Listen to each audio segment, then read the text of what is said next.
Good afternoon, chat. Good afternoon. It is I, Almantas, former professor, current VTuber, old man who loves old things. And I am very, very grateful to be here. Very, very grateful to be here indeed. Indeed. As you see, we are back on Excuse me. We are back on midrolls. And I think that's fine. I am happy with that. I am happy with that. IPOP is misleading you. I actually know very little about tree law. I don't know nothing about tree law, but I know very, very little about it, and I would definitely not trust my thoughts on tree law. So these are definitely not all... If these are about tree law, I have not read very many of them. I have not read very, very many of them. But yes, I hope that everyone is having a really good day. I am in a pretty good mood. I am doing pretty well. I will say that I had a very, very, very good time with Inari last night over on her stream, and she taught me some pretty good tricks over on her stream. So might break those out today. I'm feeling pretty good right now. I'm feeling pretty good right now. I got in my run before my pre-stream run today. Hello Zanjo. Zanjo was there for that. Zanjo knows what I'm talking about.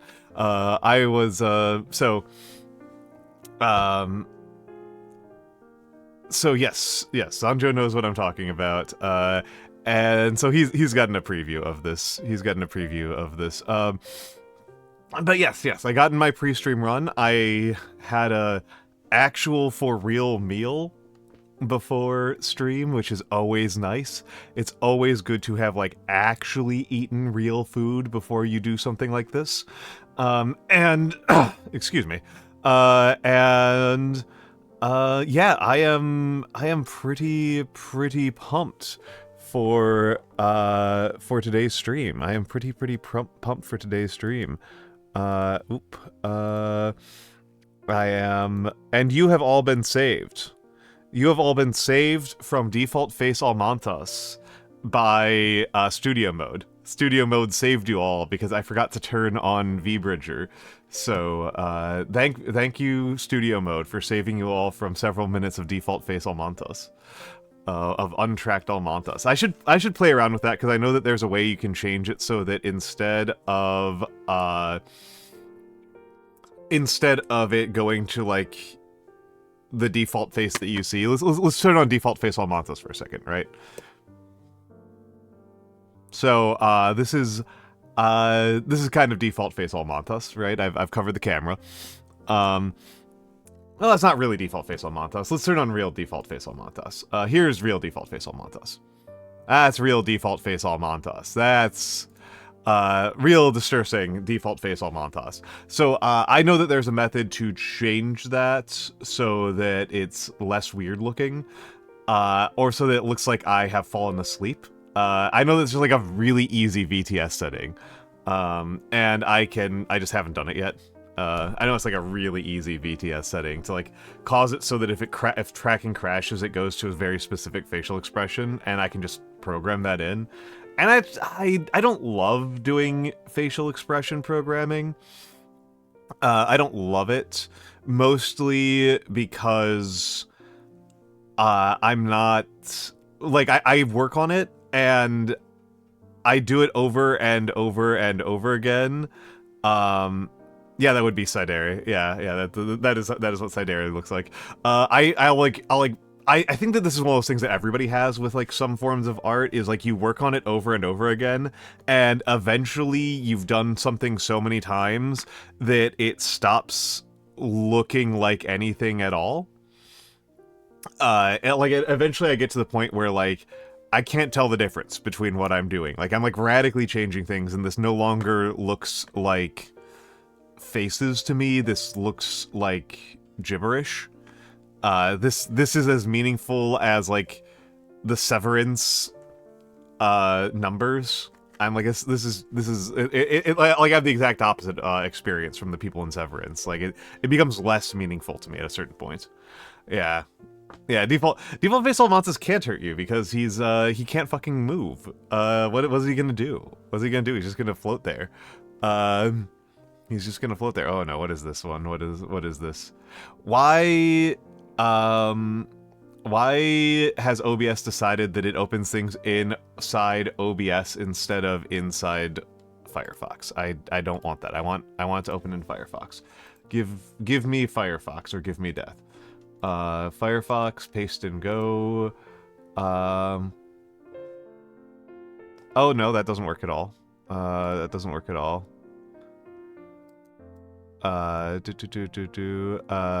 That didn't work at all. It copied chat. It copied the concept of chat, not the clip.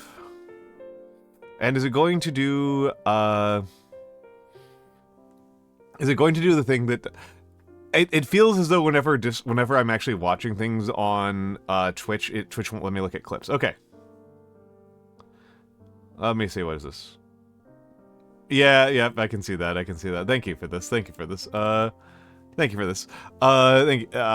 iPop. That was pretty good. That was pretty good.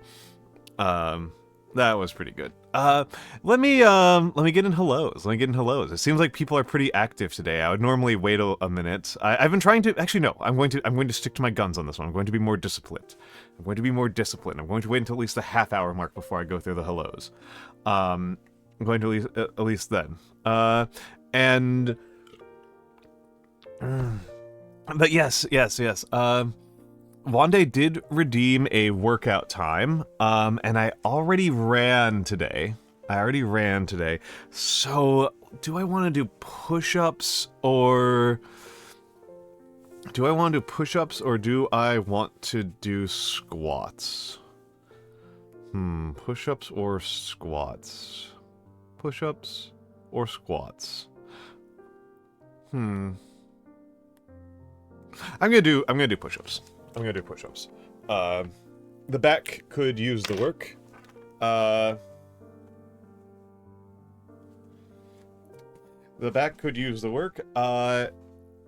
Becoming strong. Yeah, hello, Small and Strong. Hello. Let me give you the shout out. Small and Strong is very funny. And they're like a really good like chat interaction streamer. They're a very, very good chat interaction streamer. They do really cool interactions and redeems. Yeah, working on it. It's less like even becoming strong. It's more like keeping this old body from falling apart too bad. But yeah, we're gonna do pseudo planche push-ups. Second. Huh. Saw something on the ground that shouldn't be there. 1.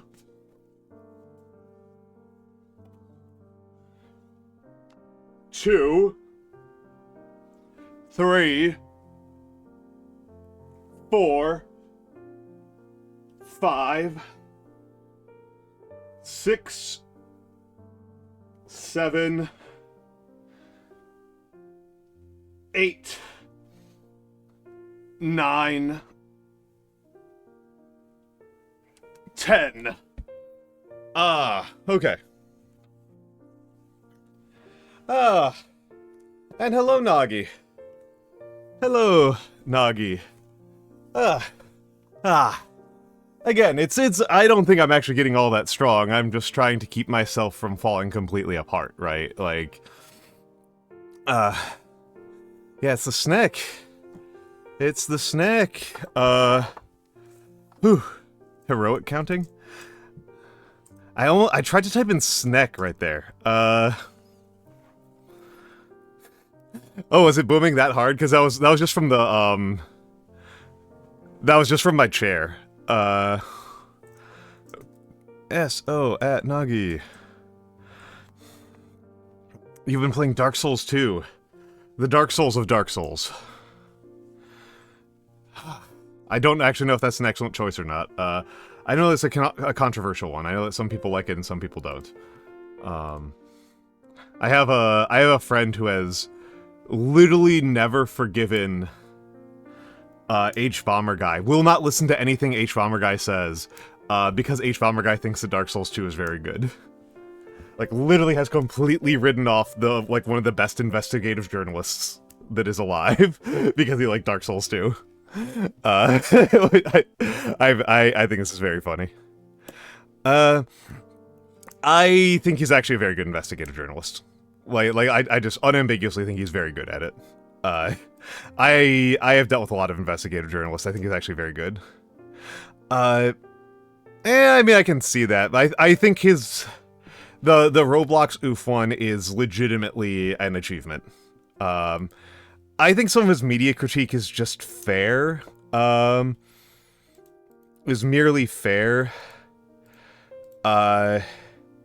In particular, I think his one on Ruby is just kind of like whatever. Like, it did not actually convince me that I should give a shit about Ruby one way or the other. Yeah, I think that's fine. Yeah, again, I think... I do not think he is a universally good at everything content creator. I think he is a good investigative journalist who's an okay media analyst. I think his analysis of this Transformers movie was pretty good, but I think some of his other analysis is just fine. I think at worst he's merely, like, pretty funny. But overall I think he's, I think his investigation's very good, though. I think he's actually very good at that.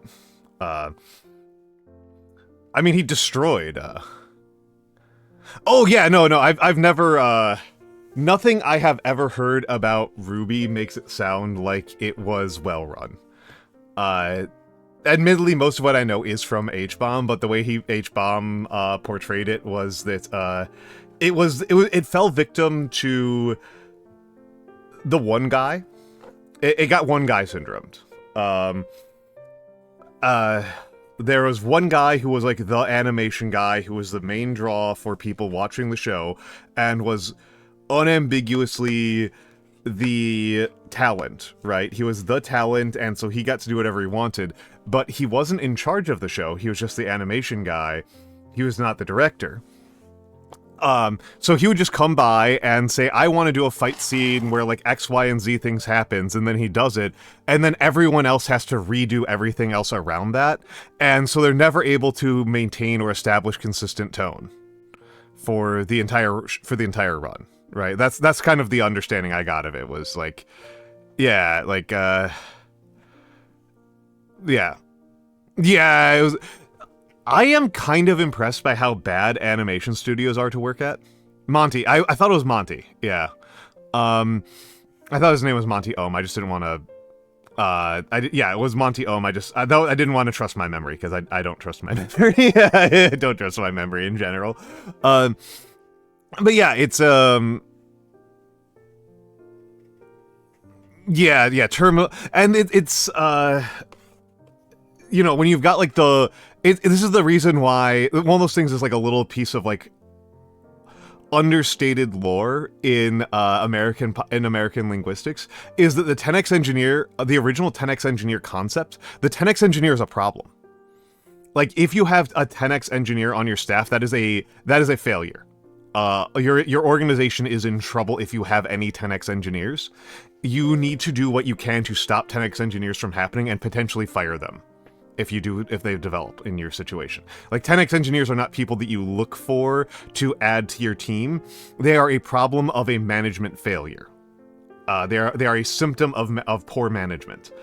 And this is like this happens quite a bit, right? Where, like, there's a really interesting piece of critique that then gets framed as like, but what if the critique was good? But what if the critique was good? So the 10x engineer Nagi is a concept from Silicon Valley where one engineer on your team is worth 10x as much as any other engineer. And usually it means programmers. Like, we have one software engineer who is 10 times as good as any other software engineer that you could have. He is 10 times as good as the average. And the original essay about this concept was that if this happens, this is because you are fucking up so badly on managing all of your other engineers. And an actual 10x engineer on your team, this person who is like this irreplaceable super talent on your team that is like the one outstanding person who does like all the programming, that doesn't happen because they're like natively talented. That happens because they have made the work process so toxic that the other engineers can't contribute meaningfully. And so they have now become like this whole scale management failure for your entire team. Yes, 1x engineer cope. Well, I mean, again, that's the thing. Like every person I've known who's like managed major software projects has been like, we had a 10x engineer, and then we fired them, and we fell behind for 2 weeks, and then we were ahead of where we ever were. It turns out that like nobody is actually that good in engineering. That's the reality, is that like you don't become a 10x engineer by being 10 times as good. You become a 10x engineer by hampering everybody else on your team, by undermining and cutting off everybody else on your team. That's how you become a 10x engineer. Yes, that is, IPOP has it correct. IPOP has it correct. A 10x engineer is a toxic piece of shit that makes the work environment impossible for everybody else. And I'm not saying that Monty Ohm was like himself intrinsically toxic, but it's a similar set of management failures where one person gets so much authority and clout and auctoritas, to use the Roman concept, that the other workers can't actually accomplish anything. Yeah, IPOP understands how it actually works if you're smart. If you are a smart engineer, this is how you have job security, right? Is that you make it so that other people can't intrude on your domains, and then you can't be fired. Working at the cafe and there's a 10x barista, right. Like imagine that, the 10x barista. Imagine the 10x construction worker, the 10x welder. Imagine the 10x welder. Yeah, it's a sign of failure, right, on your part. And Monty Ohm, I don't want to be like Monty Ohm was like a horrible person. Monty Ohm was not a horrible person. He was just, at least I don't know that. But the management system was set up in such a way that Monty Ohm could not be pushed back against. You could not tell Monty Ohm, like, hey, dude, like, we need you to work on this. Like, nobody was in a position to be like, Monty, this is not a practical idea. We need you to work on X, Y, and Z thing. Yeah, Humter and Emperor's Armpits having the right idea here. Nobody was in a position to keep Monty Ohms in check. Nobody was in a place to keep him, like, on task, and therefore everybody else was off task all the time. The entire project could not stay, none of the projects could stay on task because Monty Ohm could pull the entire organization single-handedly in any direction he wanted on no notice.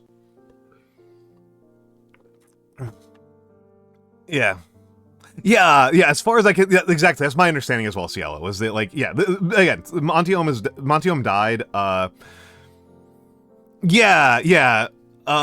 that's also true, Nagi. I don't want to say this because it's such like this is like getting into like deep counterfactuals, and like deep counterfactuals are always such a pain in the ass. I don't know if it would have been possible for them to have had a creative direction if they didn't do this, if they had treated Monty Ohm like a very skilled craftsman who was a member of a team, rather than Monty Ohm being the talent around which the rest of the team has to bend, if they would have been able to establish a creative direction. But they definitely could not have established a creative direction if the entire creative direction was, we have one guy who's the talent, and then we just kind of build everything else around him. Especially when the nature of the type of project they are doing cannot be one person, right? Like, they were not, if the project was literally just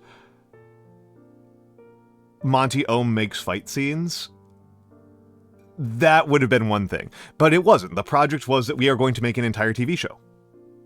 It's been written. Monty Ohm. It's yeah, and yeah, Nagi has it. Nagi has it. That it's not that, like, what happened, the basic summary of what happened is that the creative director basically just resigned his position and let Monty Ohm be the ghost creative director without Monty Ohm actually understanding that that's what his role was, or taking on any of the responsibilities of being the creative director. Which is a bad team management structure. That's just a bad management structure. Like, that is a bad management structure. Hard to be creative under an oligarch. Yeah. And I'm at 0.5x most days, and if someone important is watching, temporarily bring it up to 2x. Yeah, actually, Gringotts, this is an important piece of sociology. This is an important little piece of sociology that was discovered in the 50s and 60s, which was they found that workers who were being observed more frequently,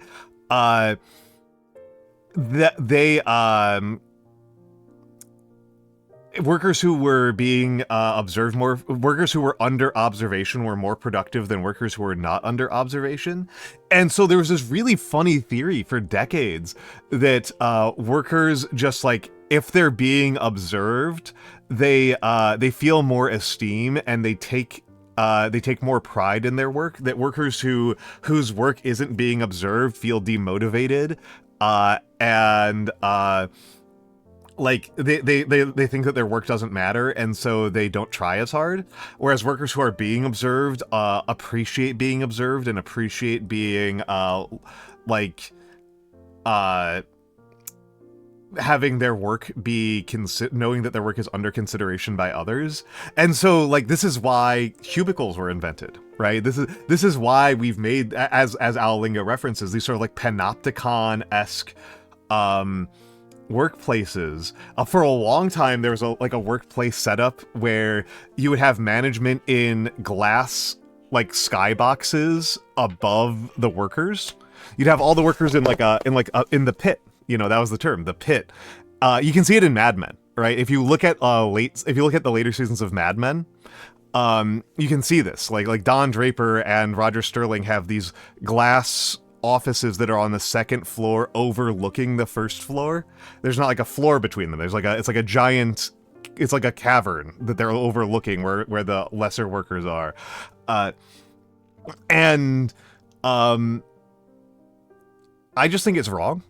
Yeah, the Humter has it right. Yeah, working in the office police state. And Gringotts said it the way that I think is correct, which is that people work harder and more efficiently when they're being observed in the short term. And it's a short-term effect, right? That is the basic gist of what I'm getting at, is that like these experiments, like people will keep up that higher level of alertness and attention to detail for a few minutes or for a few days. But then as they become acculturated and adapted to that being the normal state of being, all the benefits fall off. The benefits were not caused by them being observed. The benefits were being more observed than usual. I learned very hard at some of the jobs that I worked at that were white collar that my bosses could not tell the difference between the productive parts of my workday and the unproductive parts of my workday, and in fact actually mixed up which were the valuable parts. I think they mixed up which parts of my job were the ones that like mattered. In particular because like the most important parts of my job would be like me kind of staring at a screen with my fingers at my forehead. That would be the second most important. The most important would actually be I take off my glasses and close my eyes, and I just think really hard. And to them, that looked like I wasn't working. The parts that looked like I was working were like whenever I was typing and whenever I was like fixing a printer. But those weren't actually the most important parts. And if that's all I do all day, nothing actually gets done, but I would just do those because that's what management thought work was. So I like eventually started figuring out ways to like break the printer remotely so that I would have to go and fix the printer to make it look like I was a more productive worker. So like the entire team's productivity was being undermined by the observation. Yes, yes, yes. Gringotts has it exactly. That's how you do it. This is what a high-paying job in the United States is. This is what a high-paying job in the United States is moving an empty Excel sheet around the screen and opening and closing the calculator app.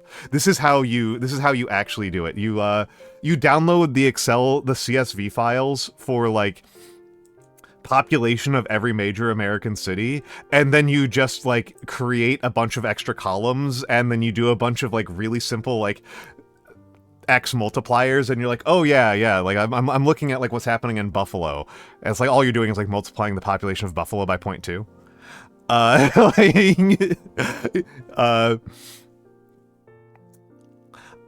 Yeah, Sierra's has, that's true. Yeah, I love rows and columns. I love them so much. I love them so much. I'm so grateful that I got away with like treating learning SQL as a part of a job where like I just did not need SQL at all. like people thought I used Excel a bunch. So like, oh, like SQL. I'm like, oh yeah, SQL like is a good thing for doing databases. And Humpter, yeah, that's bullshit jobs is, for people who don't know what Humpter's referring to, I know enough about Humpter to know that this is definitely what he's talking about. Humpter is talking about a book by Gravy Boy, David Graeber, who called Bullshit Jobs, about bullshit jobs. I thought it was alright, to be honest. I like Graeber as a writer. I think that Graeber is better when he's being more of a culture critic and an anthropologist than when he's doing like economic critique. I'm continuously disappointed by Utopia of Rules. I think Utopia of Rules is like actually really bad. But like Bullshit Jobs was his analysis. I do think he generalized a little bit much because he starts from the standpoint of looking at bullshit jobs in the context of academic work, where vice presidents in administration in academic institutions will expand their staff to make themselves look more important in a way that's very reminiscent of like feudal leadership, right? There's a very much like a lesser noble in a kingdom expanding their retinue in order to make themselves look more important and accumulate prestige, and therefore by accumulating prestige you then get to accumulate better positions and more responsibilities in the kingdom and move up, and like so you fake the part of being more important, but all you're doing is doing bullshit to trick other bullshit people into accepting your bullshit.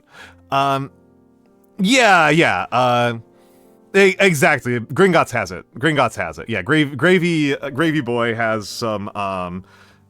Gravy Boy is like, I would describe David Graeber as fundamentally correct about the most important of his insights, and then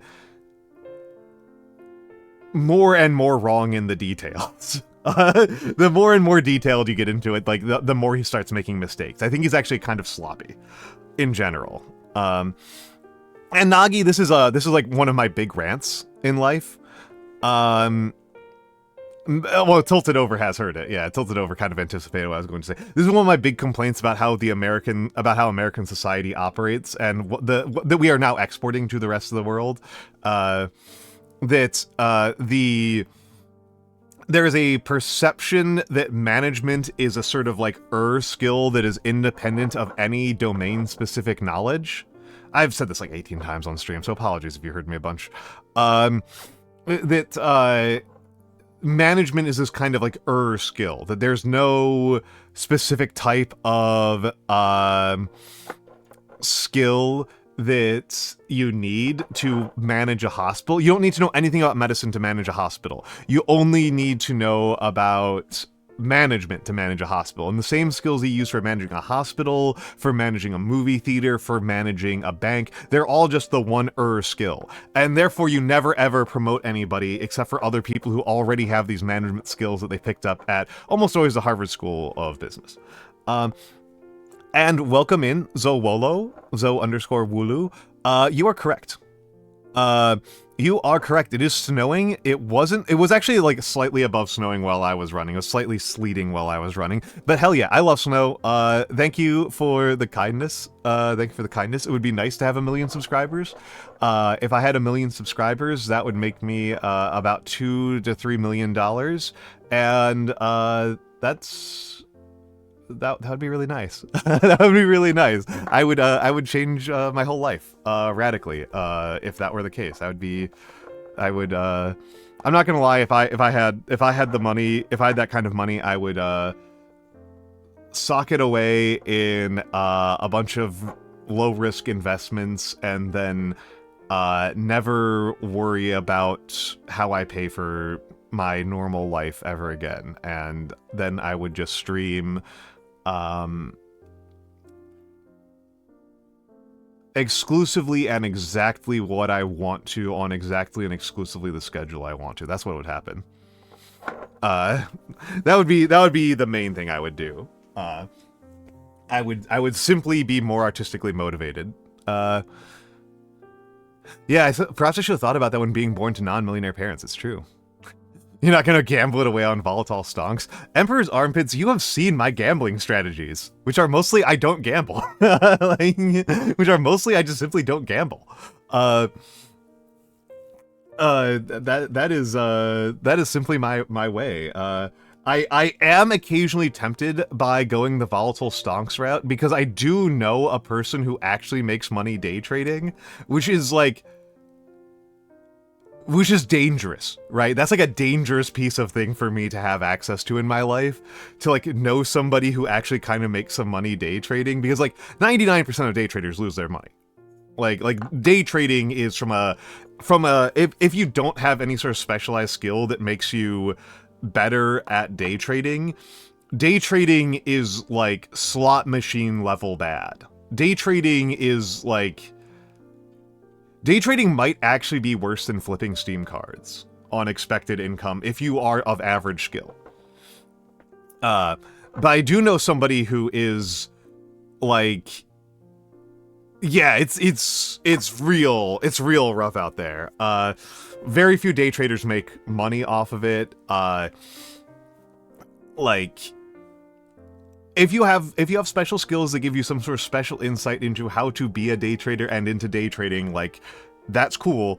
I am not one of them. This person is. It's terrifying.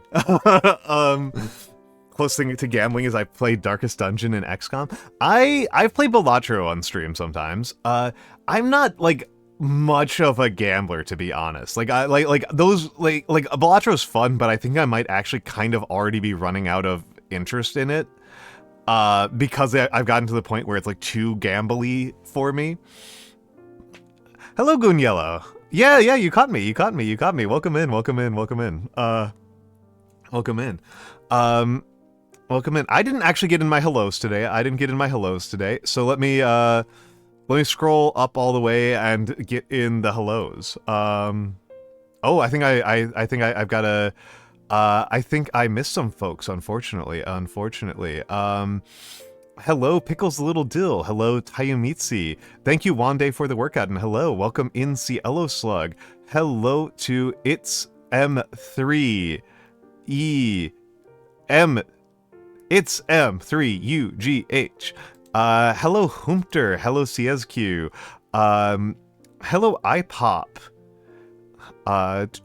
Let me keep up here. Hello, Zanjo, of course. Zanjo and I got to talk a little bit last night. Hello, of course, to Owlinga. Hello, in absentia to Sidere. I've already said hello to Pickles Little Deal, and Humpter, and Gringotts Underwriter. Always a pleasure to have you here, Gringotts Underwriter. Hello, Small and Strong. I already gave you the shout out, so hello on that. And of course, hello to Nagi Quetzali, the one, the only, the serpent streamer of the year, in the year of her birth, the year of the snake. Hello to, am I missing anybody, or has it just been those people over and over again? Emperor's Armpits. Hello to Emperor's Armpits, of course. Who else we got in here? I think I'm caught up. I think I might be caught up. Hello, Tilted_over. Hello, Zowolo. And that's Emperor's Armpits again. And Goonyella, hello. And I think that's everybody. I think it's funny to pronounce the name extremely literally. I think it's funny to pronounce names extremely literally. So it's M3UG is, I think, very funny. Yeah, I'm not much of a roguelikes person. Oh, you're just in transitory. Oh, it's all good. It's all good. It's all good. But yeah, good teams don't need managers. Yeah. I'm not much. I play some roguelikes, but it's more deterministic games that I get like really excited about and really into. I really like Zachtronics games. Like I very much love Zachtronics games. I love 1000 Extras so much. I don't know what it is. I don't know what it is. I like my games to be relatively deterministic, relatively solvable. The more randomness and gambling there is in a game, I have like the inverse thing, right? I have the inverse thing from like the normal way that people gamble. The more gambling there is in a game, the more uninvested I am. That is based, Goonyella.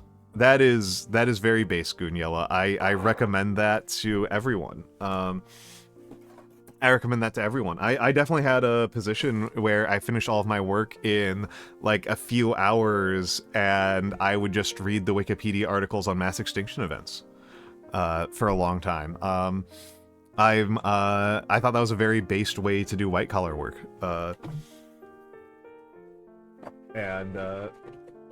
I'm just grabbing some glue super. Some glue super at the moment. But yeah. No, I recommend that if you can swing it. If you can swing it. I am feeling the call of the Wordle. I'm feeling the call of the Wordle now that we have done this. So I'm going to go over to the Wordle. I'm going to go over to the Wordle. We're going to do some brain work, and then we're going to go over to models. I actually don't even have the models assembled or clipped out today, so we're going to start at a very basic level. We're going to start at a very basic level. We're going to start at a very, very basic level today. So my first word, my absolute favorite first word, pious. Okay, pious, and there's no S, and there's no P, and there's no I. There's no O or U, but there is an I, and it's not the second letter.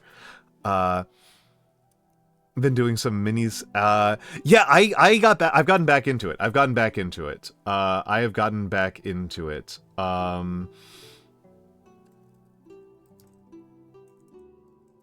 Let's try a line. Ooh, that's a good. That's interesting right there. That's interesting right there. These are I was planning on doing the Conquest minis Emperor's Armpits, but I do have 100 late Republican Roman soldiers. I have so many Romans. But yeah, these are going to be Ermor. I was planning on Ermor today because the box is already open. I haven't even opened up the wrapping on the Hail Caesar box. I haven't even opened it up. It's so big. It's so big. It's so goddamn big. I was going to do a test today on using white primer as opposed to black primer. So we've got, so it's not a line.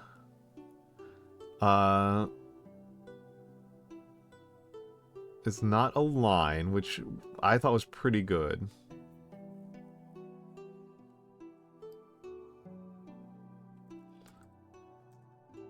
They don't have Dalit in the word list. They won't be phalanges because they're not phalanxes. They're legionaries. The Almantas legionaries. I've been doing from black entirely so far. I want to give white a shot. I probably should have done white for my Eldar because they're like I had to rebase all of them with white paint. And that's probably not as useful for the Legionnaires, but I'm going to give it a shot. I'm going to give it a shot. Yeah, but Dalit isn't in here, which shouldn't surprise me too much, because these are usually pretty gringo-ass words. So A isn't the first one. It's not going to be like ales, right? It's not going to be fails, because there's no S. Trail. We have no reason why it couldn't be trail. It's trail! Nice! Nice. Not a single green letter until victory. Nice. Now time for the bullshit. Now time for the bullshit. This one's always bullshit. We got Snick. We got Snick. We got Snick. Rest curve vacation. I think this might be snake as in the verb. I think it might be this. Hell yes. Follow meandering course. Yes, it was not snake the noun, it was snake the verb. Hell yeah. Hell yeah. Because they almost never want it to be the most obvious answer when it's a word that's like really obvious like that. So turkey, I think they mean like a mark. Like somebody who falls for things. Who's got the Beavis and Butthead emotes? Snorlax, alright. Good for Snorlax. Good for Snorlax. Good for Snorlax. Spare, rest,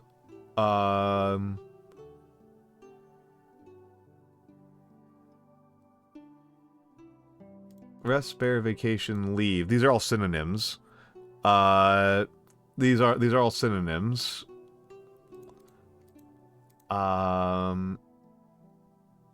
Strike, spare, double are all bowling terms, but I don't actually know what the other bowling term would be.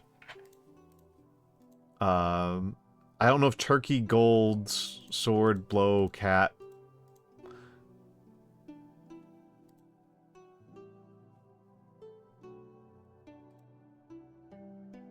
Went away.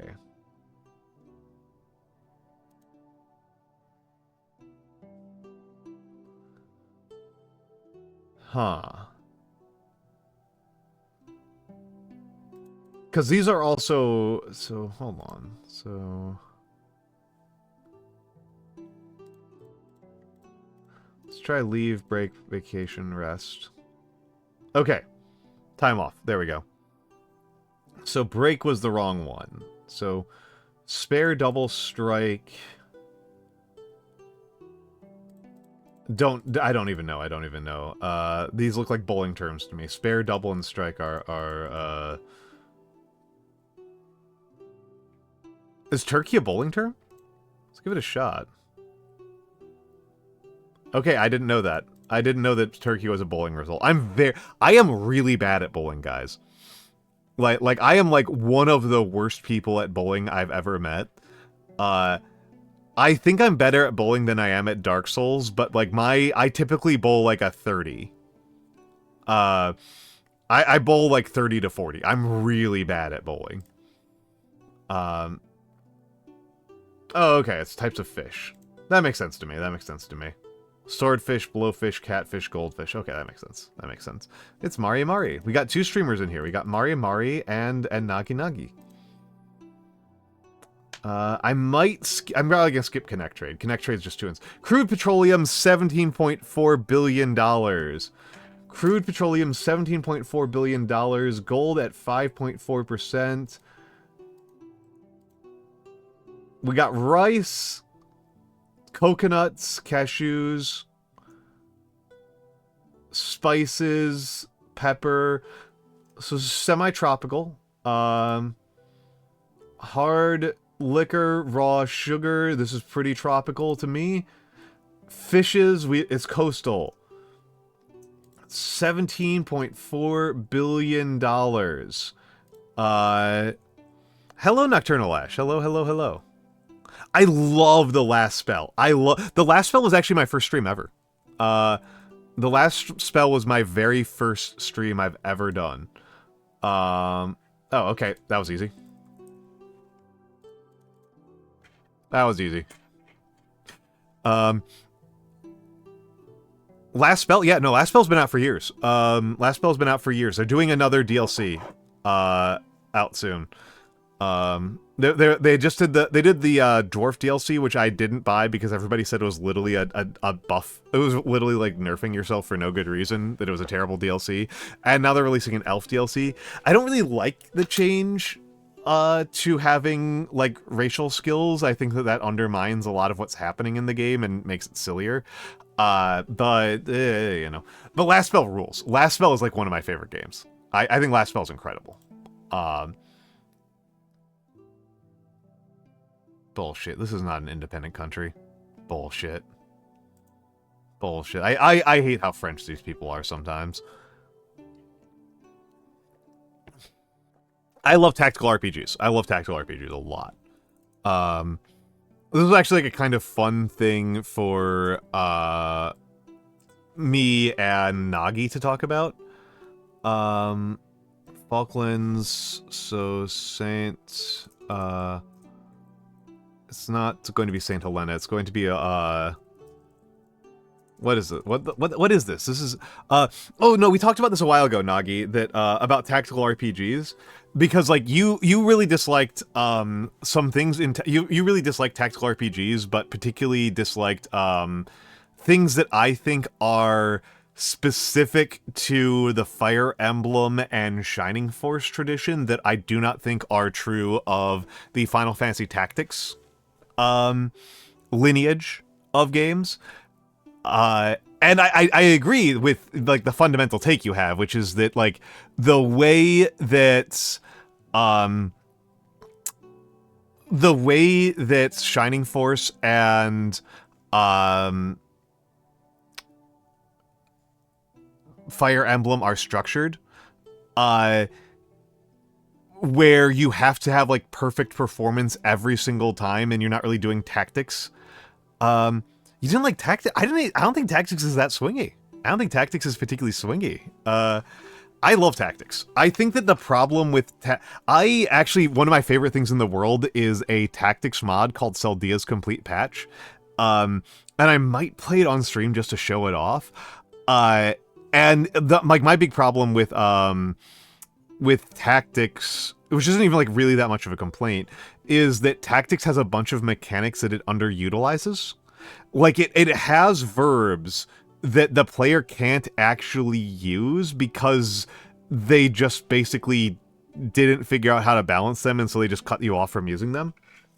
Which I think is fine from a game development standpoint, but then nobody ever did anything with it, and so, like, it is only if you are, like, an insane lunatic who's playing modded Final Fantasy Tactics that you will get to play around with things like resurrecting people to 0 HP, or intentionally poisoning your own units to unlock new moves. Like, there's some cool-ass stuff in that game. That is just, like, really underutilized and really, like, underbaked because, like, I don't know, some combination of running out of time and not being balanced. A lot, Gunyella. FFT is actually really moddable. Celdia's Complete Patch is a complete class overhaul that introduces a whole bunch of skills to the game that, like, again, here's my funniest example. The funniest example to me is that Dead and 0 HP are distinct states in the game. Right? Those are different. Are these the Pharaohs? I really don't know. Okay. The Pharaohs, cool. They are different and distinct states in the game, so you can resurrect somebody up to 0 HP. You can res somebody up to 0 HP, and then, this is very funny. Being at 0 HP and alive is really, really funny in FFT, because what happens is that you die if there is a state check on your character, and you have 0 HP. So if you gain experience while you're at 0 HP, you die. I think this is really funny. I think this is really, really funny. You can move and you can do actions that don't gain you XP. It's really funny. It's really funny. And if you heal yourself, the state check happens after you heal yourself. So you can revive somebody at 0 HP and then they can heal themselves. And so making a...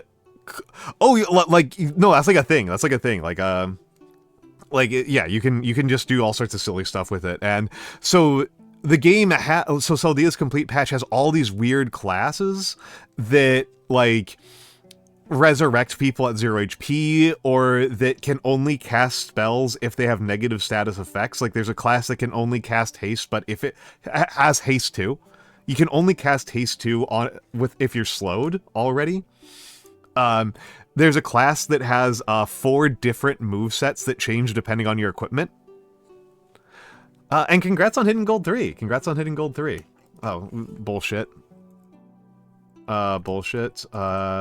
Iceland Nurge. Yeah, the bullshit. I have no idea. I'm just giving up immediately. I would never have gotten that. Torshavan. Let's put it in the middle. Oh, hell yeah, hell yeah. The pharaohs are, like, conceptually cool to me, but, it's gotta be this one, right? Yeah. Thor's Haven! Oh! And Zanjo, thank you for the subscription. That's so kind of you. Thank you. I really appreciate it. Remember, everyone, this stream is a public access stream, and it is only made possible by viewers like you. I'm going to go out on a limb and guess that the tropical atoll is not in the Faroes, and I'm also going to guess that Versailles is not in the Faroes. No, that was not what I meant to click.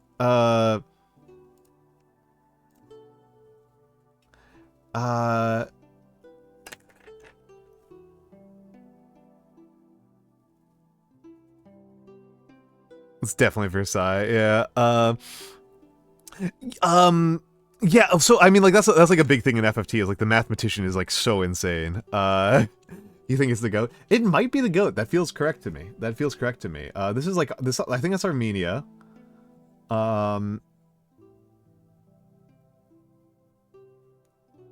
It's definitely not Unidad Luta Progreso. It's not fucking France. Yeah. Sweden. Yeah, Saint Pierre. Georgia. Okay, I was like, that's either Georgia or Armenia.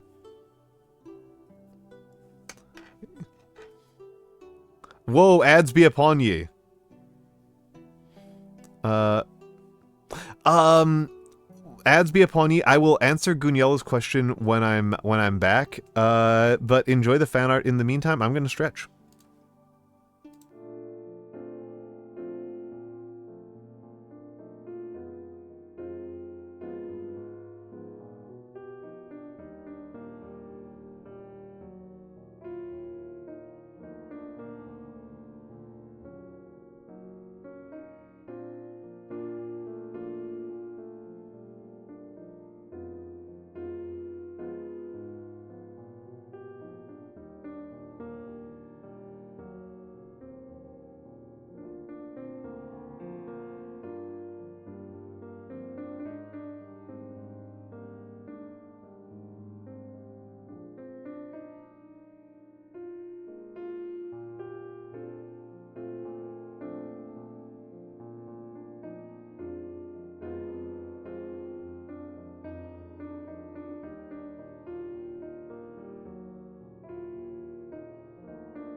All right, I'm back. I don't know what is going on with this thing. Why is it hidden? All right, that's fine. Whatever.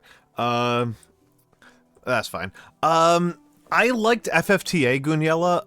I did think that the lack of oh, and Nick _ Donegan, thank you for the follow. English is not? Wow. Faroese, Norwegian?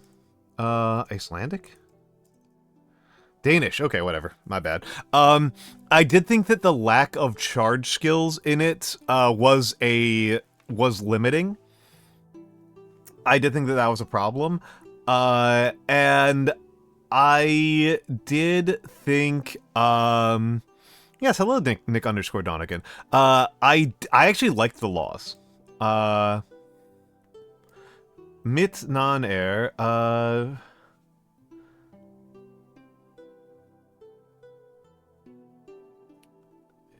Igama, I have no idea. I have no idea. Oh, okay. Well, okay. I just got it backwards. 50,000. You must be using kroners. Yeah, I like the law. My biggest problem with the laws was that because the initial laws in the game are really expansive, are really broad, and you have limited verbs. So like early game, you'll get a law that's like you're not allowed to use item. That's brutal. Not being allowed to use item is absolutely brutal. Or fight. Try winning a battle without fight. Okay, whatever.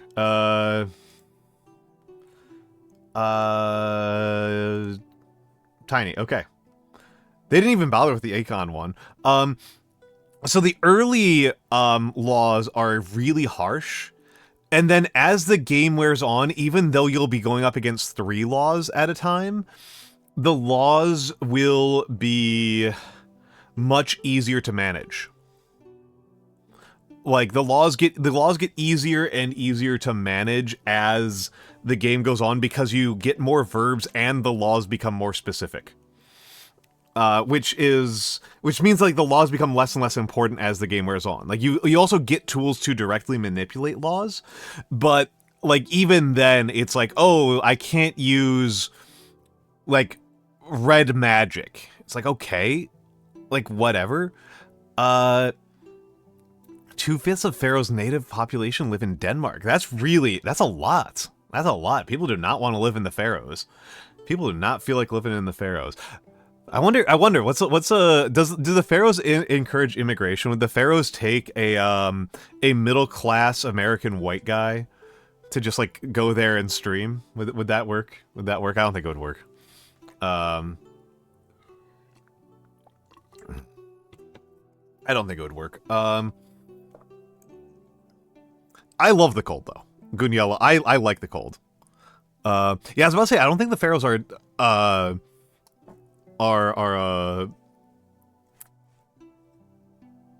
an independent country, and Denmark is a famously difficult country to immigrate to. I did do some math over the weekend. By the way, this was fun to me. So the United States, the very stupid, my very stupid presidency wants to buy Greenland off of Denmark, right? And the Danish have said no, thank you. However, I have a proposal. I have a proposal for Denmark and the United States. Land trade. Let's have a Danish American land trade. If the what's the closest area of the United States to Denmark? The closest part of the United States to Denmark is the northeast coast, right? Where I live is the northeast coast. And so if we do the northeast coast, of the United States. So Greenland is 836,000 square miles. Hold on. Hear me out, Owlinga. Hear me out, Owlinga. So there is 836,330 square miles of Greenland. So let's trade the US starting from Maine. If we trade the US and we do every state that has a coastline from DC to Maine, that's 195,681 square miles. So that's Washington, D.C., Maryland, Delaware, Pennsylvania, New Jersey, New York, Rhode Island, Connecticut, Massachusetts, Vermont. I'm throwing in Vermont and New Hampshire just because they don't actually have Atlantic coastlines, but why not? Vermont, New Hampshire, and Maine, right? That's quite a few states. Throw in all of those. That's 195,681 square miles. If we trade all of those to Denmark for Greenland, the United States comes out ahead 640,000 square miles. I think that's more than fair. The United States gets 640,000 square miles of Greenland. In exchange, they get New York, right? They get New York City. Actually, there was a Dutch politician who was like, well, let us buy New York. Like, we founded New York, and we've got a lot of cultural similarities with New York because the Dutch are very rude and they like making money. Americans will get to participate in the Dutch tradition of riding a bike and screaming at people. I think New Yorkers would be into that, and I think he's right. I think we would be. I think he's correct. Guniella, I think that you missed the other thing that getting European benefits is the number 2 reason why this is appealing to me. That is the number 2 reason why it's appealing to me. It is not the number 1 reason why it is appealing to me, but it is the number 2. But yeah,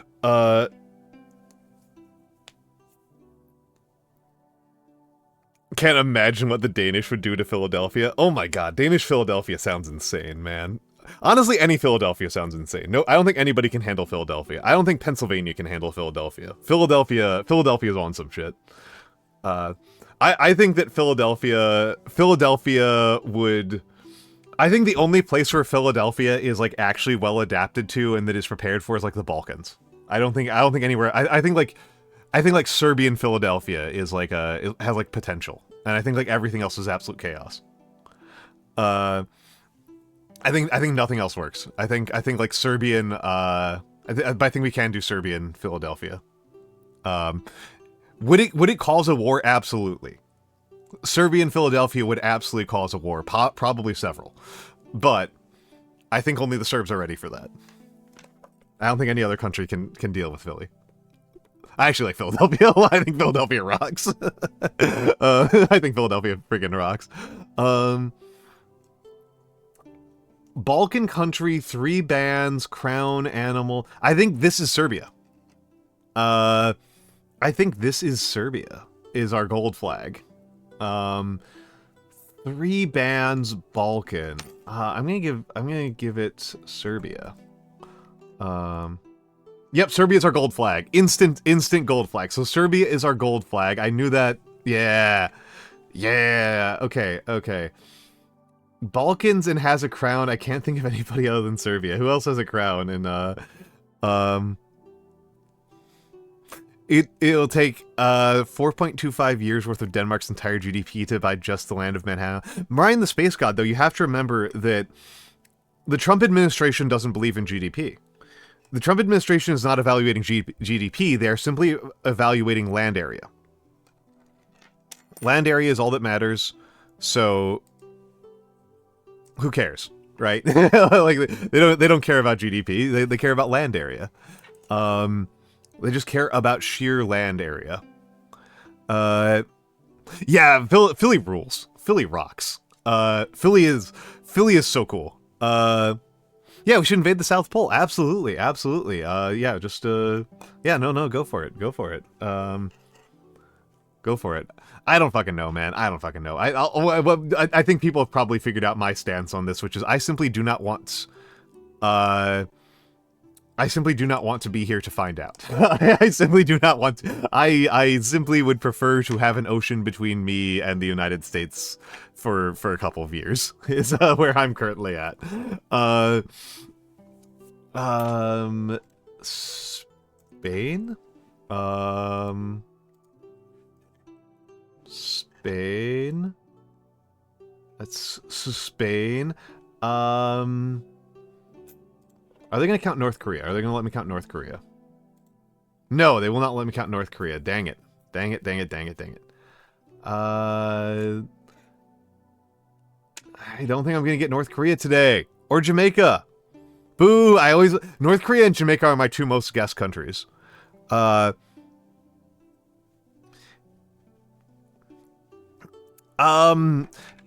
I mean, the actual way it looks to most people, the consistent behavior of the Trump administration seems to be that Donald Trump and or his handlers kind of just don't think that...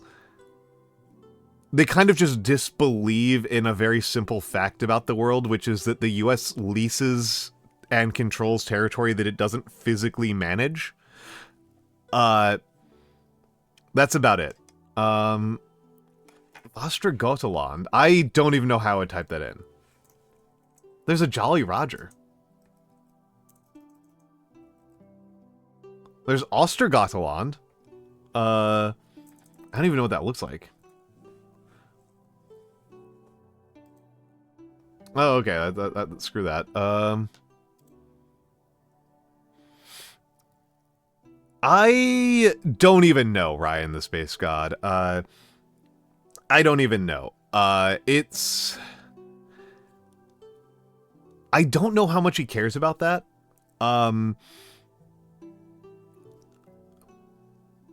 Like, Donald Trump does not have is not, like, entirely... like a rational, self-serving person, right? Like everybody kind of has some genuinely held beliefs because it's really hard just to not have them at all. He does seem to authentically believe that black people have too many rights. He's authentically very racist. This is a very consistent behavior of his. So, like, yeah, that's definitely part of it. He's authentically very racist. I want to see if Jamaica will go through. I just want to see it. Nope, no Jamaica. No Jamaica. South Africa, maybe. South Africa? I don't think it will count. No South Africa.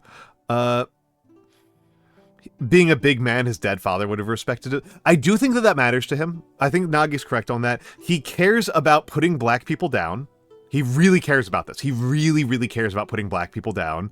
He really cares about putting black people down, and he really cares about getting payback. He absolutely does prioritize payback above his own benefit. He cares more about hurting people that he views as having wronged him than he cares about his own advancement. Those are two things that we kind of do know about his psychology. We also know that he is very susceptible to flattery, and that he is very narcissistic. I really hate that, like, people really focus on the diagnostic criterion of clinical narcissism whenever it comes up, but like in the commonsensical, common English language understanding of what is a narcissist, he's narcissistic. He is. Like, he just is. I don't know what else to say about it. He absolutely is.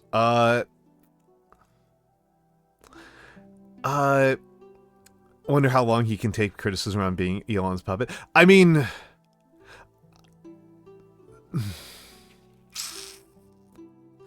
mix. This would be right.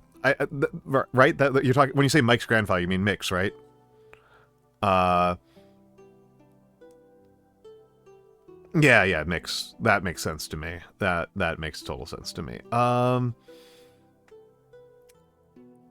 So let's think about this one for a second. So, Mix's family is crazy connected. Like my family has been around a lot and has done some pretty cool stuff, but Mix's family has really fucking done it. Like, they're like really all over the place. Albania. Oh, that's awful. Oh, Jesus Christ. That sucks. That sucks. It's too bad to be him. And let's put Croatia, one of my favorites. Croatia. And I will leave, so we know Serbia is our universal one. Immigrants cannot do math, so you can underpay. Good lord. Good lord. One of those things that is very funny to me about, 3 bands, items not centered. I had Spain for this one before. I also want Spain for this one. Flags that have crowns. Flags that have crowns. Flags that have crowns and are not centered. Flags that have crowns and are not centered. What are some flags that have crowns that are not centered? Oh,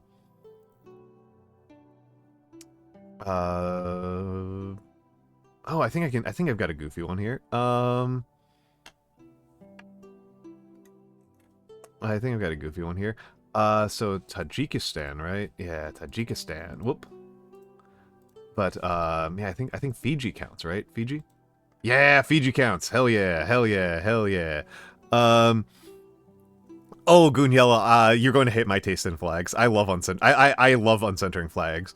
But yeah. Oh my goodness. Like we import people. We deliberately pull in immigrants because they're better than us at math. Like, come on. Come on. Come on. Flags. All bands horizontal and has an animal. Has an animal. Horizontal has an animal. Hold on. I need to think about my African flags here. I'm thinking about my African flags here. There's one of them that's like that I'm thinking about. Is it Zimbabwe? Is it Zambia? It's not Kenya. I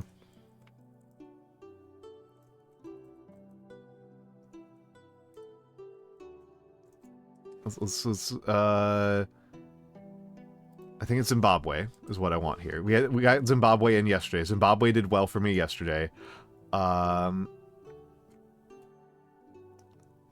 Zimbabwe did well for me yesterday. All bands horizontal. Let's do Bulgaria. While I'm thinking about it. Hold on. Uncentered animal. That should have been Zimbabwe as well. That could have been Zimbabwe as well. Christmas Island. Yes, we've done Christmas Island several times. Christmas Island I'm going to be keeping track of because fucking green. Yeah, Zambia. I know Zambia. One of them has a lion. I'm trying to remember who has a lion.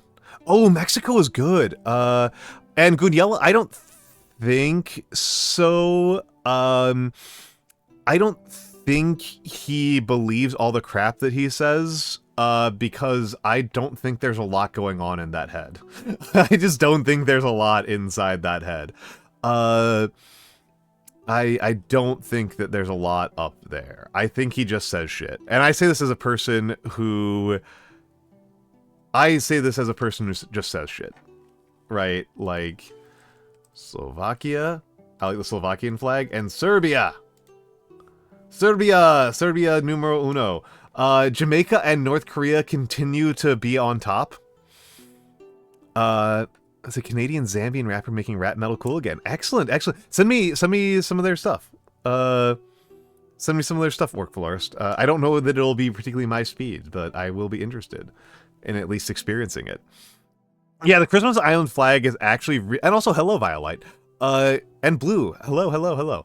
Christmas Island has proven to be a pretty useful flag for Flag Doku because, like, greens are not super common, right? Like greens and purples are like pretty on. Yesterday was the last one. Saturday was fucking crazy.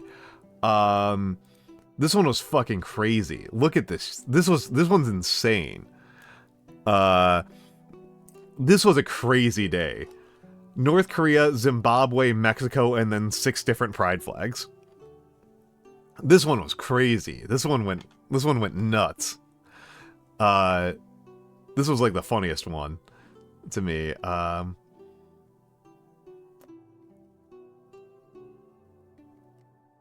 not going to do all those though. We are going to do Redactyl. Yeah, pink purple for Mexico was crazy. That was like the craziest part to me. Like, I was losing my mind. Hold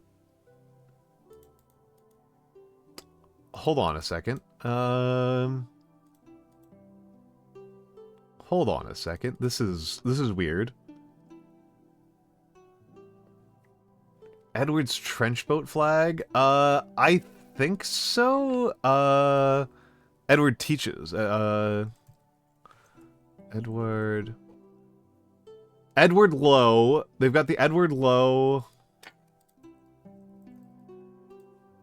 They've got the 2 skeleton flags. I'll try to remember that. Looks like they've got a bunch of Jolly Rogers. Bartholomew Roberts.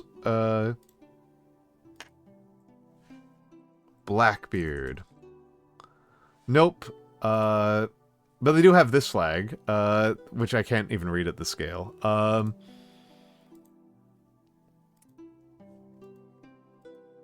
Yeah, sorry, no Blackbeard, no Blackbeard. I love Redactyl. This is actually my favorite one of these. This is actually my favorite one. So, 4, 5. Oh my goodness, oh my goodness. Thaumalogist. Welcome in, Raiders. Welcome in, Raiders. What were you doing, Thaumalogist?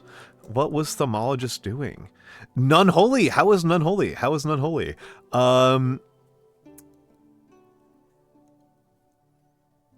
How was Nunholy? But welcome in, Raiders. Welcome in, Raiders. I am Almantas, former professor, current VTuber, old man who loves old things. If you have not heard of me before, that is what I do. I mostly do lots of handcam streams. Today I am in a mood, so I am ranting and raving about how much I despise the direction my country is heading in. We are going to be doing we are going to be doing some miniatures today. But I am doing some warm-ups right now. Very cultured. Excellent. We are going to be doing some minis today. Probably just one, probably actually half of one, if we're being realistic. Realistically, maybe half of one, because I am a very slow painter. I'm a very, very slow painter. But no, we are doing the puzzles. We have done the Wordle, the connections, Tradle,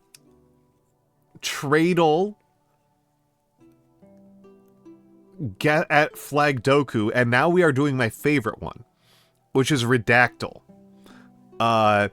We are doing Redactyl right now. We have just started Redactyl. Redactyl is my favorite one. Redactyl is my favorite one. Redactyl, the puzzle here. Because Ryan the Space God says he can't even comprehend how it works. The way that Redactyl works is that this is a Wikipedia article. Oh, Semantle drives me insane. I hate Semantle. Semantle makes me so mad. I don't understand it at all. Redactyl is a Wikipedia article where almost every noun has been redacted. And so you guess words, you know, like Rome, and it will tell you how often they appear. I have a lot of pride in my Redactyl skills, so I am... Like this one people helped me out, and this one took me 6 guesses to get Sheikh Mujibur Rahman. The chat helped me out with that one. Where's one that I didn't even need? Yeah, this one I did not need chat's help on. This one I did not need chat's help on. The Knights Templar I got in 3 guesses. I am very prideful about my ability to do redactals. So this is going to be a very slow process. This is going to be a very slow process until it gets very, very fast. Let me... So sometimes it's people. Yeah, you just know who founded Bangladesh for no reason. So that was very, very helpful. I think it's like, I've read that history too. Like, I know Operation Searchlight. Operation Searchlight's actually a really interesting war. It featured it featured as an important component of my reading of Divided Armies, which is an incredible book. I need to put the review up on Goodreads of Divided Armies. Divided Armies is wonderful. If you want to read a book about military theory, Divided Armies might be my #1 recommendation for reading a military theory book. Divided Armies is really good. So yeah, we are allowed to know how long things are, and we're not allowed to know if they're in italics.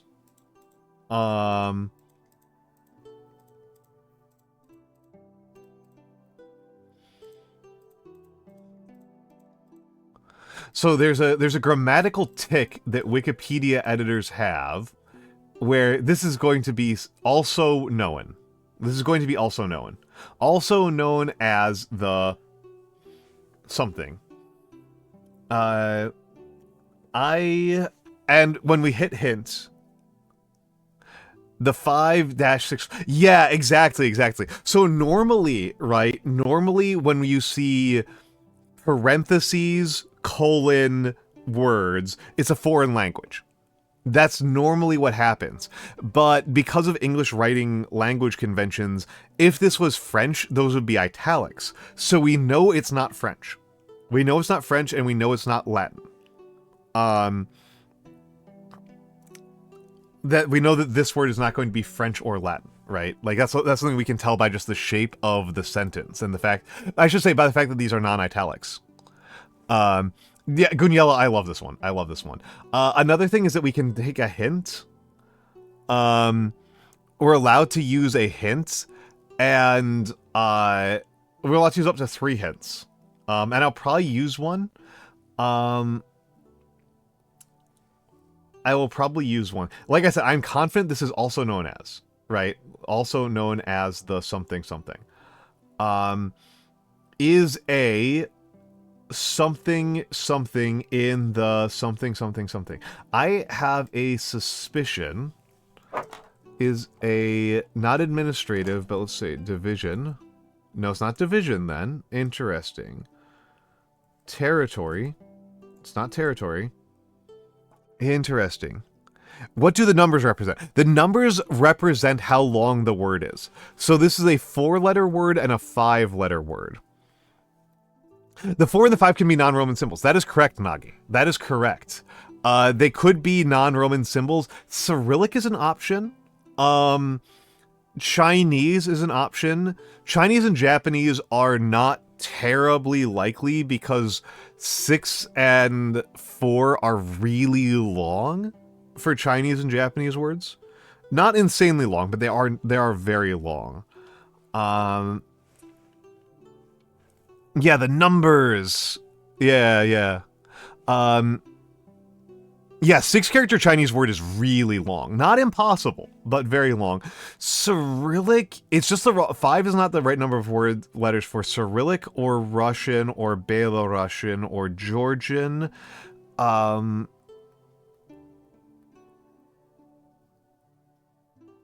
It is the right number of letters for Greek. And Greek does have a different alphabet than English. Yeah, I think the general... I really tend to focus on the structure of the first paragraph. So the first section is not history, right? That's actually a big tell. The first section is not a history section.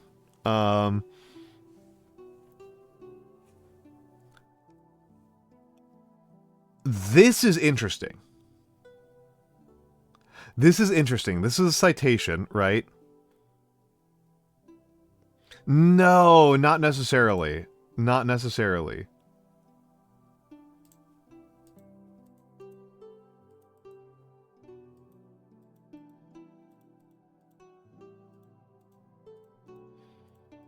So this looks like a bespoke citation structure, right? Like, this is how people write citations for stuff like the Iliad. No, no, no, no. They're not. They're not, because this is any Wikipedia article, right? This is any Wikipedia article.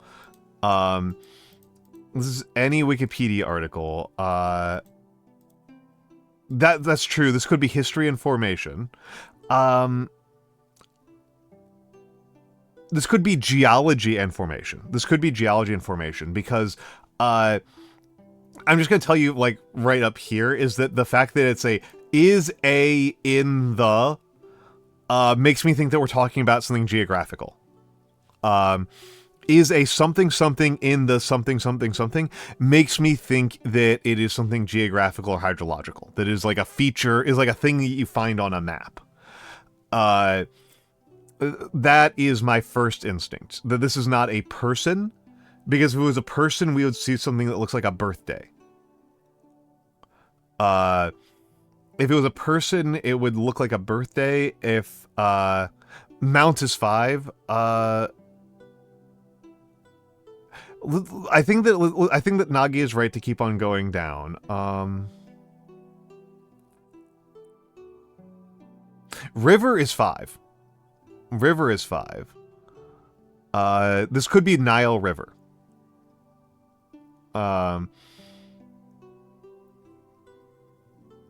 A-R-A-B-I-C, it's not Arabic. C-O-P-T-I-C, the 6 letters, it's not. Yeah, no, Violate, I love this. I love this. This is my favorite one. This is absolutely my favorite one. I love these kind of, like, big patterns. It would be, in some context. It would be. It could be another river, right? And it could be not a river at all, right? Oh, yeah, I did get that. It took me a second, Hoomter. I'm not very good at puns. You need to bring that stuff to Kari. Kari is a pun machine. Kari is an unstoppable, unrepentant pun machine. She is actually so much gentler on stream than she is in person. Like, meeting her in person was like it was unstoppable.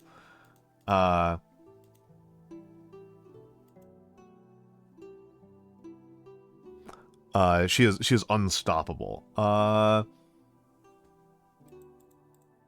Oh, this is weird. Oh,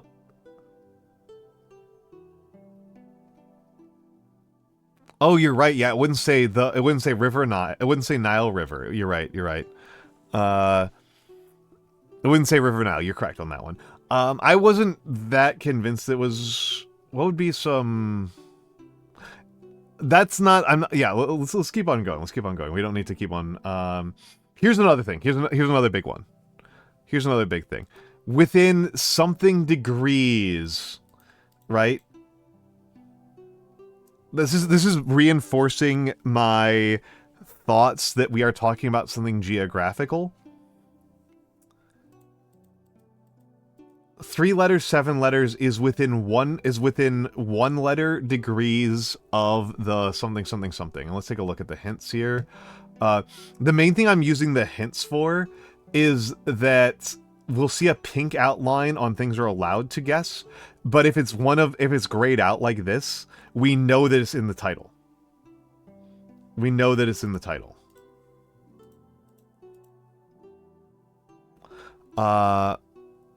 Might be about temperature or location. Yeah, this is yeah, so I'm not actually using any hints, but I'm using the hint feature. I'm abusing the hint feature.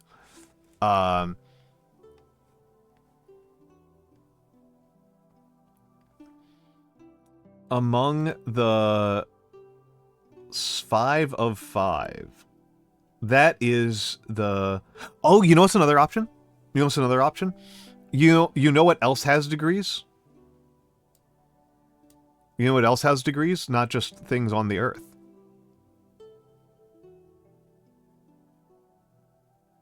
Things in the sky.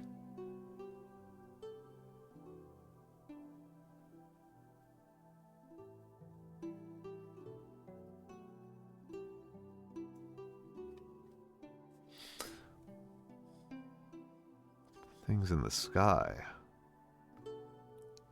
Yep.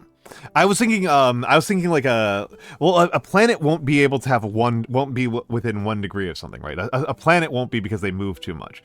But a constellation or a star. A constellation or a star has a location. Yeah, well, if it's like Ursa Major, yeah, that's the how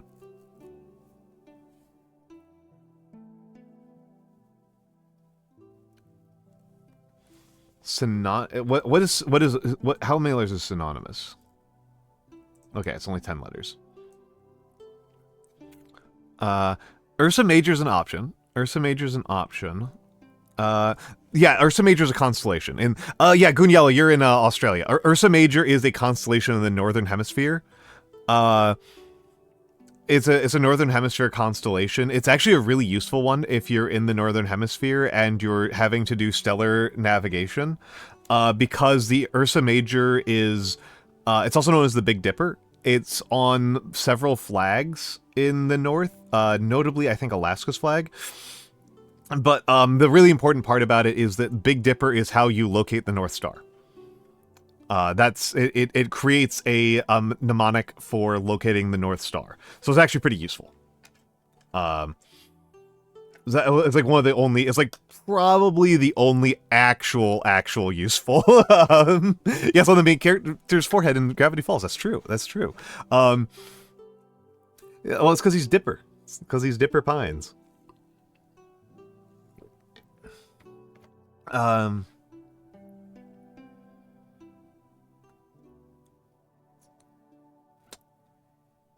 Let's think about this one.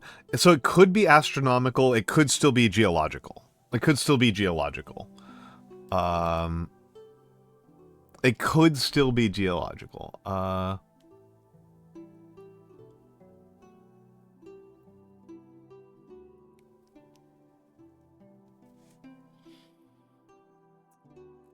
don't think it's going to be Ursa Major specifically, because Ursa Major is known as the Big Dipper, right? And we would see Big Dipper. We would see a 3-letter D-I-P-P-E-R.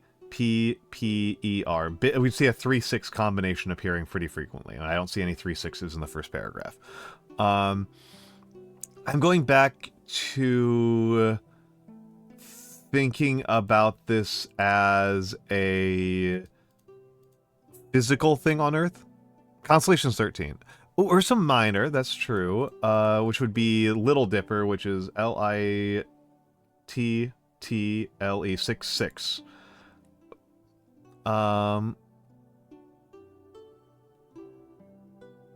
Also known as the 6-4, is a constellation located in the... Yeah, I think we might be looking at it. Let's try Ursa. Let's just try Ursa. Okay.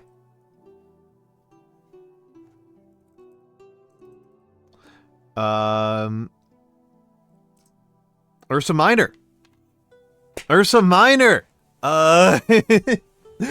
There we go! There we fucking go!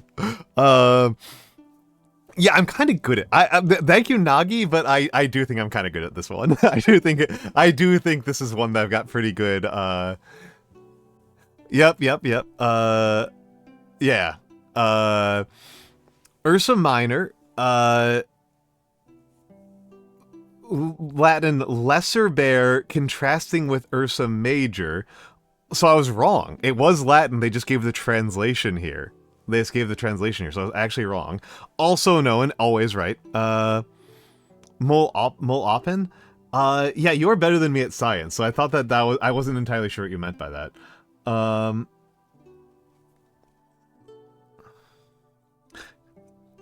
Yeah, you're right. Yeah. Counterbalance to Dark Souls, exactly. Oh yeah. So the weird citation thing was down here. Yeah, the Mesopotamian star map. Yeah, you're correct. Margidana, associated with the goddess Damkina, the wagon of the heaven. Oh, this was history and mythology, not history and formation, and not geology and formation. So history and mythology. It is listed in the Mol Alpin catalog, compiled around 1000 BC among the stars of Enlil, that is the northern sky. According to Diogenes Laertius, citing Callimachus, Thales of Miletus, measured the stars of the wagon by which the Phoenicians sail. They do. Oh wait, no, do they? Yeah, no, they do. It's here. Ursa Minor, Latin Lesser Bear, contrasting with Ursa Major, also known as the Little Bear, is a constellation located in the far northern sky.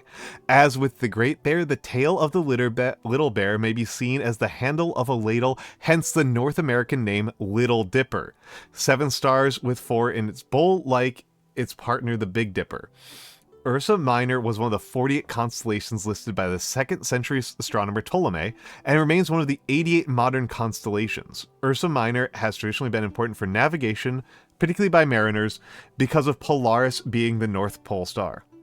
Yeah, it's the American one. Yeah, this is how I grew up with it being called. Was like it's Ursa Minor, but we call it the Little Dipper here. Yeah, I can always find. I'd never even look for Ursa Major, to be honest. I just look for Ursa Minor. I just look for Ursa Major, yeah. And how many degrees is it?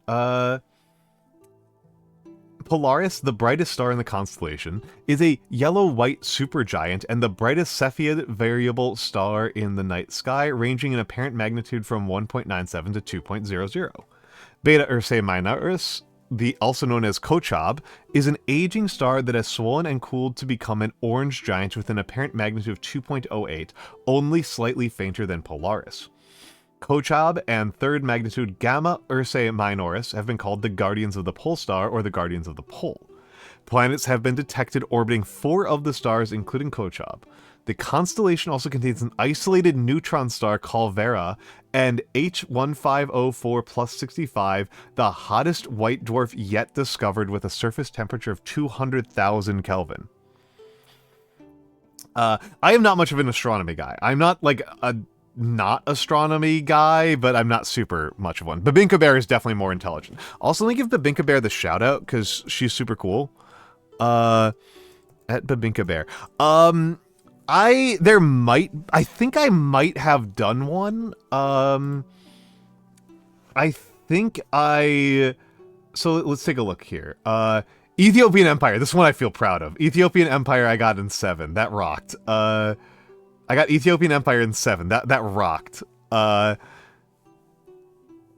I saw where that light pollution, I suddenly get really into stargazing. I know, right? I know. International Covenant on Civil and Political Rights. That one was rough. Dogen was really rough. Western Front of World War II. Oh, this one was awful. And I'm... Oh, hold on. I gotta... Hold on. Apologies. There we go. I'm tall now. I gotta turn off studio mode for this. I gotta figure out... I've got a way to fix this so that, like, if I have studio mode on, it messes up the redeems. Yeah, research was rough. Fir trees, that was rough. There was a math article. Here's a math article. Gottfried Wilhelm Leibniz. They do them occasionally. I don't think I've seen one that's like a pure math concept. I don't think I've seen like calculus, or like cross multiplication. Yeah, Gottfried Wilhelm Leibniz. Yeah, Leibniz. We got that one in 5 guesses. That one was fun. That one was really fun. That one was really fun. Yeah, but the concept of research was pretty brutal. That one was pretty rough.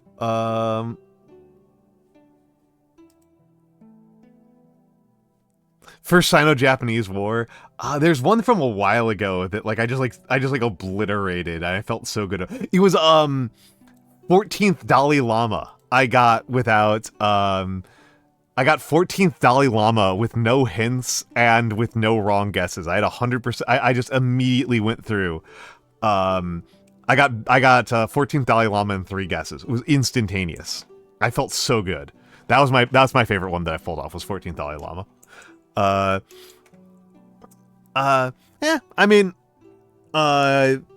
Gunyella, I think you've probably heard about how bad I am at Dark Souls, so I can safely say that all of us have our own talents and abilities.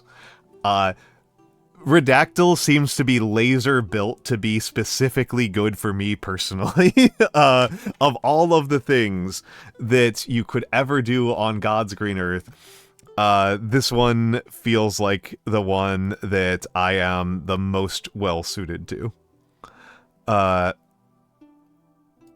am not a fair person to compare yourself to.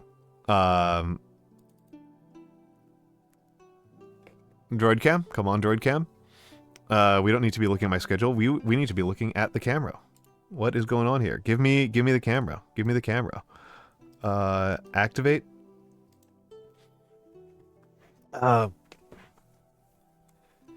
Yeah, that's what it feels like. That's what it feels like. Redactyl,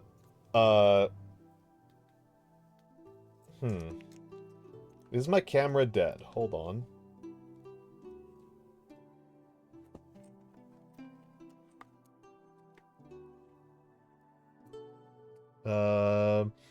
You might have to wait a few minutes, because I think my iPhone might be dead. Oh, I was a professor of sociology. I was a professor of sociology. I don't mind talking about the fact that I was a professor, but I'm not going to tell you, like, my specific research project, because I stopped being a professor for a reason, and I don't miss it. And I don't miss it. So, yeah, I taught, I was actually, like, a particularly, like, non-crunchy sociologist. I was a particularly, like, soft sociologist, if we're being realistic. Oh, there we go. So, I have painted 3 of these. Oh, we got Raiders! Ikazen! Ikazen, it's been a minute since I saw you! How are you doing, Ikazen? What were you up to, Ikazen? Ikazen's very sweet. I like Ikazen. Xenoblade Chronicles 3, excellent. Yeah, our schedules haven't been matching up as well. Also, hello, Fated Knight. Hello, Jarl of Norway. Hello, Ikazen. Hello, Wavy Smurf. How was Xenoblade Chronicles? I have not played Xenoblade Chronicles. I have only played, the first Xenogears. I played, the first Xenogears and... Droidcam, why are you being like this? I played the first Xenogears and... Oh, that's better. And that's it, really. That's it. But yes. Welcome in. You have so much about certain characters. Nice. So today, I was actually just asked this, so you came in at a slightly opportune time. I am Almantas. I am a former professor of sociology, and I am currently a VTuber. I talk a lot about history, because even though it wasn't what I taught as an academic, I actually really like reading history books. I still read academic histories in my spare time. I do a lot of old man hobbies. Today I am going to be working on some miniatures. I am going to be working on some minis, probably just one. And yeah, that's me. I do a lot of hand cams. I do calligraphy as my main art form. Main art form. I'm alright. I'm alright at calligraphy. And yes, Ikazen, I hope that you had a lovely time with Xenoblade Chronicles. I hope you had some lovely yapping. And if you need to raid and run, as I always say, you are extremely welcome to. You are extremely, extremely welcome to. I do not want you to hold yourself back. Oh, and Noodles! Hello, Noodles! Hello, Noodles. We love Noodles around here. Noodles has made it dark, a little bit quieter and calmer around here. Let me just move something here briefly. There we go. Just made some no-bakes. Excellent, excellent, excellent, excellent. But yes. Threw them on the snow. Oh, that's pretty cool. That's pretty cool. But yes, Ikazen, if you need to raid and run, please do so. I know that we tend to end streams. As streamers, we tend to end our events when we are tired and so on. So that's very sweet of you to say. That's very sweet of you to say. Yeah, we are a few minutes out from ads. We are just a few minutes out from ads. But yes, I have been working on some Conquest Old Dominion that somebody bought off of my throne. I have removed all miniatures from my throne because, oh my goodness, I have 110 models left to... No, 109 models left to work on, among the minis that I currently have my hands on. Well, you can see I've actually got two glues. I've got the Super glue, and I've got the cement. I've got the cement. It's actually only 2 boxes, Goonyella. Somebody bought me a box of 100 Roman Legionnaires. I have a box of Hail Caesar Legionnaires. There's 100 of them. It's such a big box. I didn't realize it was that many. Yeah. When we go on the ad break, you can come in and join. Yeah, I listed on Throne. And I thought it was going to be like 30, but no, it's like 100. It's enormous. It's so big.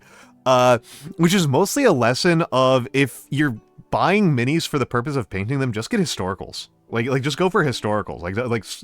Like the fantasy ones, they're upcharging you like 4x for them being fantasy and sci-fi minis. Yeah, I've been feeling the call of the mini. I've been feeling the call of the mini. All right, Goonyella, have a lovely, lovely day. Thank you for stopping by. I know it is an odd time for you. But yeah, I'm going to hit the ads and I will make some tea and use the bathroom and start the collab with Nagi. And when I get back in about 5 minutes, and maybe Nagi won't be here. Maybe Nagi needs a little bit more time. But thank you for stopping by. Thank you for stopping by, Goonyella. Thank you for stopping by, Ikazen. Lovely to have you here. Lovely to have you here. Thank you for trusting your community with me. I hope that they enjoy having a nice, chill time listening to me. It will probably be less chill once Nagi gets on because she is a much more exciting person than I am. But yes. Let me put on the ads, and I'll be back in a few moments. There.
All right, all right, all right.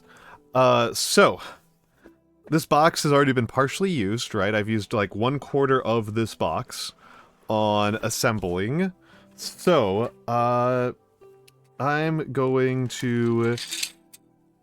So this might actually be the most important thing for me to do. This one might be the most actual important thing. I am probably going to be using the cement for everything except for the magnets, because I like to magnetize bases, because otherwise I find it really, really annoying to keep track of where things are. So, let's grab this sprue. Let's grab this sprue. And let's start snapping some things out. Let's start snapping some things out that I'm going to use today. So one of the things that's kind of useful here is that the bodies are different. Let's refocus the camera. Let's refocus the camera. The bodies have... The torsos have numbers in them, right? So 2 and 2 match up. These are the back and front of a torso. You can see. Back and front. And those are both 2 and 2, right? These are 2 and 2. Back and front, right? 2 and 2. Back and front. Okay. The heads are more of a pain in the ass, from my perspective. The heads are much more of a pain in the ass. So, let's think about this. Let's think about this. So, I think I'm going to do another spear guy. I've done a... You have to mimir soon. Mimir soon. I mean, I'm guessing you mean you have to go to bed soon. That's all good. That's all good. Enjoy your night. Enjoy your night. Sleep well. Sleep well. Sleep well, amigo. I kind of like this leaf blade. I kind of like this leaf blade over here. This one. This leaf blade, number 34. Trying to figure out which hand that is. That is a right hand on 34. I'm going to take a look at this other one, because this one... Okay, it didn't print out super well, so I'm going to have to do a little bit of shaving on it.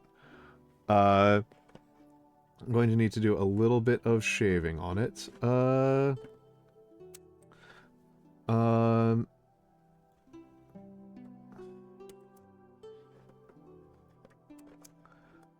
So this one's going to need a little bit of shaving. A little bit of a shave down. And let's just use this. Let's just use the closest shields and person. Let's just use the closest one. And get these out of here. Closest torso. Get these out. And let's double check. That's number 3. That's torso number 3. So this is the other part of 3, right? This is number 3, and this is number 3. So we got to get these ones out of here. I almost autopiloted into knocking out a 3 and a 1 torso, which would not have correlated very well. Should not have correlated super well. And wouldn't have gotten me very far.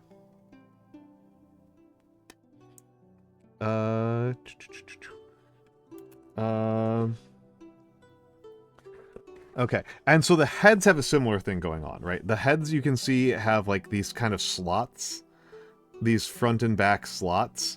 So they slot into each other, right? They slot into each other. Let's also just let's also just punch out a shield. There's only so many shields in this, so let's punch out a shield that I haven't used before. Pickles a Little Dill, have a good night. Have a good night. Thank you for stopping by. Thank you for stopping by. And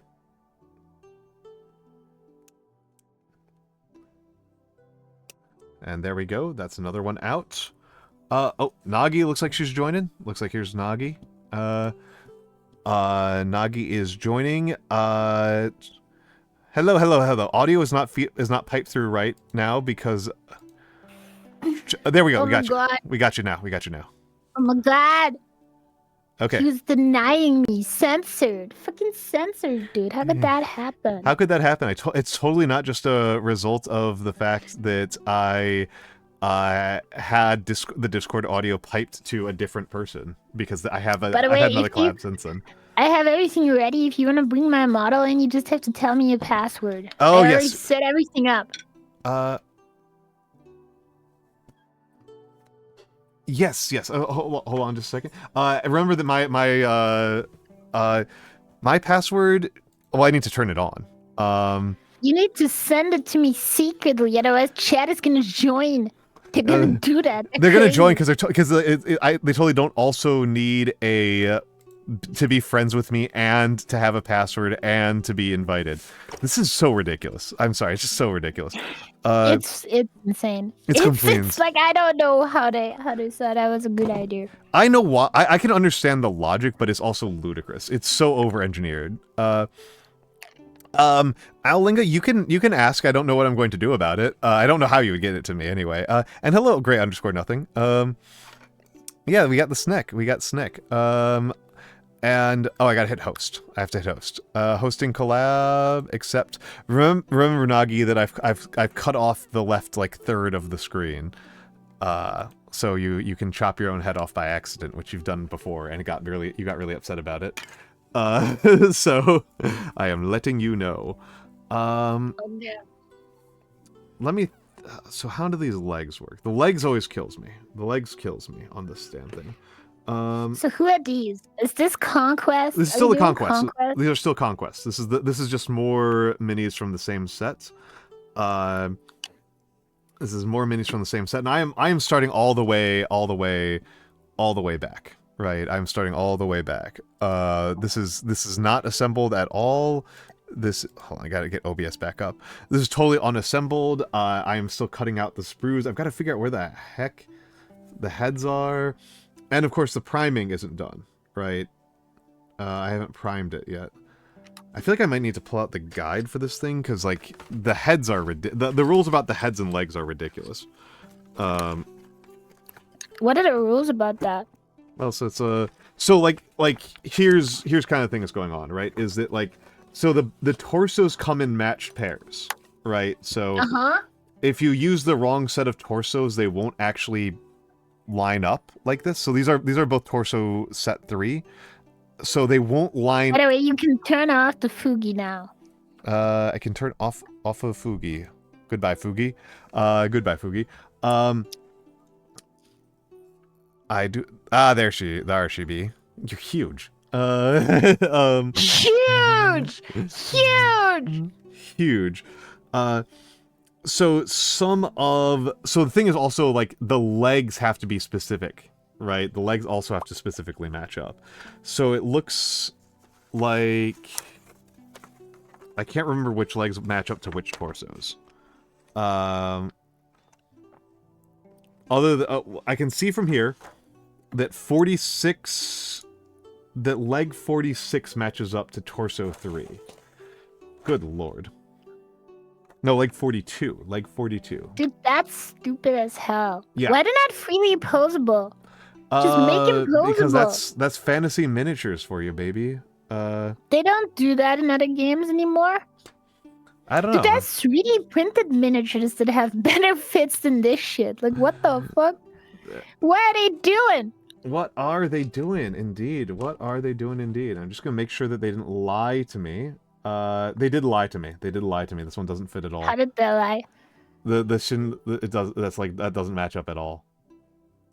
Disgusting. Hold on, there we go. I'm off camera entirely. I gotta pull off my camera's too far away from where I think it is. I think my camera is like.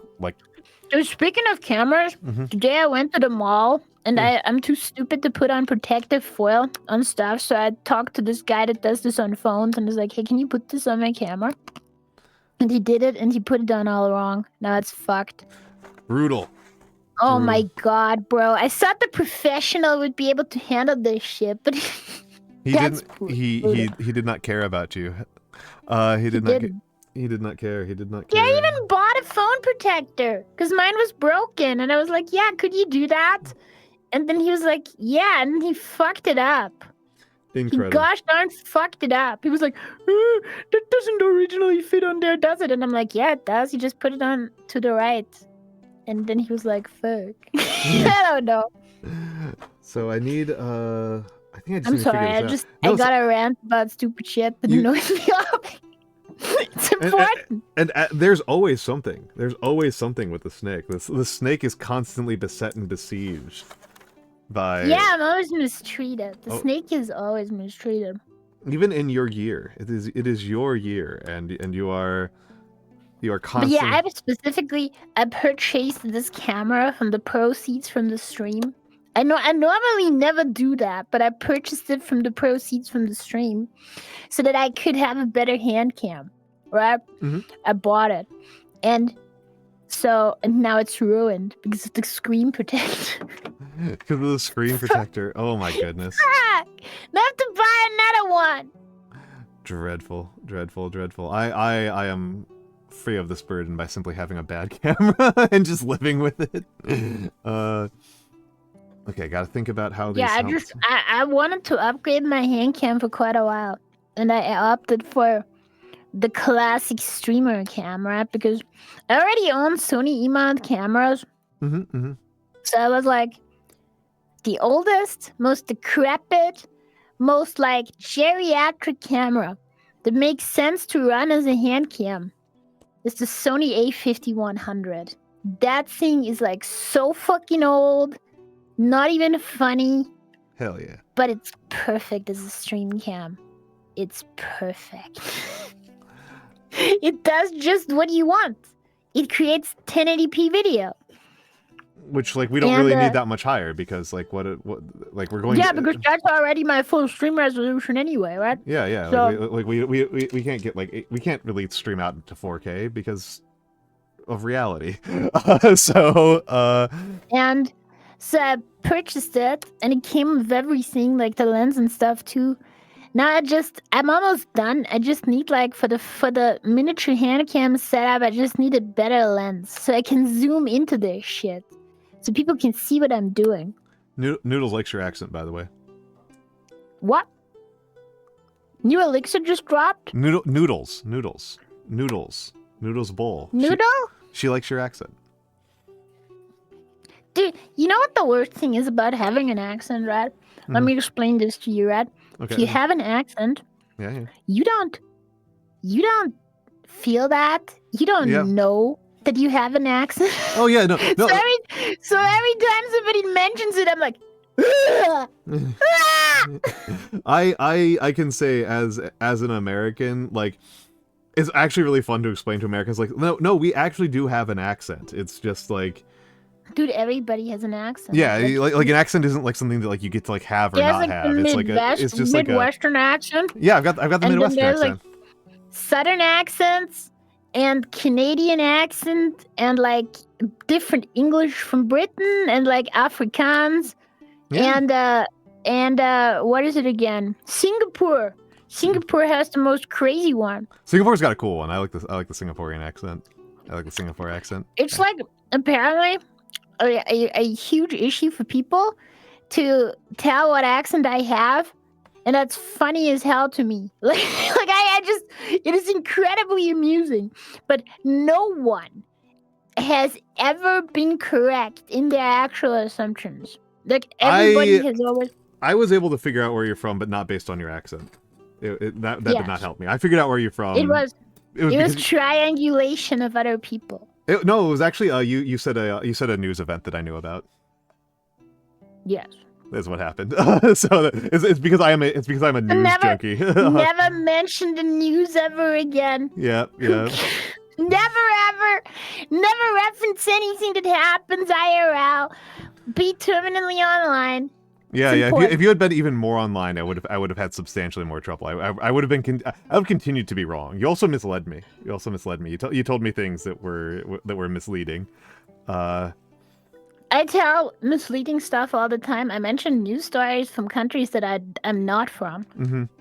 all the time. Like, you were just lucky that you got the right one. Yeah, no, you slipped up. You slipped up and you mentioned a very specific one that you didn't think was a big deal, and it turns out it was like, oh yeah, that's the secret, because it was like decades old news too. It was like not recent news. It was like a really old one.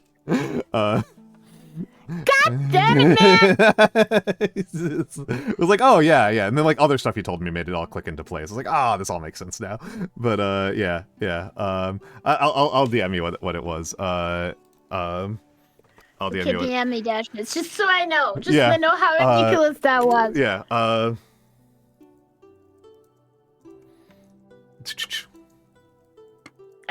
I'm waiting. I'm looking. I'm at writing this down. now. I'm writing down. Yeah. It was that one.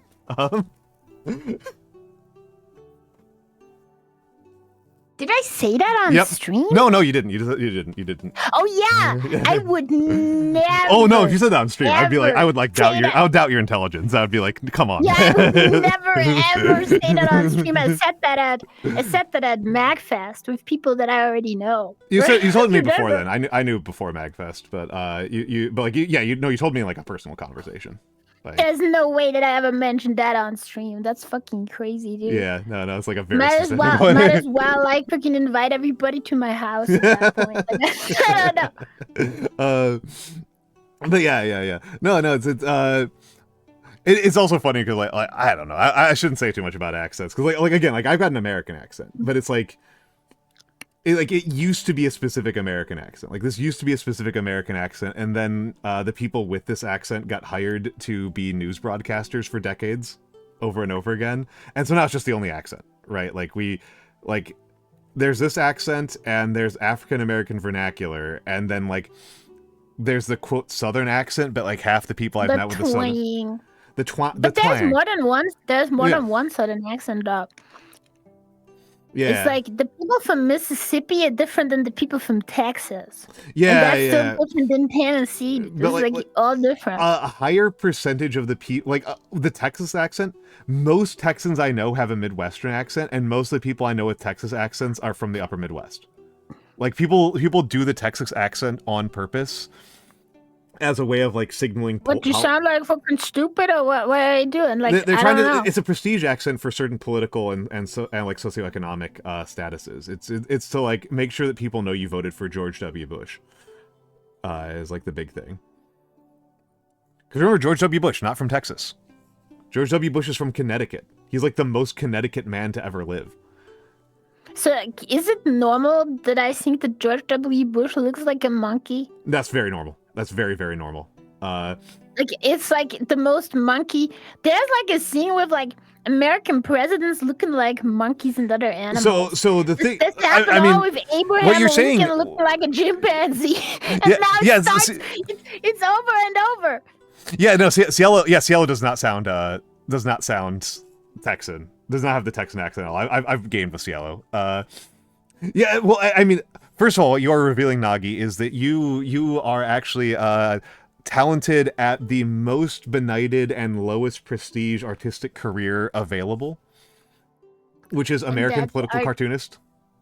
Yeah, I hate that. The lowest cartoons, they're bad everywhere. prestige, yeah. Like, they're bad everywhere, though. They're like terrible no matter what.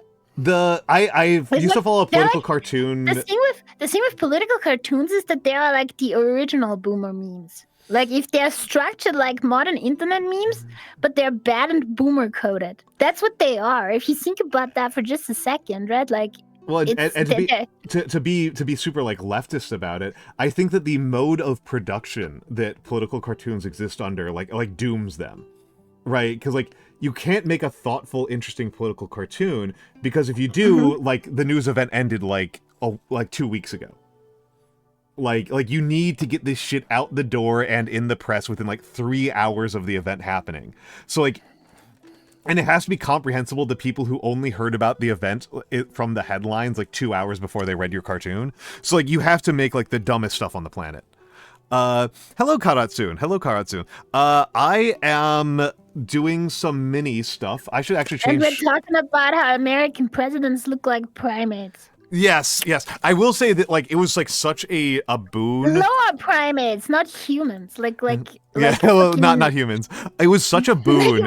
It was such a boon to political cartoonists that W of all of the people looks so monkey-like, because like, oh my god, like if they had tried to draw Obama like that, like so many of them would have gotten like obliterated. Dude, like, Obama doesn't even look like a monkey, dude. Not particularly. Like he's like on the tier scale of looking like a monkey.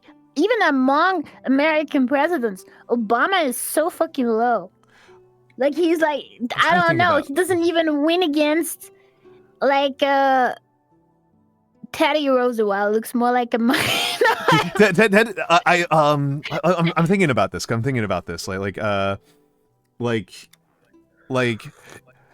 so Obama's a handsome dude, and it's actually like he gave a gift.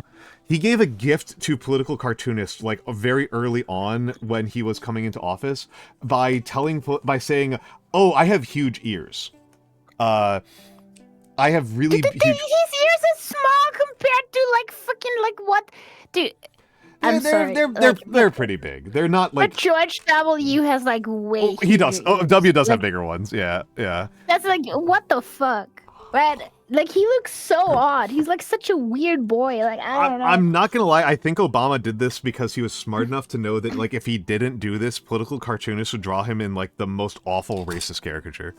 That like they would give him like gigantic lips and like, which some of them did. Some of them still did that. Gave him like gigantic lips and like. Obama doesn't even have big lips. He doesn't. He has just pretty thin lips. I've got bigger lips than him, and I don't have particularly big lips. Like, he's got pretty thin lips. But like they would do that, Obama. Right? They did that anyway. Yeah. Yeah. Obama. Like he was like, you know what? Trying to have they it should bring back Obama. It never died. It never died. To be honest, I think it actually increased over the last couple of years. I think it's only gained interaction because I like never heard that while he was president. The Obama thing. The Obama. This is, by the way, the funniest ever when they brought out like the whole thing about, oh, what if a president could do a third term, and they were like, but not Obama, though. No, not Obama, though. Very specifically not Obama. Very specifically not Obama. Other presidents are allowed. And it's kind of funny in that, like the political. They're very interested in keeping Obama out of office because he's like actually kind of well liked. Whereas like. Honestly, if you open up the gates to everybody's thanking him all the time. Thanks, Obama. Yeah, thanks, Obama. All the time. If you open up the gates, cares. Thanks, Obama. Yeah, if you open up the gates to third term Democrats, it's like the things that was That was like my favorite post, right? Like where somebody posted online about like, dude, they repealed the entire Affordable Care Act. What the fuck? I said they were only gonna repeal Obamacare. And then somebody points out, yeah, but bro, Obamacare is the Affordable Care Act. Yeah, those are the same thing. Those are synonyms. Yeah, and he's like, fuck the Democrats for naming shit in confusing ways, and I'm like, oh my god. Well, and what I was gonna say about like the whole thing about them like working very hard to keep Obama out of getting a third term is that we destroyed all of the things that got Obama elected. Like all of those institutions and organizations are gone.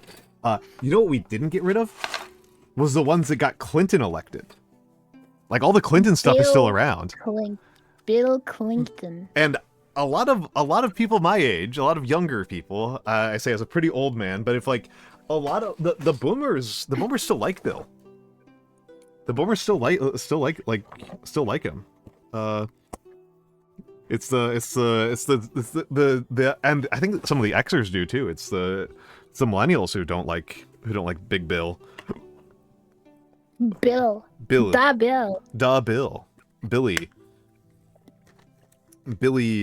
The. What if I became the president? I would do it. Cause like I can't be worse. Like the truth is, at this point, right? Mm-hmm. If you look at the Trump shit, at this point anybody could, right? Like people always say, like, "Oh my God, you couldn't be president because you have to be like do all this shit and stuff and like be smart." And then like, yeah, but if Donald Trump is doing this, Like, No, come on. I Come mean, on, right? I think this is. We're just being political on main here. We're violating all the VTuber norms here. I'm sorry. This is why you're on my channels, because you're not going to do this shit on your channel. You have to come to my channel. I would be VTuber president. You and I would be like focused on very important fiscal policies. I just want you to bring European social housing to America. That's what I want. Done. Yeah, let's do that. It's done. We're bringing that in. Yeah. Nagi also very not American. Like, I would abolish credit score. I think abolishing credit score would be a boon to the entire society. Like, are you aware of you that are American that credit score is not a normal thing to have, and that it doesn't matter outside of America? Well, it's a wild thing because like what credit score actually is something that I think is, I don't know if I'd say it's good, but it's at least like entirely comprehensible, which is a thing that banks use to guess how safe it is to loan you money. Like that's what it's for. Is like when a bank writes you a loan, they're making people in Europe don't have credit scores. If you go to a bank, you have to discuss with the bank, like you go into a one-on-one meeting with the bank people there, and you discuss the conditions of your actual loan. And you have to, they will ask you what kind of stuff you can show them, right? That makes how this is like there is no actual, obviously if you have fucking a pending case for fraud, right? Like yeah, it's gonna be a problem, yeah. Not putting that in would be highly illegal. But it's not like your actual bad investments don't follow you in that way if you actually recovered. It doesn't take years for that shit to recover, right? Like, it's just you have income now. Good job. And hello, Saf. Hello, Saf. Yeah. It's actually really funny that the credits, like the social credit score memes about China, because it's like I have like know enough about China that I'm like, okay, so like this is something that people said China already has, but I know they don't currently have it. So when are they going to get it? Yeah. So it's well, Hunter, it's about how predictable and reliable you are as like as a person to loan money to. And I mean, being a really bad leftist here for a second, I don't think it's insane that banks would develop a system for predicting how good they think a person's going to be at taking loans. I do think it's insane that we've organized our entire society around the idea that this is like your moral aptitude as a person. That feels insane to me. I will say that I think the way that the system is laid out is bad for society in general. Yeah. And so I would like, that's something that I would be against. Yeah, Let's see what else. I'm not opposed to like a bank trying to predict how good you are at a loan. I am against like the way that we've actually used it in practice, where it's like your virtue as a person, right? Like it's everything about you gets filtered through your credit score. The truth is that the banking industry is not much different than the insurance industry and how bad it is for society in general, but nobody's ready for that conversation. Oh so we're gonna bank that until the second term, okay? Like we're gonna put a pin in that. Blue, I think the actual funniest part, this is an Obama era change. This is a thanks Obama moment here. For a long time, looking at your own credit score negatively affected your credit score. That's fucking insane, dude. Yeah, you lost credit points when you looked at your credit score for years. And you still do, but you have to look at it more than once, like every couple of months. Like you now get a free look at your credit score, like you shouldn't. a couple times a year. That should be fucking banned too. That's bullshit. It's insane. It's completely insane. No, there's like all these like completely insane things that like are like Obama era changes. I remember like I worked with health insurance for a while because like I've done like a lot of work with really fucking poor people. And I remember like a bunch of things I had to learn. It was like we had like our training manuals include these things were completely insane. Completely insane. And it's like, oh, by the way, this is now illegal as of Obama. Which was stuff like your credit, like your insurance company can just like cut you loose if you cost them too much money. Oh, that was like, so... It was lifetime maximums on payouts. A lot of European countries had a lot of strange insurance things. Basically, insurance for a long time, and this is like people rave against the EU, but this is like an EU Parliament kind of thing that they got through. That there's like unified things that cannot be considered by insurance companies as risk factors. So, for example, one of them is they cannot actually consider the gender of the customer as a risk factor. Oh my god! This is I will say in most cases, this fucked over men more than it did women. Yeah. Because men pay more for health insurance because they have more problems on average. On average, yeah. They're on average known to be worse drivers, so they pay more for car insurance too, right? Yep. But then there's also the thing, there's also the thing that there's something about like pension ages in Europe, right? It's different per country, but most countries in Europe have a pension age for women is 2 years less than for men. Interesting. Seeing as if you have children, that is counted towards your pension age, but it's just assumed that you will have children in your lifetime, right? So I don't know, like a lot of countries did equalize that, but not all of them. I don't know which ones. Fuck. Yeah, so as soon as you don't have children as a woman, you have an advantage with pension age. You just don't have to work as much. I mean, I mean, talking from because we get the ancient history thing here. This is actually one of those things that's like really funny. Like the number of countries historically that have had like an incel tax. That the Romans were one of them. Like there was a special tax levied on men who didn't have children. That's like the reverse though. Like if you're a woman and you just get it if you don't have children or not. It doesn't. It's just assumed that you will. It's just assumed.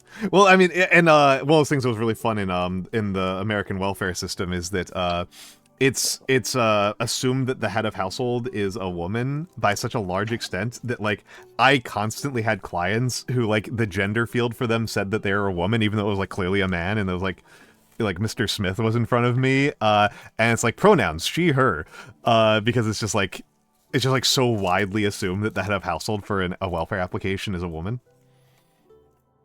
That's fucking weird, dude. Yeah. Because the most common the welfare system around here is really kind of designed for single mothers. It's like the canonical case, and then we like expanded it out from there. That's fucking stupid. Yep. Like what? Yeah.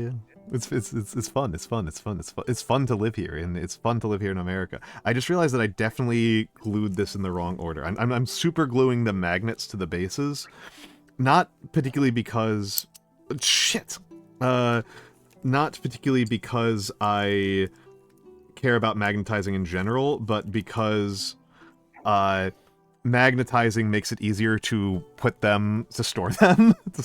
Magnetizing the bases means that I can use a cookie sheet to store my models. You don't even have pensions anymore in America, right? Like that's like most the of us craziest shit. Pensions are very rare. Pensions are considered like very, very rare. Pensions are like not having pensions is like the craziest shit. I feel like that's actually the stuff where you should go to the streets, dude, French style, right? Like like bring out the guillotines. But apparently you can do whatever in America, it don't matter. Like it's I don't know. I still think about the memes about like Americans like what you fire an American and like they thank you for it. I actually do have a pension because I worked a job that had a strong union and a very risk-averse employer. That's the other thing. Unions are usually pretty strong in most countries, at least compared to America. Like a lot of unions have like contracts, right? Like that with industry officials that have like minimum rates specified and all this kind of stuff. And there's like stuff. If you, this was like what I remember this from the Netherlands. So in the Netherlands, there's this thing where you have like a union contract, but the union contract is like depending on what you're selling in your company or whatever. So if it's like a metalworking company, the metalworking contract could be really good. Yeah. And if you're a fucking if you're janitor, you're under the metalworking contract and you make fucking the big bucks as a janitor. It's crazy. That's pretty weird. That's weird to me as an American. That's how it works. That's how it works. It's solidarity with everybody in the company, yeah. In the company, yeah. That's how that works. American you unions have to pay aren't the minimum amount for male workers. American unions are really interesting. This is like a kind of cool thing. Historically speaking, it's not very cool if you live here. There's functionally like two competing models for like what a union is in the United States. I'm gonna pull us in a little bit. I mean, unions in Europe have a lot of tradition, right? To the point where unions that have existed since the olden times, like jobs that are like still a thing from way back when, in a lot of places they're still just called guilds. Yeah. Right? Because they have been like guilds since before there was like a democratic state. It was just like some kind of trade union that existed back then. Yeah, we've only got a couple of guilds in the U.S. that call themselves guilds. That is to say, we've got like the Screen Actors Guild, for example. But yeah, so there's two big competing models for unions in the U.S. and one model is the union is called the 2-party and the 3-party models. And the 2-party model is that there are 2 parties. There are the workers and there is management. Are you using the terrible like remover from Games Workshop? What the fuck? What was that? Using the terrible mode line remover from Games Workshop? Yeah.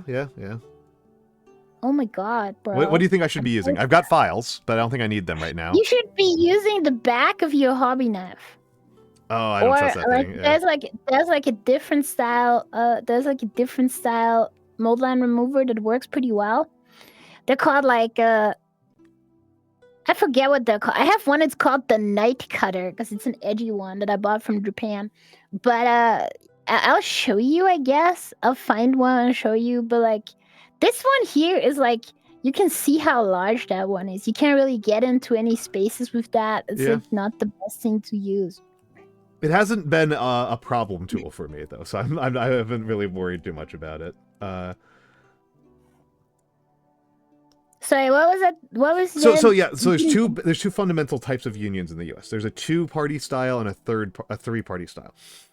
A 2-party union is a union where there is the whole model, like the whole theory behind a 2-party union, is that you have workers and you have management, and the union is a tool that the workers use to negotiate with management. Mm-hmm. The 3-party style is the style wherein there are workers and there is management, and then there is the union as a 3rd party that acts as a mediator between the workers and management as a separate entity that exists outside of that relationship. This is like the unions. This is like there is like there's a difference in Europe between what is a union and what is like a I don't know how to say that in English. If you even have like an equivalent, there's like a union type that is specific to like a company or a specific plant of a company, right? So like the workers that actually work in that specific company. But unions are usually industry wide, as far as I understand this. Right. So they just do stuff in the entire industry, right? Well, ours are the names are such a mess. The names are such a mess because like there's 1099 East and 1099 West are 2 unions and they cover nursing homes but in different parts of the country. What? Yeah, it's like the name is like a mess, right? It's called 1099, 1099 East and 1099 West, and they're actually extremely different. They're actually a very good example. How about like nurse, like care workers union or whatever? Like how about that? Like how about that? Why not that? It's such like a crazy thing because we also have like so like Alalinga just referred to the Teamsters. And the Teamsters union will cover all sorts of stuff that aren't Teamsters, and like a huge percentage of unionized work, like when video game companies get unionized, like it's often done through United Auto Workers. It's like such a mess. It's such a mess. But like, so to talk about like that 3rd party, 2nd party distinction, like 1099 West. This is like the same feeling as like, where do you go for your where do you go for your passport? The Department of Motor Vehicles. Like, what the fuck is going on in America? Like, DMVs handles things that require photographs. Like, you know where you go for this? Town hall. In like basically every European country, town hall like gives you this shit. Like you just go there. I lived in a town where the town hall didn't handle that, but it did handle your water bill. I remember that. Good stuff. Good stuff. Good stuff. But yeah, so the 1099 West is they make fun of bureaucracy in European countries and stuff. Yeah, no, ours is really nightmarish. And they have this shit. Then they have this shit going. It's like, what the hell? No, we're a nightmare on bureaucracy. We're a nightmare on it. We were actually talking about David Graeber earlier. David Graeber had the fun insight that attempts to limit and eliminate bureaucracy almost always generate additional bureaucracy. Like it's not even like zero sum. It's like negative. It's positive sum. You gotta like burn it down and build it from the bottom up again. Yeah. It's like it's a. There's some way to make this camera situation better than. I mean, attempts to limit bureaucracy could just be like, hey, bro, let's not require that anymore. And then because it didn't work or whatever, I guess you can just like leave it out and not replace it with anything. Well, we currently have a president who's working on that, and his the things that he is removing are things like medicine and air traffic controllers. Oh yeah, the disease control and shit, and I'm like, what? And then like leaving the WHO is baffling. Yeah. The sky is falling out. The sky is literally falling. The sky is literally falling. We have actually lost the mandate of heaven in like a classical sense. Like, turns out. The destiny wasn't that manifest after all. Yeah. I don't know what I'm saying, like... Oh, it's... Oh my goodness. Let's see, I think... Yeah, it's buck wild. Yeah, apparently 2 plane crashes in the last, I don't know how long. Oh no, we've had several more. A plane Toronto flipped over? No! This never happened for years and years and years. And I mean, we plane crashes are a fact of life, but this is also a way higher rate than usual. Warg_Walker, thank you for the follow. Apparently it was plane crashes that turned you on. Apparently I need to talk about plane crashes more on stream. That's what gets the people interested. Okay, hold on. This one's... These things I do want to replace. I am using the terrible Citadel nippers.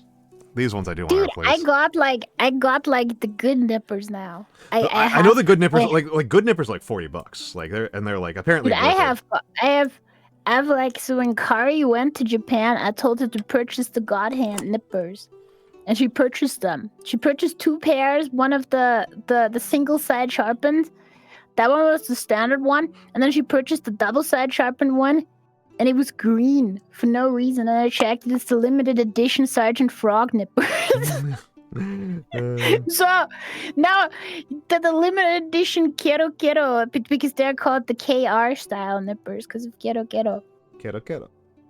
And now in case anybody's at all confused about the word we're saying NIPPERS, which is like, for some reason, when you use them for cutting plastic, they become nippers. Clippers. Yeah, we call them. I don't know why they get called nippers when it's like for plastic. It's like what clippers. Are these? Where do you get them from? They look terrible. These ones, they came with the Citadel, like a Citadel starter paint set that I bought. Dude, Citadel's tools are garbage. It's not very. This one doesn't bother me that much. This one's actually pretty bad. This one actually does suck. No, Citadel's tools are fucking trash. I will never buy that. They're also overpriced. Like basically everything they sell. Yeah, no, fuck you, Games Workshop. I swear to God. Really ripped me off on these ones. This was actually like a ripoff. Humter is Polish and lives in Sweden, so he's going to be thinking about this.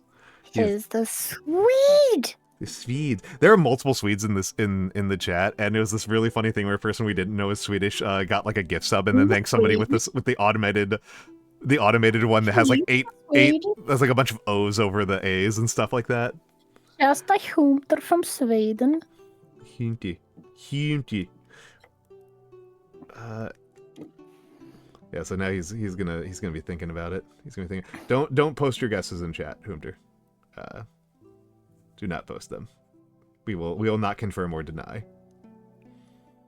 All right.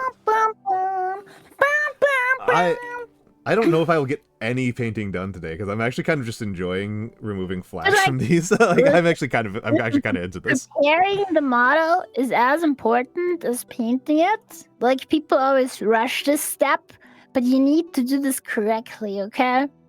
This is very important also. I like it. I like it, to be honest. I'm into it. It's cleaning. It's I don't know. There's something like satisfying about carving to me. Emotionally and mentally. Maybe satisfying. You should do a wood carving stream. You know what I've been thinking about recently? Okay, like listen, I'll dump this shit on you right now. So let's hear it. Recently, I've been doing some experiments. Okay. Yeah. So I've tried to create synthetic ruby in my microwave. Okay, that's a crazy one.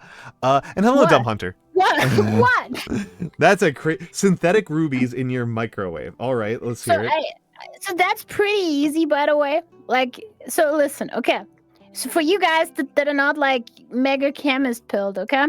Rubies are basically superheated crystalline aluminum oxide, right? So you're not using the chromium. You're not doing the chromium, right? Okay, that's what I was wondering about. Like, what so the fuck? Like, where are you getting out your hand on that much chromium? So that's like no. Listen. So then you have like fucking sapphires. Sapphires are or corundum, right? Yeah. Like sapphires are corundum, and so is like rubies, but like they're usually called emeralds or not, as far as I understand. Okay. Emeralds are I'm getting my green geology. They're called green sapphires, right? It's like it's a different thing. It's a different kind of crystal. So corundum or like sapphires, like the reason why they have different colors is because they are contaminated, right? A pure aluminum oxide sapphire is just white, right? Like it's just white. Yep. Normal. Because of quantum bullshit. Yeah. Yes. So if you add chrome oxide or chromium oxide, right? Then like 1% chrome oxide to 99% aluminum oxide, you get a red color, which is weird because chrome oxide is green. Yeah. You know how it is. You mix that shit, and what you have to do is you have to superheat that shit, and you have to superheat it, and then you have to put it into like a mold and stuff and pressurize it for a little bit and then let it cool down, and it becomes ruby, right? Or like sapphire, red sapphire. And you can do like a jank version of that by you stacking shot glasses, filling them with the aluminum mixture, and putting like aluminium wool into that bitch, and then turning on the microwave, which creates like a fucking 4,000 degree plasma inside the shot glasses. And it's crazy to look at. But most of the time the shot glasses explode, but it creates pretty sizable rubies. They're not big enough for actually anything, because I was like, what if I could create artificial rubies and then I cut them into stuff, right? Like I cut them into like dice or whatever the fuck, and then I sell that as my merch.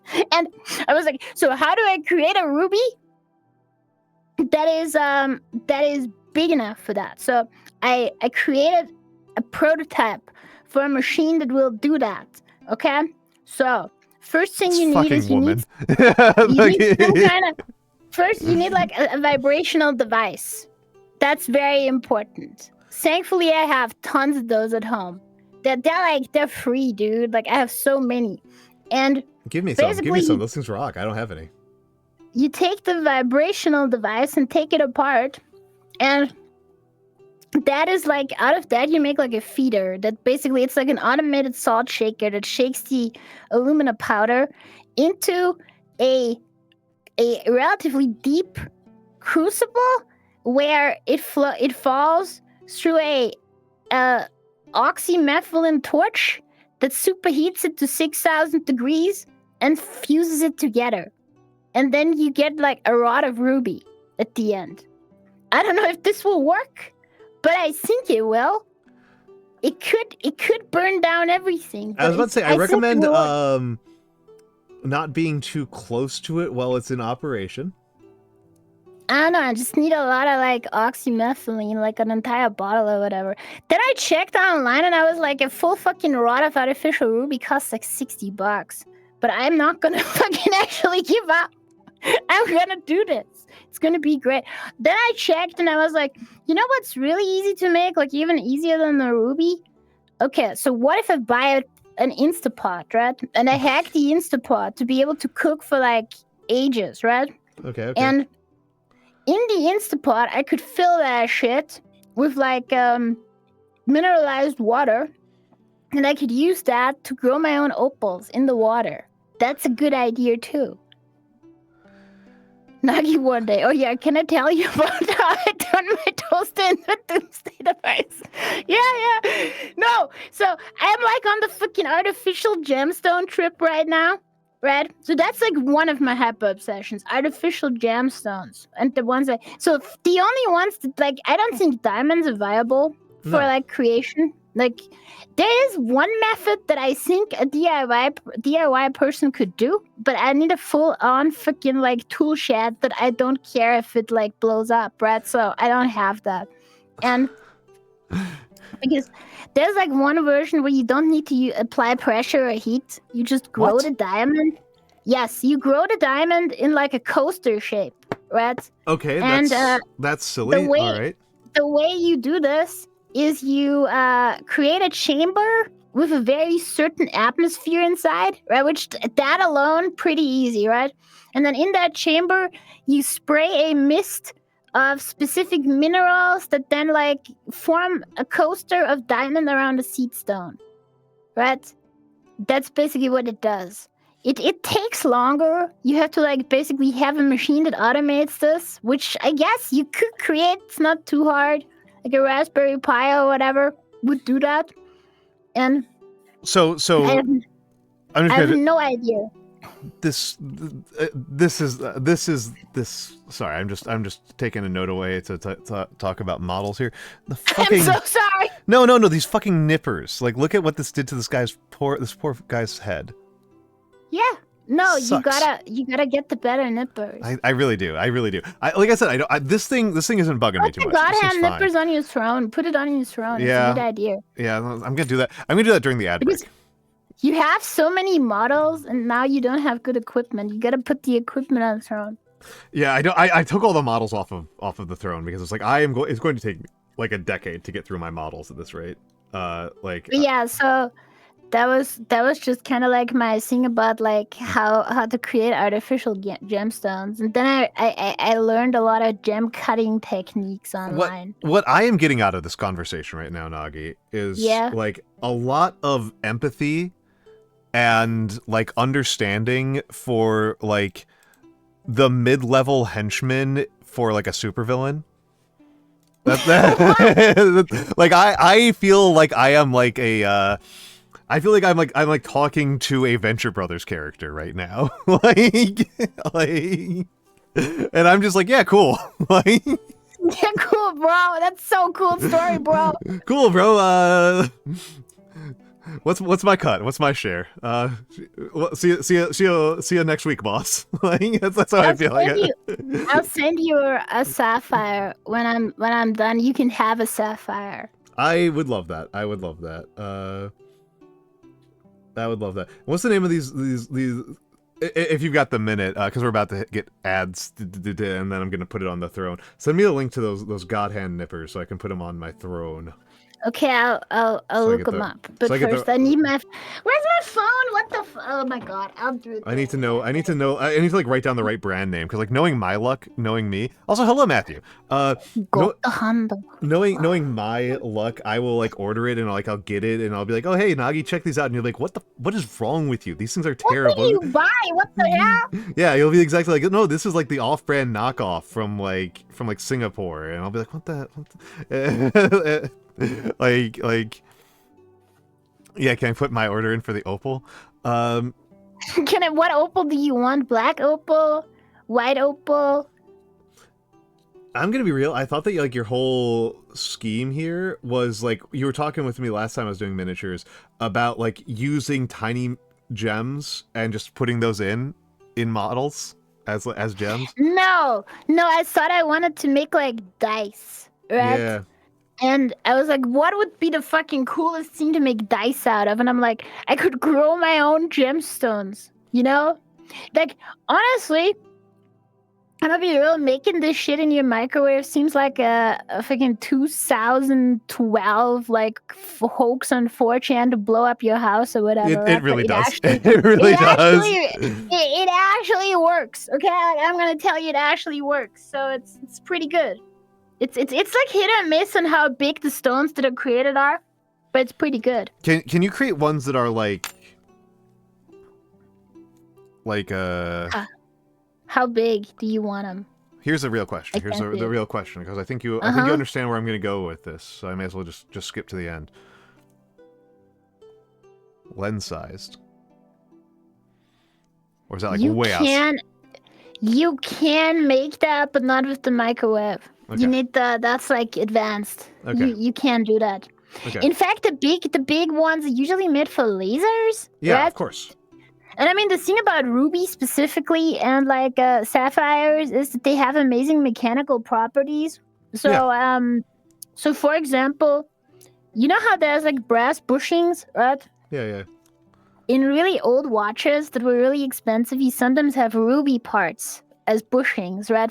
Because ruby has like almost incredible surface properties. Like, it's incredibly slippery is what it is. It's like weird self-lubricating kind of surface that like everything just slips off of. Like no kinetic friction. All right, that's pretty cool. So that's pretty good. 3D printer nozzles are also available as like ruby, synthetic ruby nozzles.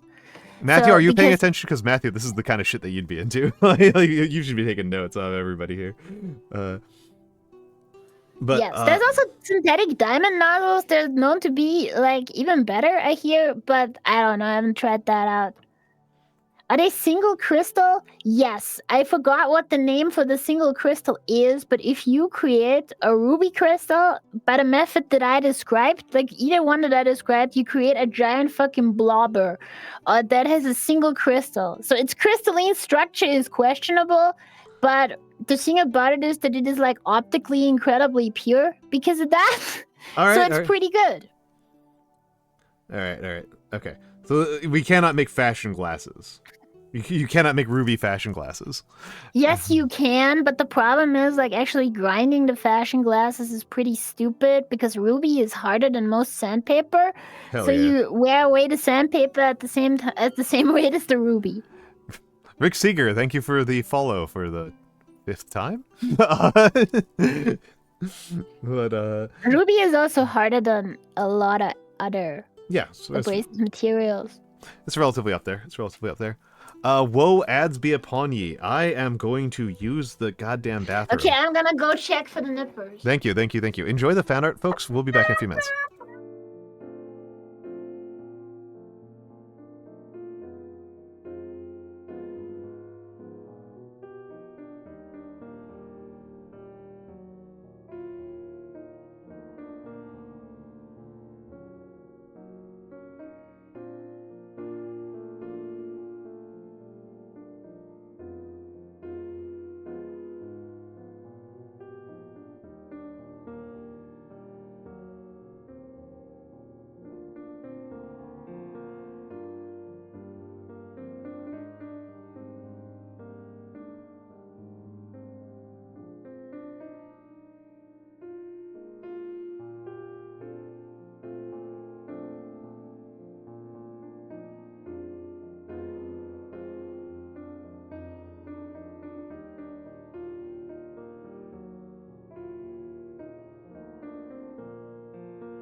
We're back.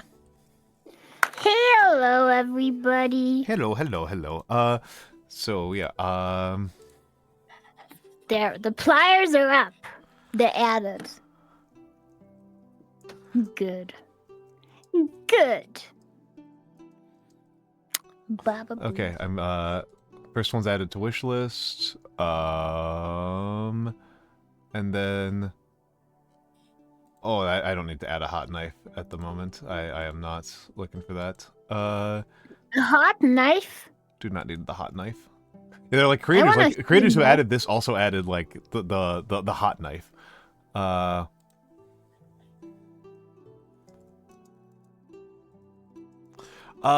don't know. I didn't pay much more attention to it because I wanted to add the other one to the wish list. Okay, so they are on the throne, and I will link in the throne.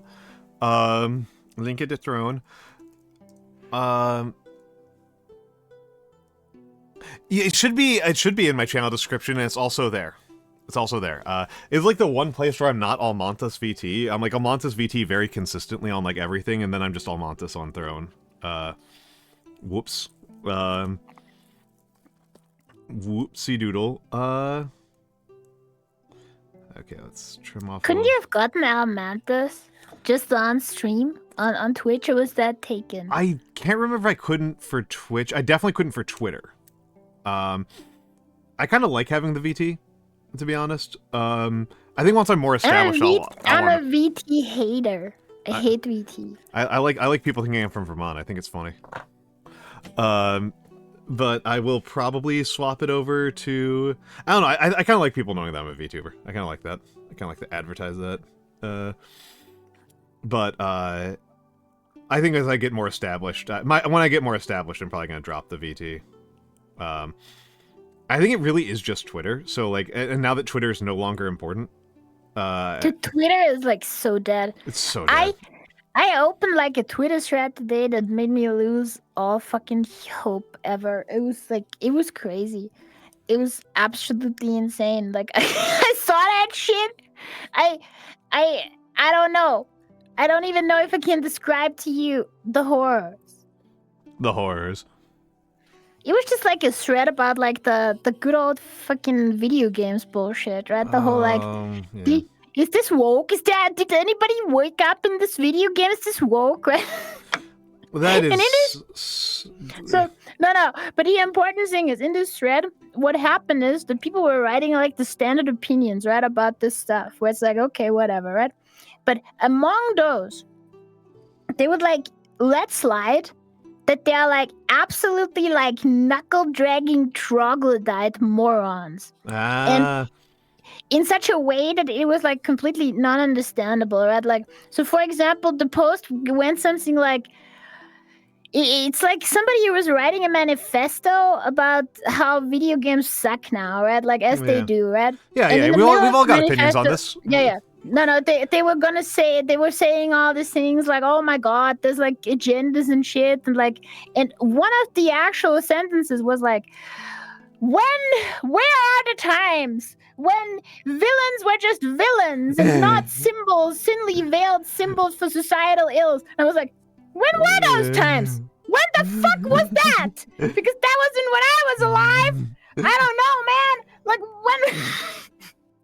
literally looking for like. Hold on. How far back do we have to go? Because it's certainly not Dante's Inferno, right? Because like Dante's Inferno is like pure political haterade, and that's like we've got to go at least pre-Renaissance. Dude, like it has to like there's even fucking ancient. Got to be like pre-Bible. Like I'm not sure like who the villain stand-ins are in like the Epic of Gilgamesh, mostly because I'm just like the Epic of Gilgamesh is just about like two gay guys who like one of them dies and that's sad. Like there's not like a villain in that story. It's just like death. Like the villain is like the concept of the abstract concept of your boyfriend dying. It doesn't have like that kind of like narrative structure. But like it's like what are we like? Dude, the second post that got me good, right, was the one where they were talking about like, oh yeah, everything is seen as fascism today, and the guy just posts that shit, right? Yeah. And it's like, they see everything as fascism today, like nationalism, the state using basic force against its citizens, and I'm like, what? What, bro? What? Oh, buddy. I was literally, they were like, I forget, but they're like 2 or 3 other things that are like classic fascist like strategies, and I was like, what? Yeah, I mean that was like I've enjoyed for years the consistency of the whole like, oh, everyone you disagree with is a Nazi meme from Glorious Bastards. I don't even care about the entire discussion there that much, but the truth is that just like these people should just keep their mouths shut because they're just embarrassing themselves and they don't even know it. It's like, what is going on, man? Like, it wasn't this bad. It didn't used to be this bad, right? Like, I'm like, what? I mean, there's basic force. Like, just with that, if you call that fascism, then like, I mean, what even? Like, at that point, like, what even is fascism? I don't know. Like, if that's not it's not fascism when when the state murders enemies who are inconvenient for stakeholders of the oh. And yeah, Matthew Riceseeker, you are correct. You are correct that a significant percentage of what the Iliad is about boyfriend die. Boyfriend die, I'm sad. Like they deny that to this day that it's not true. They deny that shit. I'm like, bro, like how can you deny that? It's honestly like it's an insane thing to even go to bat for, because like so this is like something that's not like a this is like an unwoke joke from back in the day, right? So there's a type of chemistry reaction where like part of it involves ketones, right? Ketone substitution. So let me grab a piece of paper and a pen.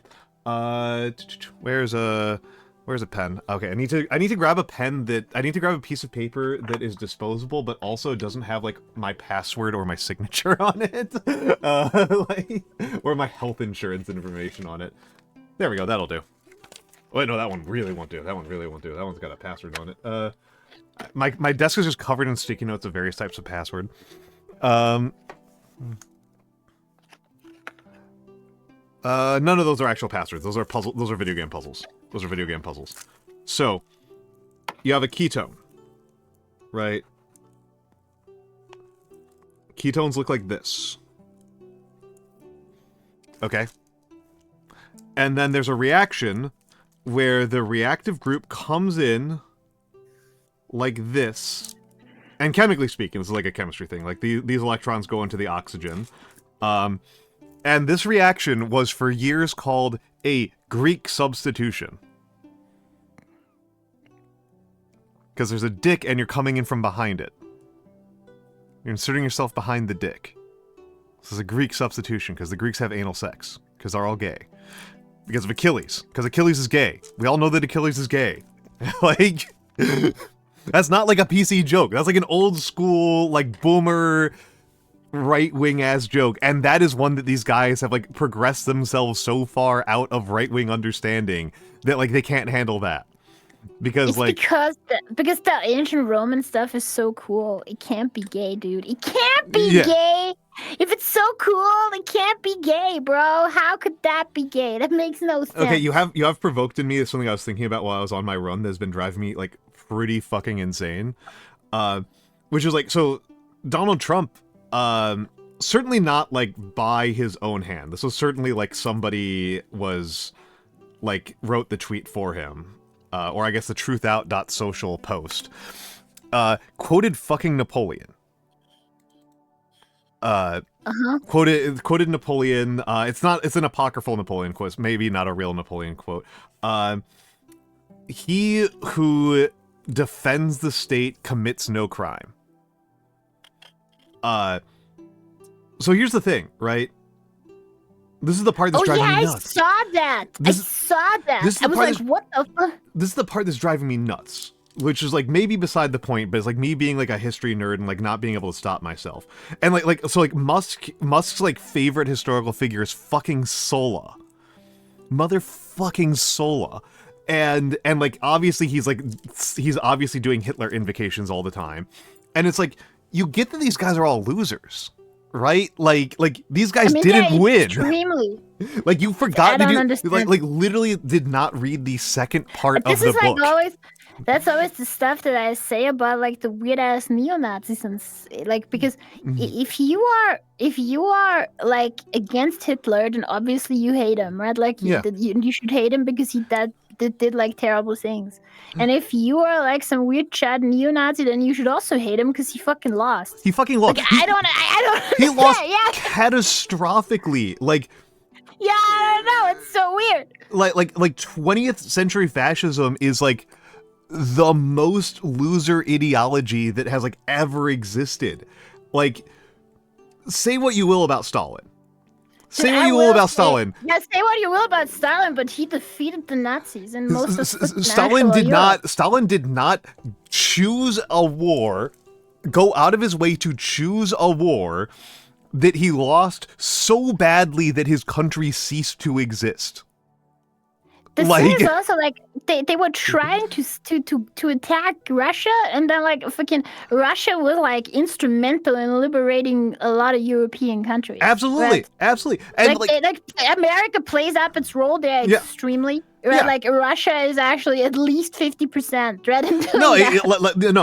No. America is absolutely self-sucking really hard about the role that it played. It did play a big role. Like I feel like a lot of people overcorrect and like America didn't contribute at all to the victory in World War II. That's overplaying it.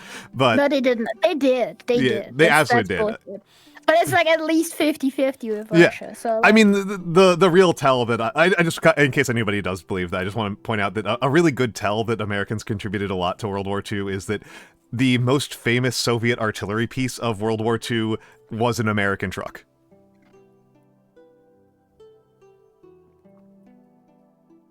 The truck.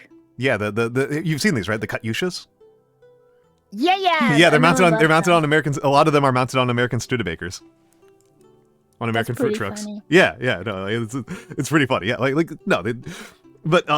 just kind of want to push back against an overcorrection I see sometimes online. But no, a lot of people say that it didn't happen at all. But like people sometimes, the rockets were not. The rockets were not, but a lot of the trucks were. A lot of the trucks were American fruit trucks. What I see often is that people like basically act like Russia's an afterthought in this. Oh, that's insane. True. That's completely insane. Yeah. No, that's completely insane. No, it's. They basically almost act like in World War II they defeated both the Russia and like Germany or whatever the fuck, and I'm like, what the fuck? Like, what's going on? No, that's some real goofy post hoc cope by the American Cold Warriors. But yeah, it's just what was I even saying, man? But no, these guys are choosing like these turbo loser ideologies. Like, yeah, they are. Hey, did I ever tell you the story? Have you ever heard that of how I learned about Donald Trump? Like as a person?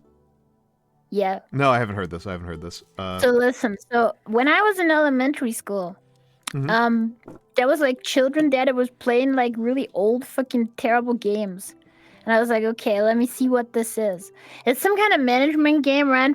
It's like, I checked it out recently. I think it's like Airline Tycoon or whatever the fuck, right? Okay. And in that game, there's cheat codes. And the cheat code to get $1 million is Donald Trump. Okay. And so at that point, I was like, what the fuck is a Donald Trump? a Donald Trump. What is a Donald Trump?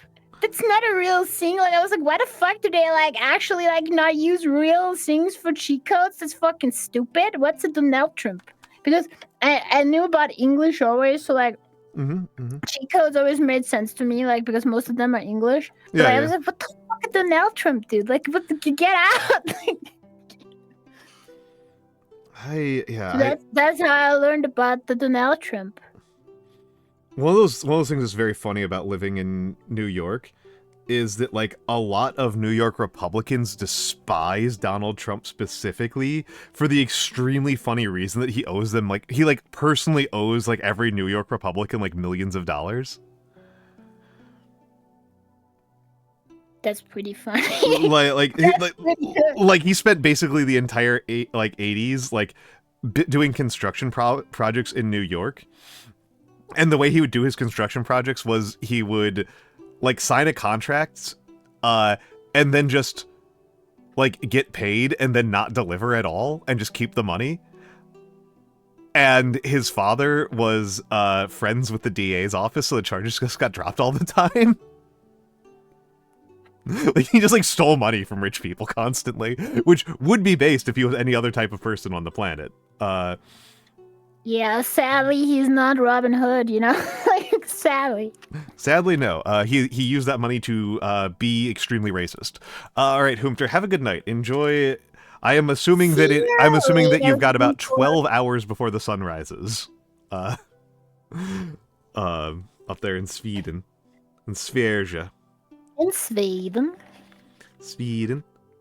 Sverige. I'd like to go to Sweden one day. It's pretty good. Seems like a pretty based place. It's an okay place. I also really like the pulse. That helps a lot. Does have, like, the worst cuisine I've, like, ever seen. Really? Oh. Bullshit. Who's got worse? Bullshit. Who's got worse? Germany. Really? Yes, German cuisine sucks. It's just a bad version of the cuisines of other countries that surround it. Really? I'm used to thinking of German cuisine as, like, perfectly fine to good. It's fucking disgusting, dude. Like, I don't know, man. Like, they're just, like, bad. As I said, it's like, the problem is not that it's, like, bad per se, but it's bad in, like, it's like a worse copy of what already exists around it, basically, is what's going on. Obviously, the English are often, like, said to be culinarily disabled uniquely or whatever. And they're pretty bad. Yeah, I've got pretty low opinion of the British cuisine. It's not great, right? Like Scottish stuff's okay. Like, the Scots, they know how to cook. The British, they don't know how to cook. The British. The way that I can tell one of my regulars has extremely cursed opinions is that he thinks British food is fine except for the Scottish food. Like, that's how I can tell he's like really trolling. Like cuisines that I understand if people don't like. Yeah, like, for example, Dutch food. Dutch food is pretty good in my opinion, but I would understand if somebody that is American specifically didn't like it. Okay. Because it's, like, so different from what you would expect, right?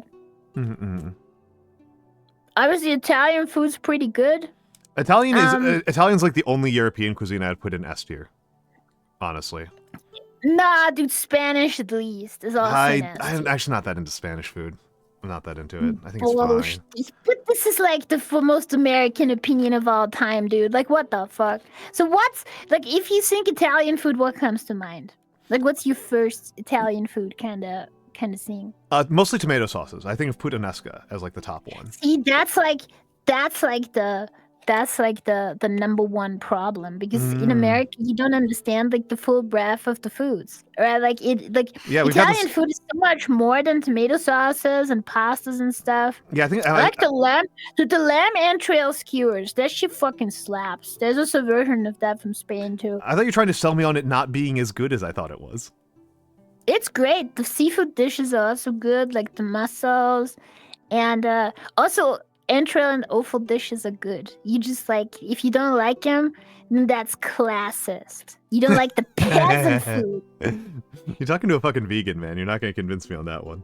I know, I'm sorry. Like, I forgot. I always forget. People forget that one all the time, which is interesting to me, because I think it's like, I think I'm, like, a really obnoxious one. I think I'm, like, a really annoying one. You are often, like, saying some stuff where, like, everybody should be primed against that for vegans, where you, like, I mean, I do sometimes like when you use products that I know have animal binders in them or whatever that is not commonly known. I sometimes just don't tell you because I think I'd ruin your life. You gotta fucking tell me, I man. think I would ruin your life if I did that. Like you'd be screwed. Okay. Which ones? Because there's a lot of ones where I have actually gotten substitutions for that I actually do know about. I don't know. I'll tell you when it happens. Okay. Because like people often think this is wool, but it's not. It's acrylics. This is fossil fuels. I'm like a good American. I'm covered in oil. I'm covered in petroleum products. That's how I live my life. Why is it not cotton? Cotton doesn't hold temperature nearly as well. Cotton's like for warm weather. This is a cold weather gear. No, acrylics are actually really good sweaters. Acrylic is actually really good for loose sweaters. I will also say French food is generally pretty decent, but I think it's kind of a little bit overrated. I think French food is very overrated. I will say the French are like pretty good bakers though, because people think Italian bread is good and that's bullshit. Italian bread fucking sucks. They should, as I remember I talked about this with like a VTuber friend that is French, and he has the most obnoxious French accent. He said, when I said that, he's like, yes, the Italians, they should stick it to their pizza. That's what he said, and that's true. They can also make ciabatta and focaccia. But I was about to say, I think focaccia is like the best bread on the planet. So like, focaccia is bread, but it is kind of like a dish in itself. I feel, and like there's different styles of bread. For white breads, it's definitely the French that are OP, right? And I will give the Germans. Like, the Germans have pretty good darker breads, but as I said, they're just the worst version of the Swiss bread. And, like, the Austrian bread, and, like, the whatever Liechtenstein the fuck exists around them. Or, that's just how it is. So there's that. That's my general opinion here. I will also say that the Polish have pretty good food as well. And it's more a different kind of cuisine, right? So you can't really directly compare it, I feel, because the tastes that it actually speaks to is so different. But for example, people don't know about Croatian food very much, and I think Croatian food is pretty delicious. I was in Croatia a ton of time, and they have good stuff. They have pretty good stuff. So it can easily hold its own against the Italians. Nagi, I'm going to simply request that you do not yell at me. I'm sorry. No. For what I'm about to tell you. Don't apologize. All right. Don't apologize in advance. What? I'm going to be trying this model in white primer just to see what happens. Sure. Okay. Sure. Go ahead, bro. Yeah, I just want to see what happens. I just want to see what happens. I don't want you to be like, what the fuck? Why are you using white primer? I want to see what happens. Doing an experiment. Doing an experimento. May have made this too wet. So let's see, what else could I talk about? Okay, so like I have more hyper obsessions, okay? Of course you do. So my other hyper obsession is still like trying to learn how to do filmmaking stuff. That's like a great hyper obsession of mine, like learning camera techniques. You should have made sure to do this while Kirill was still here, because Kirill's a cameras guy. Well, that's cool. Hello, Mimicry. But like it's going to take a million. It's going to take a million. So I purchased myself some camera stuff today. I purchased it from eBay. I bought like vintage camera lenses that I will restore. That's good. I'm trying to collect the full set of Canon FD's lenses to use for my shooting. It's gonna be good. I already have like 4, but only the cheap ones. Hell yeah. The most expensive lenses in the Canon. So the entire set, right? Like I checked, this costs like $2,000-ish, which you think like is fucked up. But then you realize that the modern like lens with autofocus and shit costs that alone, and you can have the entire set for $2,000. So I will slowly accumulate all of them. It'll be good, and then I will also get like some Soviet ones because they're cool as shit. I am the camera's fool. I got myself a new webcam, OBS bot Meet 2 webcam that looks neat but got confused. What the fuck is that? Let me check that shit out. Yeah, Matthew does mostly Project Zomboid, but also does a lot of like miniatures and like 3D printing and stuff. Let me see what I like 3D printing. You like 3D printing a cool. lot. You like 3D printing a lot. I'm still laughing about you like showing off me too. I was still laughing at you showing me your 3D printing setup, and I'm like, this is the size of my entire apartment. Like, I could have like my kitchen and bathroom in here.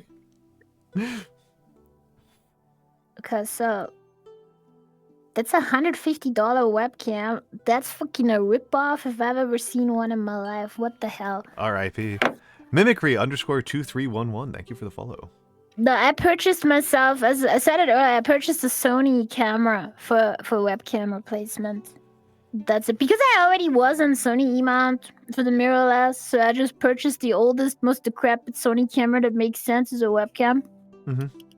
Which is actually the Sony Alpha A5000, but I got the 5100. So there's that. The A5000 needs a firmware hack or whatever to actually work. You need to do like some stupid shit, and I didn't want to do it, so I got that instead. I mean, you know about my camera setup. My camera setup is a disaster. It's just the Droid cam setup. It's actually an iPhone. This is an iPhone 10. I have seen pretty good setups with iPhones. As I said, the best setup I have seen is somebody using like a kit zoom lens from Sony. So like for miniature painting, so I'm trying to get a lens like that, but it's expensive. Goon Yellow, thank you for the follow. And good luck at work. Good luck at work. This is gonna be a million years of priming. 1 billion years! 1 billion years. The truth is, with primer, you don't even have to fully cover this visually for the primer to work. It just is there to stick the paint, so you could paint over that and like just get a coverage with your paint instead of the primer. Okay. So if there's like, did you shake this? Yeah, before? I did. Yeah. I'm not insane.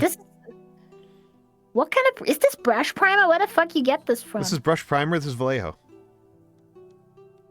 That's crazy, brother. Vallejo How brush is primer. this not? Why is it like this? I don't know, man. This is literally my first time using it. Literally my first time using it. Don't ask me questions. Any thoughts on the John Blanche pants? Are those they are like Army Painted Fanatics. I haven't had the chance to use Army Painted Fanatics. I have no idea if they're better than everybody says they're better than the normal Army Painted garbage, but I don't know about it.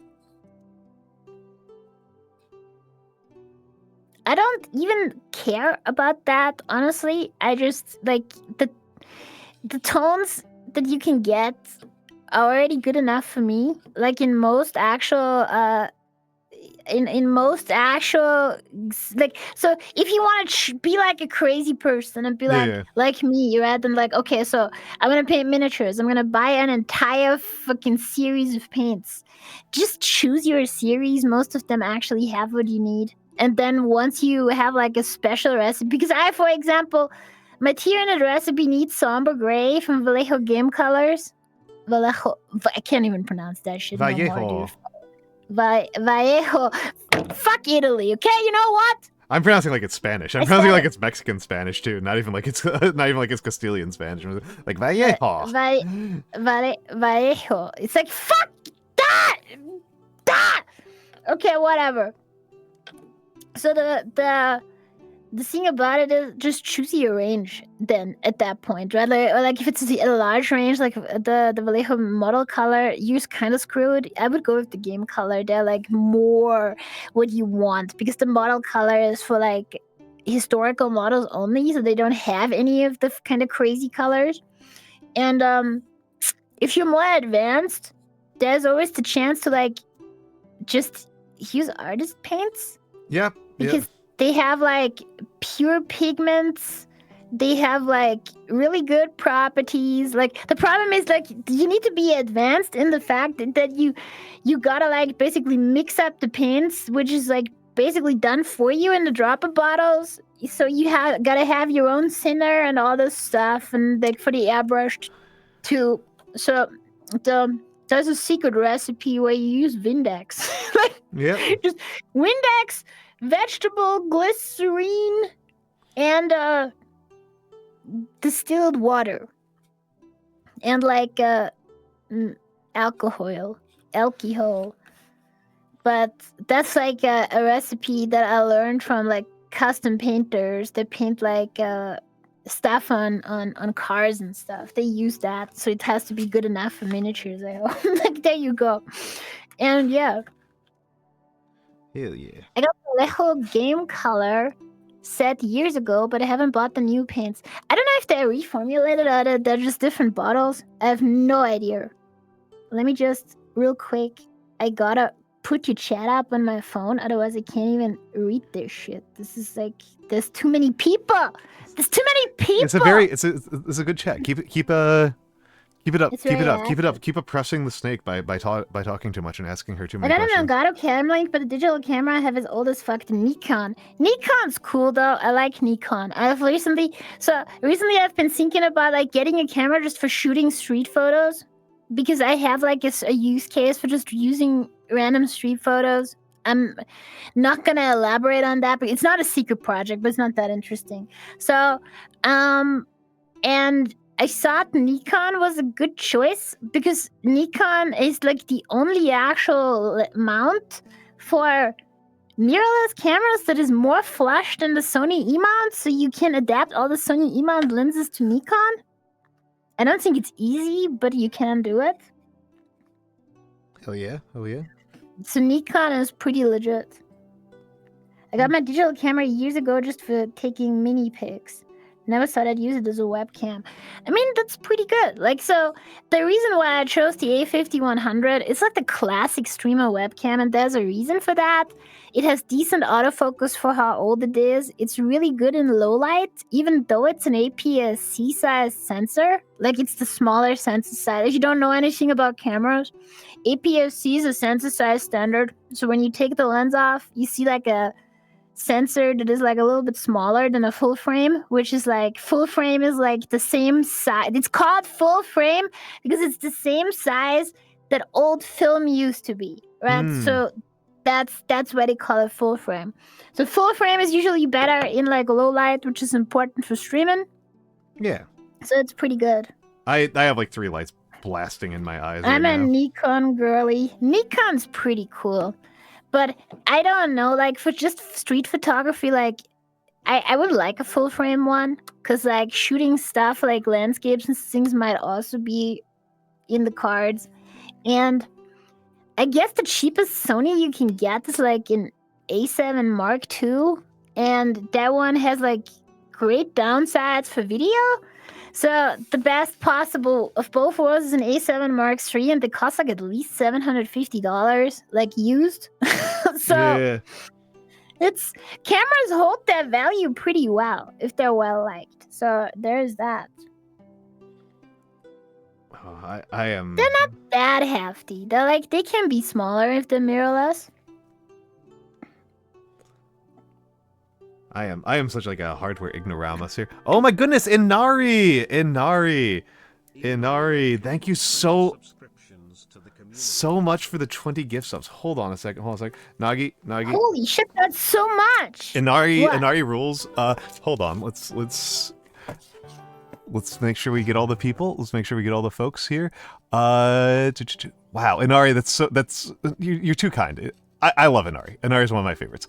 Phosphari, Yuki Tsukimori. Oh, I know Yuki. Yeah, she's a fellow streamer. Zawa Pilled, NB Trash Goblin's an amazing name. Epifime, Big Mama Chunk, Woe West Zach, Dia_Nork, Momo VT, Fatima Jasper, Ikatono. We've seen them here today. Teriak Chibbles, Patware, Exalted Emily, Puck Alive, Ilkianor, Charlie FPS, Darian Hart, Suffering Ire, and Rabid Mutt. Make sure that you thank Inari. Nagi, prepare this. You might fucking hate this. I have to do something. No. You might fucking hate this. But Inari will like it. Inari, thank you so much for the 20 gifted subs. That's very kind of you. Please get some rest and feel better. All right. I see how it is. Yeah.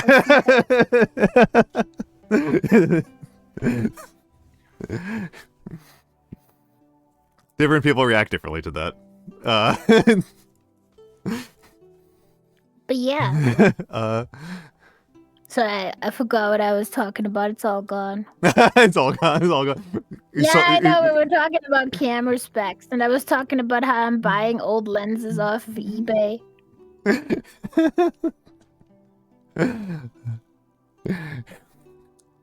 That's George? It's laying on the ground now. That's George? I didn't know George was ripped. I think he goes to write George a thank you note. I owe him a thank you note. Nice. But I only even was experimenting with this last night because Inari just got her wisdom teeth out. And so for some reason she decided to celebrate getting her wisdom teeth out by doing a placid plastic duck simulator stream with an open VC. That's not what I did when I got my wisdom teeth out. I played video games without moving my head for 12 hours is what I did when I got my wisdom teeth out. But yeah, I was in there for like 6 hours and I was like, all right, let's try this out. Let's see what happens. And I don't know. I've not really done ASMR before. I don't really know much about it. But I guess I got the voice for it.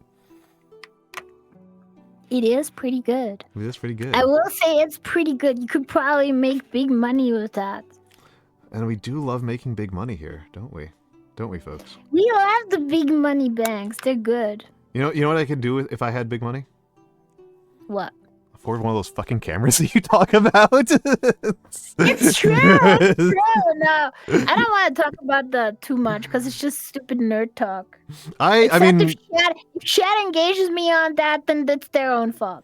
I enjoy. I mean, if we're not doing stupid nerd talk about cameras, I'm gonna do stupid nerd talk about like Roman history and stuff like that. Like, so like it's all good. It's all good. And hello, Bug. You know what, Matt? What? No, I was saying hello to Bug. Bug VT. Hey, Bug. No, I was gonna say I have a third super obsession too. Okay, listen. You act like you only have like 2 or 3. It's like dozens. No. So now here we go. So you know that I've been working like this is miniature related, right? On the miniatures game of Mix, right? We've been working on that. Yeah, that shit is actually shaping up to be like actually super viable. I feel like this is like a super viable project, and I'm actually pretty proud of the setting that we've developed for that thing because it's kind of like it's pretty good. This is the one that basically starts as a fix-it fic for the concept of 40K, right? Yeah, so the thing about this is in the beginning I was like, this is before the project even existed, right? I was like, okay, so I'm gonna make a version of Warhammer 40K that doesn't suck, right? Mm-hmm. And then I revisited it and I was like, okay, but now what if I could make this like weird and completely like different, like change the vibe of everything and like add stuff to the setting that don't exist and rip things out and all that. And so I did that. And now it's its own and not only that, you know what the newest addition to the whole thing is, right? No. There could be instead of like a ground battle simulator, a ship battle simulator too. You know, like Starship Armada or whatever it's called. Battleship Yamato. Like, yeah. Yeah, battleships in space. And the thing is, because 2 of the factions that exist in like Planet Combat don't exist there. They don't have ships, right? Mm-hmm. So there's 2 more factions that come in, right? In that.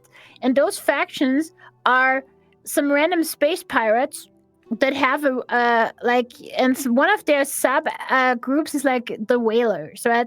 And they hunt fucking space whales, right? Mm-hmm. And it turns out that whales are actually evil. Okay. Whales are ontologically evil.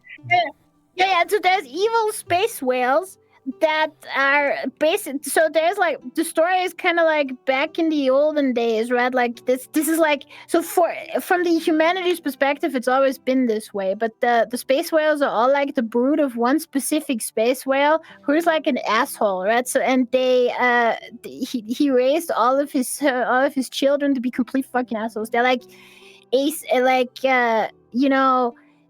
weird asexually reproducing space whales, right? Okay. So, Getting pretty far away from like, whales as a concept. Yeah. They're kind of like based on they're the space whale mafia, right? So they're like doing all kinds of weird shit, like fucking extorting planets for goods, right? Yeah. It's like because they eat suns. They don't need to eat suns. They just like to kill things. They're weird, right? And so they come by and they're like, "Hey, nice sun you got there. It would be like a problem if something happened to it, right? We can protect you. All you have to do is this incredibly monumental task as a society for me that solves one of my minor problems, right? Yeah. Minor inconveniences, and I will let you live for as long as whatever, right?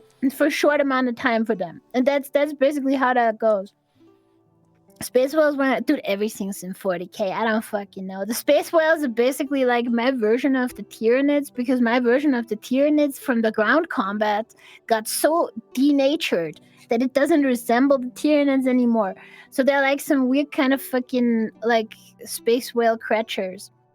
And yeah, so the entire thing is about the setting is that it has like a more kind of like silly tone in that the setting itself, like I think it was described by some people that I explained it to as a test as like very Pratchett style. Like I don't know, it kind of works like that in a way, right? I mean, so like going back on like 40K itself, right? Like just going like zooming out, being an old school literary kind of guy here. 40K itself starts life as fundamentally 2000 AD fanfic, right? Like fundamentally, it starts its life as fanfic for 2000 AD, which itself is like a very like 70s 80s type of comedy, and so it makes sense to me that if we're doing like 40K but for millennials and Zoomers, you're gonna be looking at Pratchett, right? Like that makes sense to me. That's just like coherent. I didn't prime the spear. Whoopsie.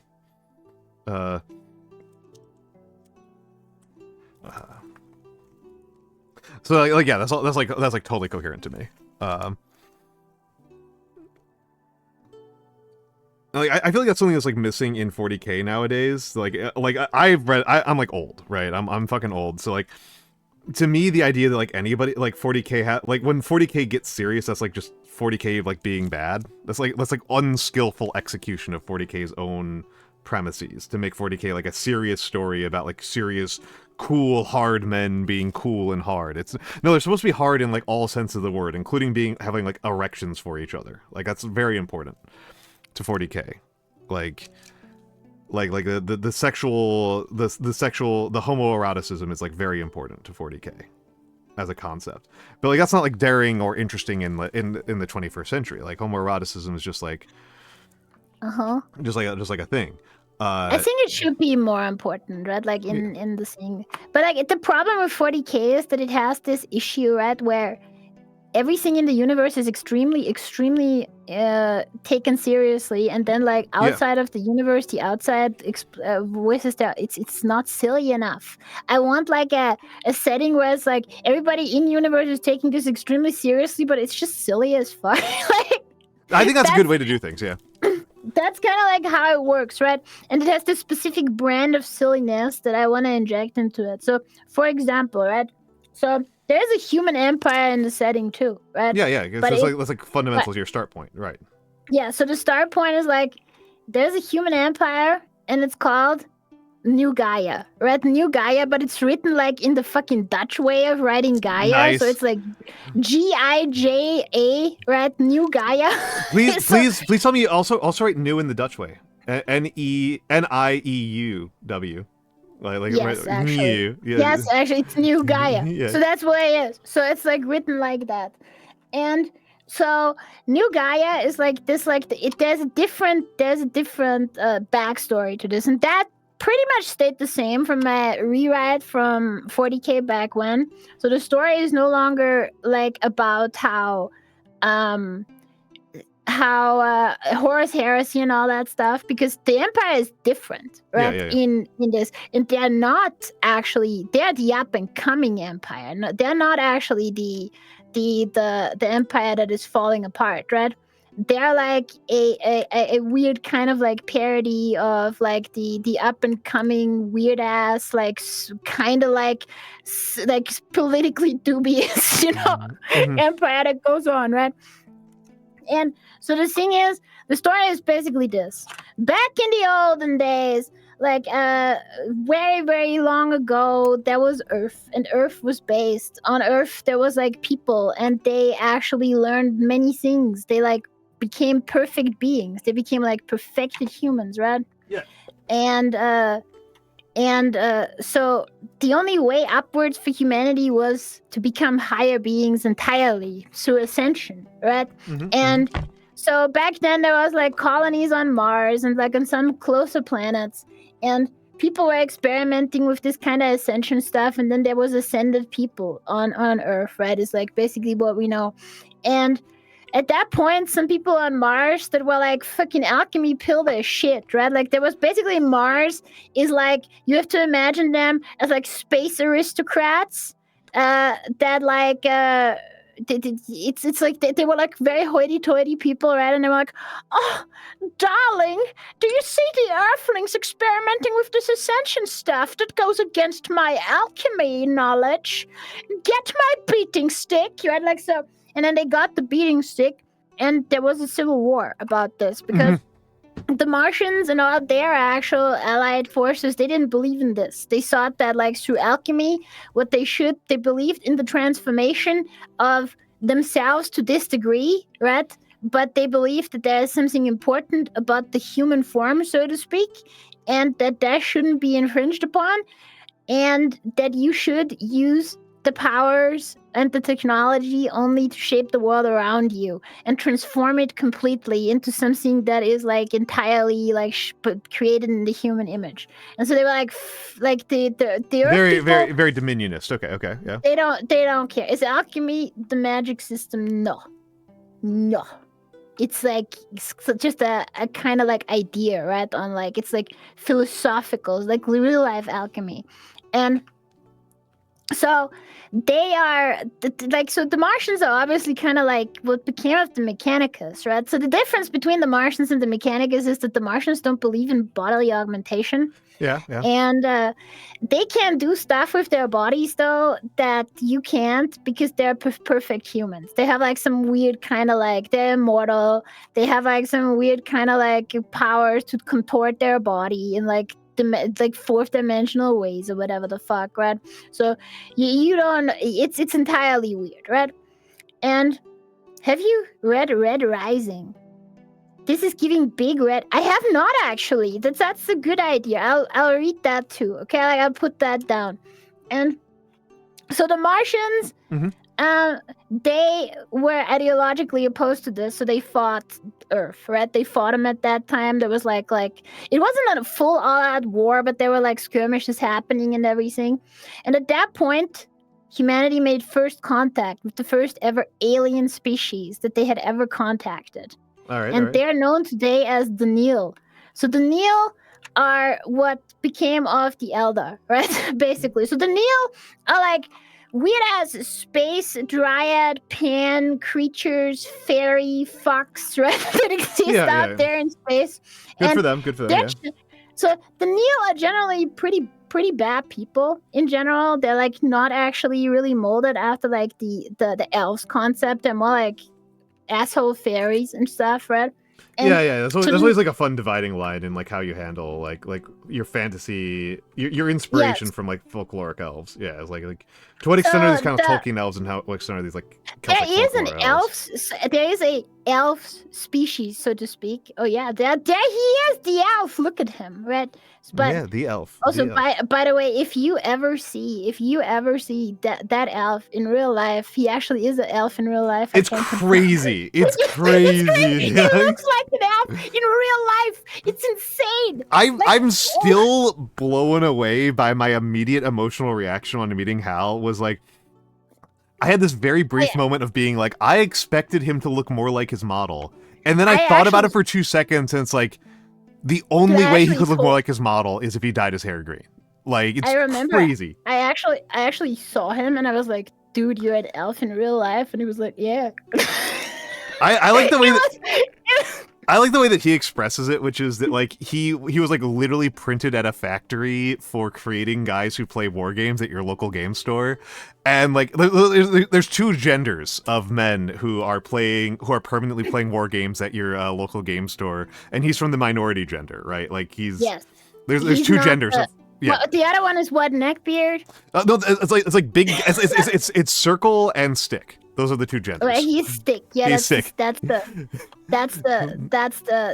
rare gender. Yeah, the slightly rare, like one out of four. One out of four of those guys is stick, and the 3 out of 4 are circle. And those are the two genders. So yeah, getting back from the elf to like, so there is a species in the game too that is like elves, but it is a little bit more defamiliarized. You'll see. I think I'm pretty proud of that one. But so they're like weird space fairies to Neil, right? And the thing about it is that humans developed on an old Neil agrarian planet that they had abandoned for billions of years or whatever, and then they came back. Okay. I don't know how long, but like, so again, they had abandoned it for a long time, and then they came back and they were like, what the fuck? What is this? And there's like humans evolved on that planet. And they resemble the Neil in some like vague way. And they're like, what the fuck is this? This is bullshit, right? What are you doing? These suck. Not only that, the problem is that the Neil looked at the humans and they're like, not only do they kind of look like us, they're broken creatures, right? They don't actually, they have like something wrong with them, right? Like they have like the structure of their souls or whatever isn't correct. There's like bits missing and shit. They're fucked. They're fucked, mate. They're fucked in the head. They get siggy butts up there, you know? Yeah. So, yeah, basically. And so the Neil tried to attack the humans almost immediately, because they're like, what the fuck is this? Get rid of them. What they didn't realize is that the humans had ascended people that were like OP as shit that the Nil had never seen before. In fact, nobody in the universe had ever seen anything similar to like the ascended. They are the only ones that have like abilities that can be described as with like not even magic, right? Is like ascended abilities, right? Because the Neil, they have tons of magicians. They can cast magic and stuff. In fact, that's their specialty in the game, right? And so the ascended, they're so OP, they can do like weird conceptual shit.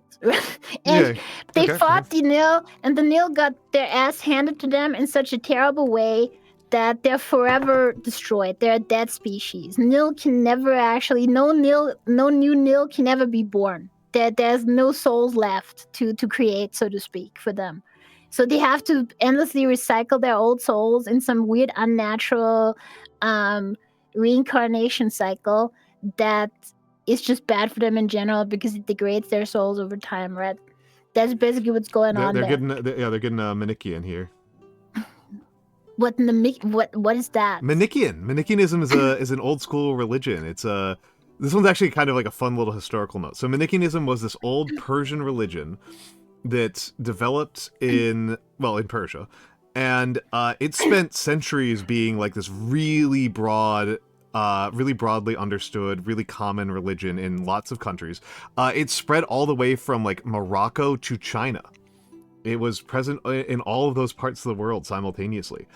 And the belief that they're really famous for, that is where, like, Manichaean is also now a common word in English. It's just like a word we use. Like a person can be Manichaean and it doesn't actually have anything to do with their religious beliefs.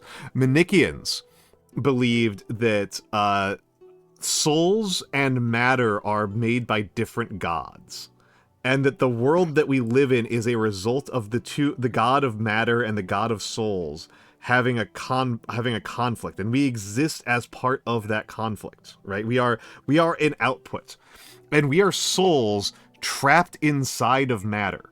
Matter and souls are totally separate things, and this is kind of a disgrace to souls. Souls are good, matter is evil.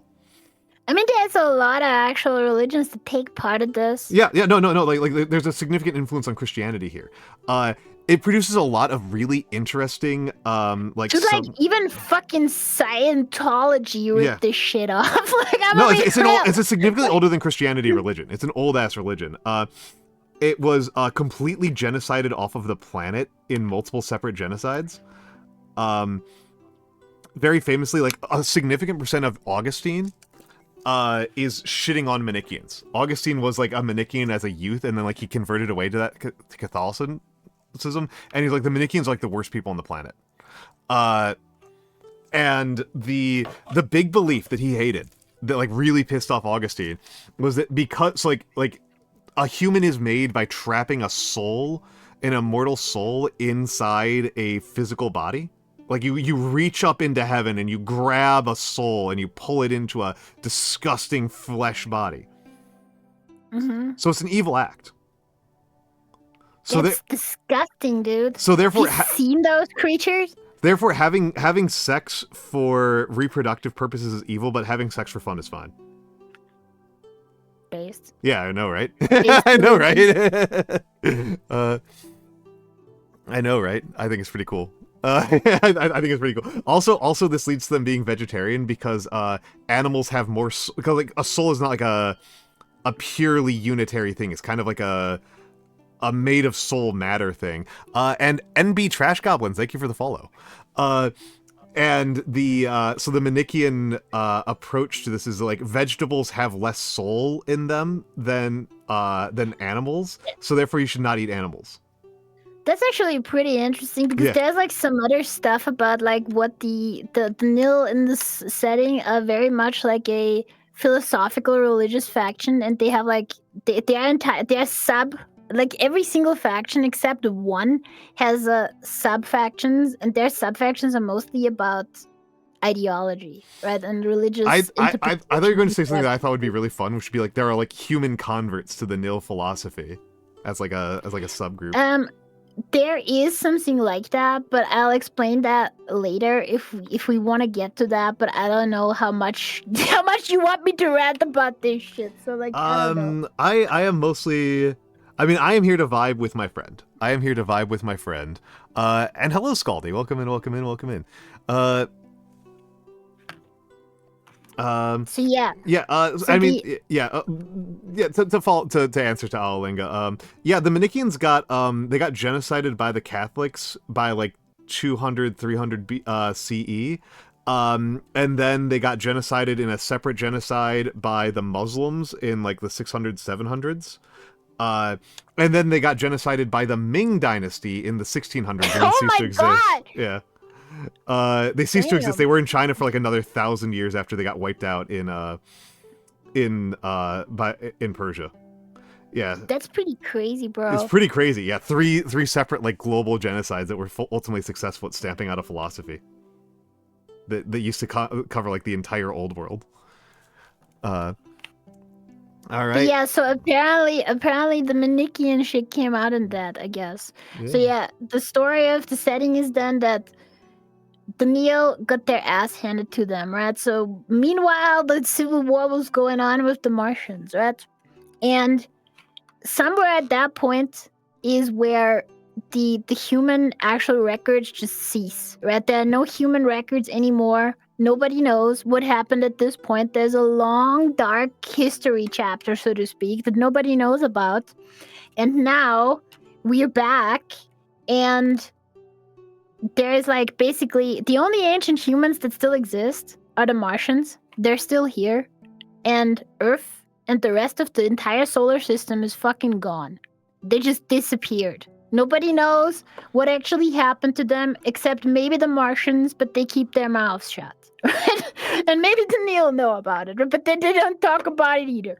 So the thing is, then for a long time, human subspecies exist all around the universe.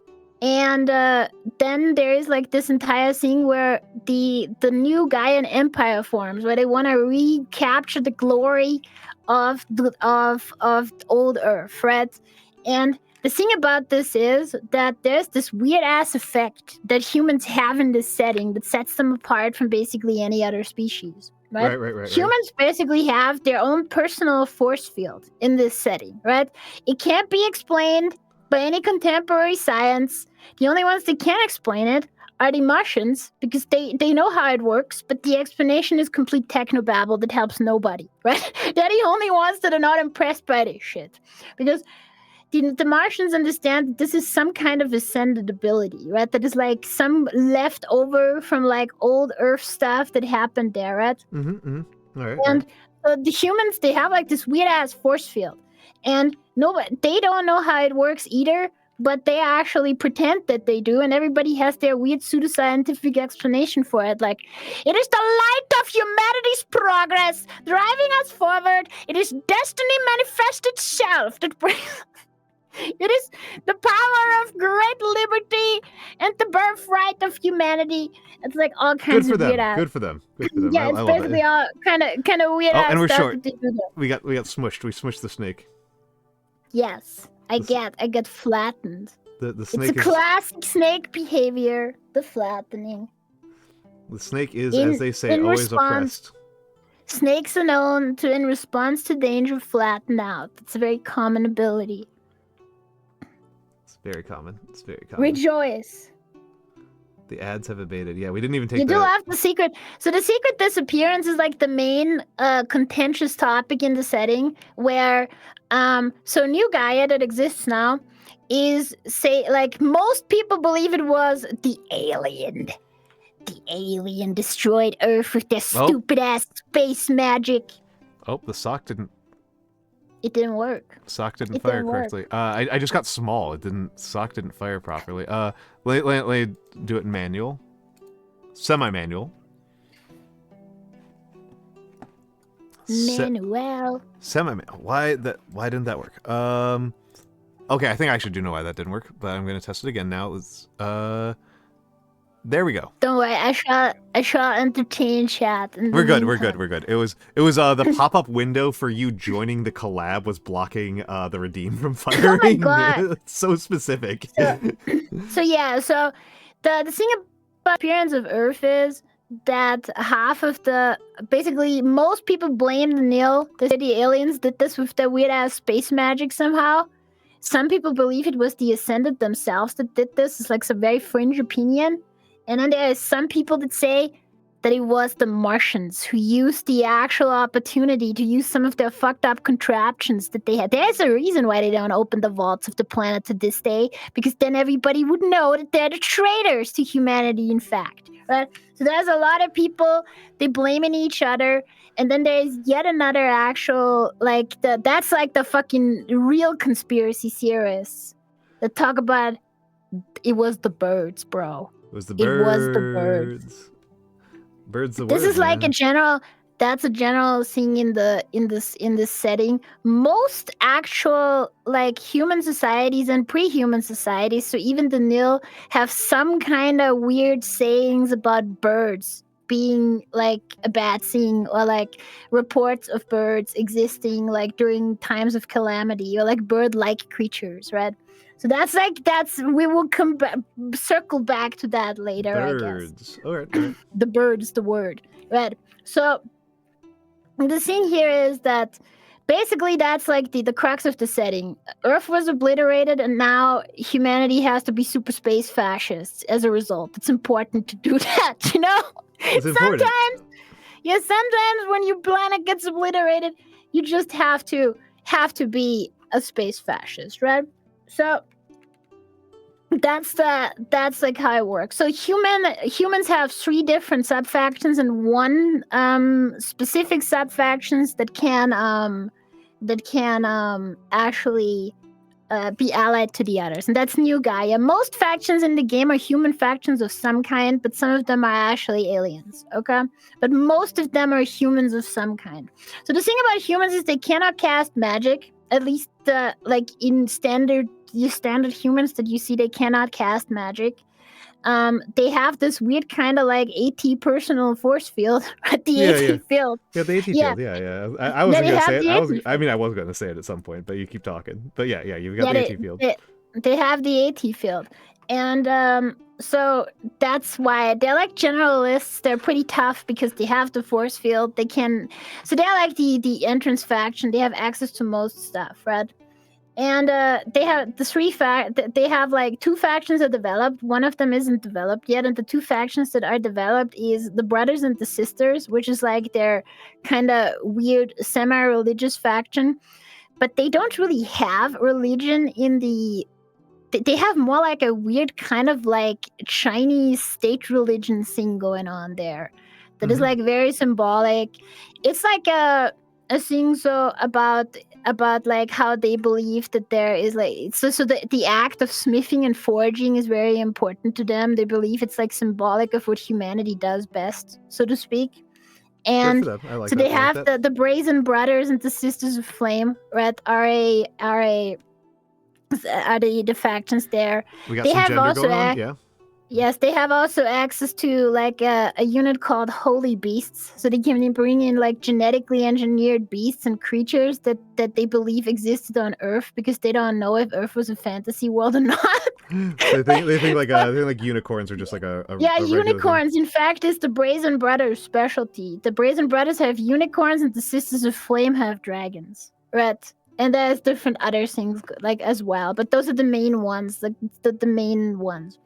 And basically, also, these might be a religious faction, but they hella fuck, right? Like, it's very important. Sexuality is relatively exalted in the human kingdom, so to speak. They're, like, generally very sexual in general. The other faction is, like, they're just named the Armed Forces right now, which is, like, just general human armed forces, which are, like, some weird kind of dudes in, like, full body armor that have, like, different masks on and stuff.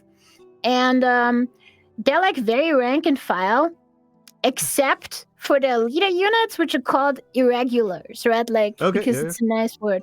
And the irregulars are like the most eccentric motherfuckers that exist in the entirety of the ranked forces. So you'll have like a kind of like, it works like this. The irregulars, he like try to get like some kind of hero or like big kind of like head honcho that they think existed on the old Earth and try to cosplay them. They try to cosplay like Achilles and stuff like that. Yeah. Yes, Achilles, and there's like gonna be a guy with like that has like that goes bare chested into battle because he relies only on his force field and humanity's like light or whatever the fuck, the great radiance.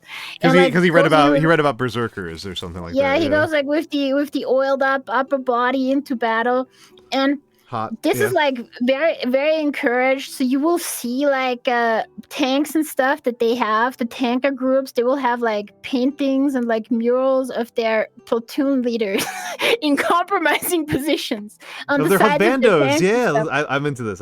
We need they will have that. Like, because the cheesecake husbandos. This is good. Yeah, they're fanboys for their platoon leaders and stuff. So you can also have like there's like the idea of having like, so it's like a half naked woman and a horse, which is like the Lady Godiva kind of deal, and all that stuff.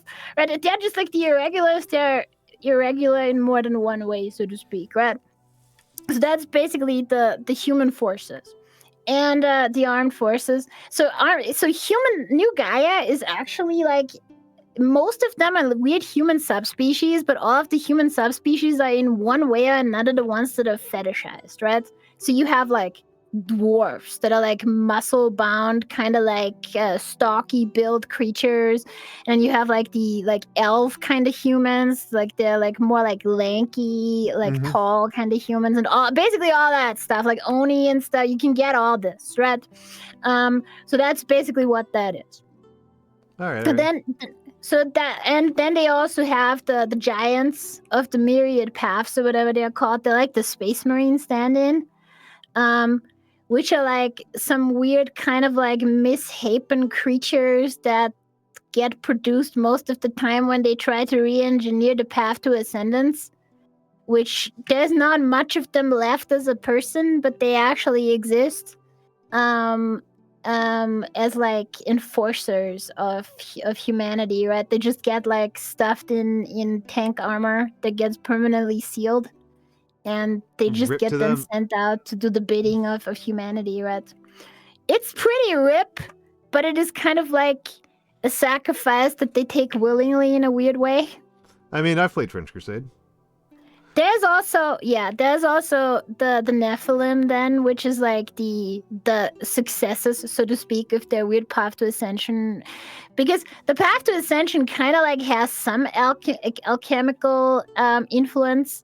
The thing about this is it goes with the alchemical idea of the perfect being as a human having to be like having both male and female elements of the animus and the anima, which they don't actually understand. So what they create instead is like a perfect man or a perfect woman. So you get like two different versions, red and white Nephilim. Red is like the unit that they can have as an allied force, so to speak, right?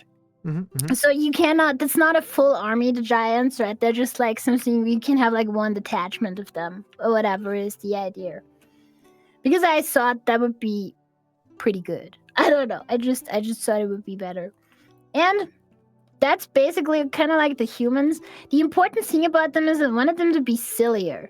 In a way, they're almost like the orcs from Warhammer 40k. I mean, the orcs in 40k are like really holding that setting together in a lot of ways, right? Like, they have a lot of like orcish elements, and then they fucking just do stupid shit and just are protected by some kind of fucking like old weird ass like reality bending force field that they just have access to for no reason. They're just favored by the gods. Yeah, they're favored, so to speak. That they believe themselves to be favored by the gods, so they take over everything. And so there is also, what do they take over? Well, other species planets. In fact, there is like a faction, and it just so turns out that the faction is called DEI, right? They're the Mutual Defense Pact, right? Right. They're a mutual defense pact of alien species that got like at one point or another, got their ass handed to them by the human empire, and they realized that they cannot survive alone, so they have like a pact together. Their thing is they have 5 sub-factions that are different species, but they have to their unique thing is they have to work together, so to speak, to actually be able to make a full army. So their units are super specialized per race, so to speak, that you have. And they are all based on some kind of relatively famous alien from other sci-fi series. So for example, you got like the Nid. So the Nid are the first species that exists in DEI, and they are actually the native species of New Eden, which is the headquarters of humanity. And so they lived on New Eden and other planets for a long time. The Nid are like a species of like space arachnids, right? They're like some weird kind of arachnid-like spider creatures. We love the spiders. But they're pretty good in that they are actually like really good for the environment, right? Like they're just like they're like natural terraformers. They create like planets that are pretty good for inhabitation. Yeah, criaturas. Yes. And the Nid are obviously based on the arachnids from Starship Troopers, right? They're written NYD, the Nid.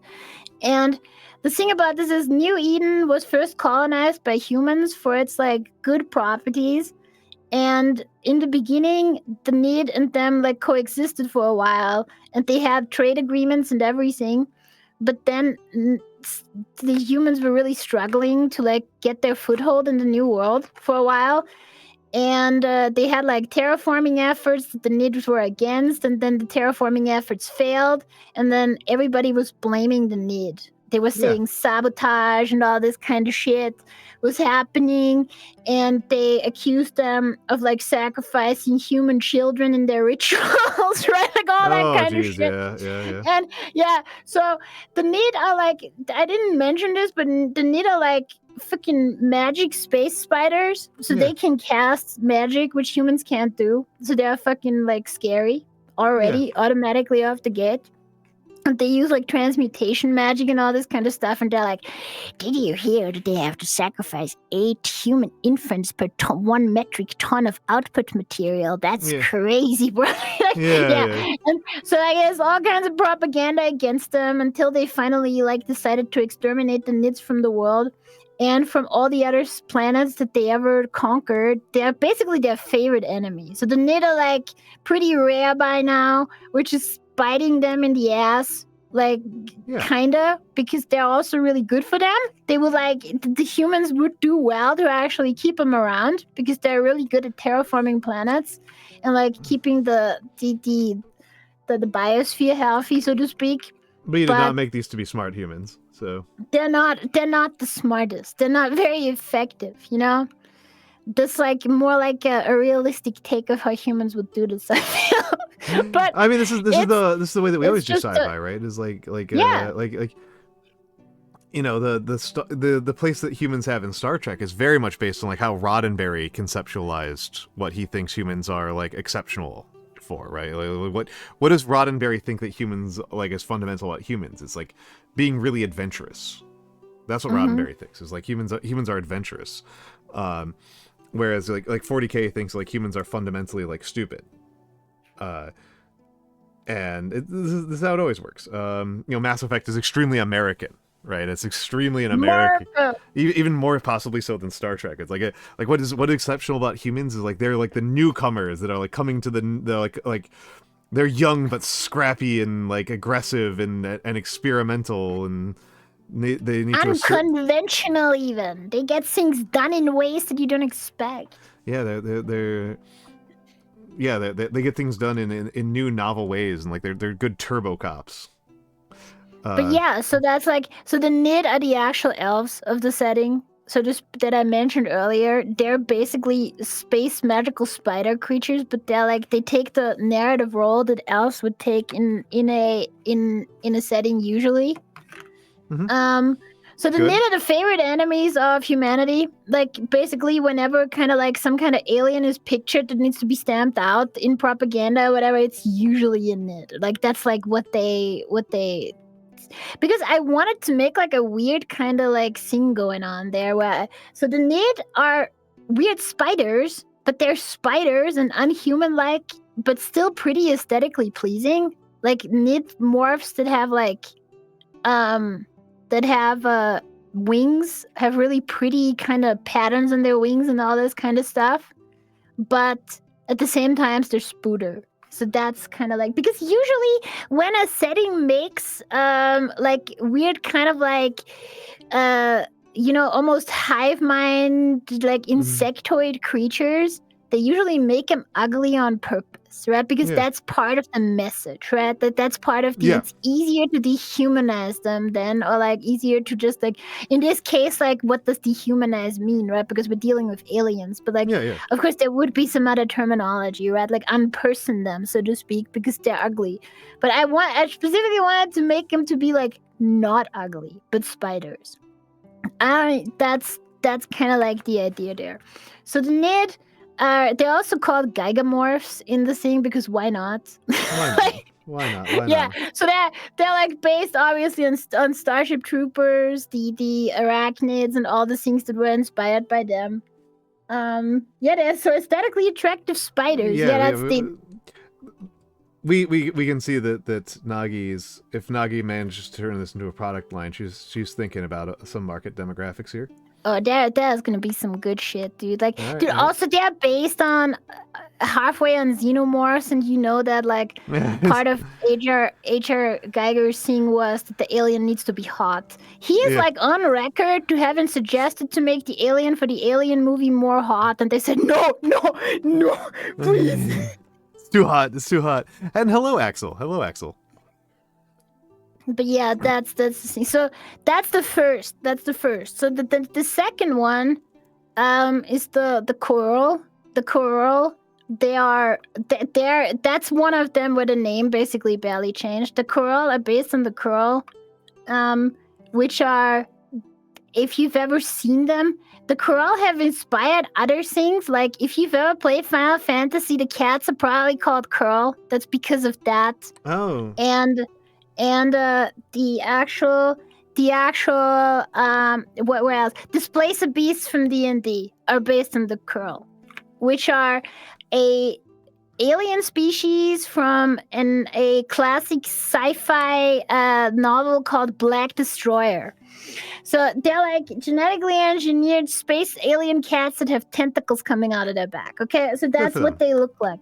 So Black Destroyer has like a lot of stuff going on with the curl there, but I will not spoil that for you. So in my actual study, the curl or whatever they're called, they're written completely differently, of course, because it's haha funny. You had like write it differently, but it's the same, right? So the curl are like pseudo-mammalian creatures, so they're not only cats, they can also resemble like that, Matthew. Yeah, that's what they're written like originally. But so they're like, they can not only be cats, but they can also be canines, vulpines, and muselids, right? Like they kind of look like them in a way. Like it could be like some giant ferret. And so the Kurl are like they're like the orc barbarian kind of race. The Kurl are really fucking strong, but they don't have a lot of backup. So the thing about them is they have multiple limbs, but they prefer to operate tools with their mouths. So they're all kind of like they use the gray wolf Sith technique in combat. I thought you were going to say they're like toddlers. No, they use the technique where they actually utilize weapons in their mouth that they slap around, right? Yeah, wolf with sword, basically. That's the aesthetic here. But it could also be badger with sword. That could also be the thing. Or like ferret with sword. Or fox with sword. You never know, right? Like stuff like that. And so they're like some weird kind of like pseudo-mammalian mashup creature. And the thing about them is they can be born with like different amounts of limbs and different tentacles and all that stuff, which makes them different. Plus, they are like reptiles more IRL in that they get really old and they never ever stop growing throughout their life. So you can get really big ones that are like big units that you can use in combat, right? Mm-hmm. So that's the thing. Their actual story is that they were a very curious species, right? They lived on a planet where they didn't have any kind of interstellar travel capabilities yet, right? They were like kind of like looking to the stars and being like, yo, what if there's some cool shit out there, right? And so they were developing radio waves and broadcasting that out into the universe to contact other civilizations. Turns out that not too far away, there was an outpost of the human empire of New Gaia, right? That picked that shit up and was like, holy shit, dude, we gotta go there, right? Yeah. We got some cat girls to... Yeah, so the New Gaians came over, and basically only the intervention of another species that is now extinct saved them, right? That brought them off planet, so to speak, right? So the Kurl only exist because they got saved by another species that took the hit, right? For them that got destroyed by humanity. And the Kurl homeworld is now like another like outpost of humanity named like where the original outpost was called, I think in the lore I called it Vespucci 7. And now Vespucci 9 is the homeworld of the Kurl that got taken over. So the thing about them is basically that they have like the humans are their primordial enemies. They're like almost a Satan figure, right, in their culture. Yeah, of course. And the saviors much like that saved them. Yeah, basically. And the saviors that saved them are the P.S. I really like the color of your sweater. It's a nice sweater. Thank you. I like it too. Thank you. Yeah, it's very purple. Yeah, but that's basically the Kurl. They're like just like they got burned early on by the human empire. So there's that. And then the next one, as I said, they're based off the Kurl from Black Destroyer, which is a classic species that has often been adapted.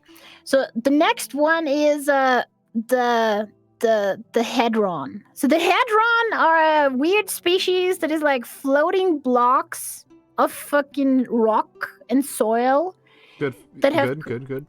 They mostly resemble like geode structures and crystalline structures and stuff that just float around in our rocks. They're capable of speech, like most of the other species in this alliance, and they can just like do particle manipulation and create sound waves, right? Like just like random ass sound wave manipulation. And apart from that, they're really good at data processing. They're like basically like natural computer processors. They're silicone-based species, which is very unusual in this universe because it's super unlikely for them to form. Because there's so much less silicon than carbon. Yes, in the universe, yeah. They also have like information stored in them sometimes with no known source, right? So a lot of people believe that they were created by another species, but it's not entirely sure, right? Like they're just like around. So the thing about what is their history with the humans? So the problem is that they float, right? Like they have all these magical abilities for data processing, but they float around through some weird ass unexplained kind of anti-gravitational force field effect or whatever. And the humans saw this shit and they were like, bro, what if we could make shit float? So the thing is, they're hunted by the humans to strap them onto the bottom of their technology and call that an anti-gravitational engine. Nice. So they just kill them and strap their carcass to their stuff to make it float. That's how it works. And that's why they're rare and they're hunted by the humans. They're like, because they don't have a lot of self-preservation instinct, so other species have to keep them around because they're super advantageous for their services. Humans are space dogs. They kind of are. Yeah. Right?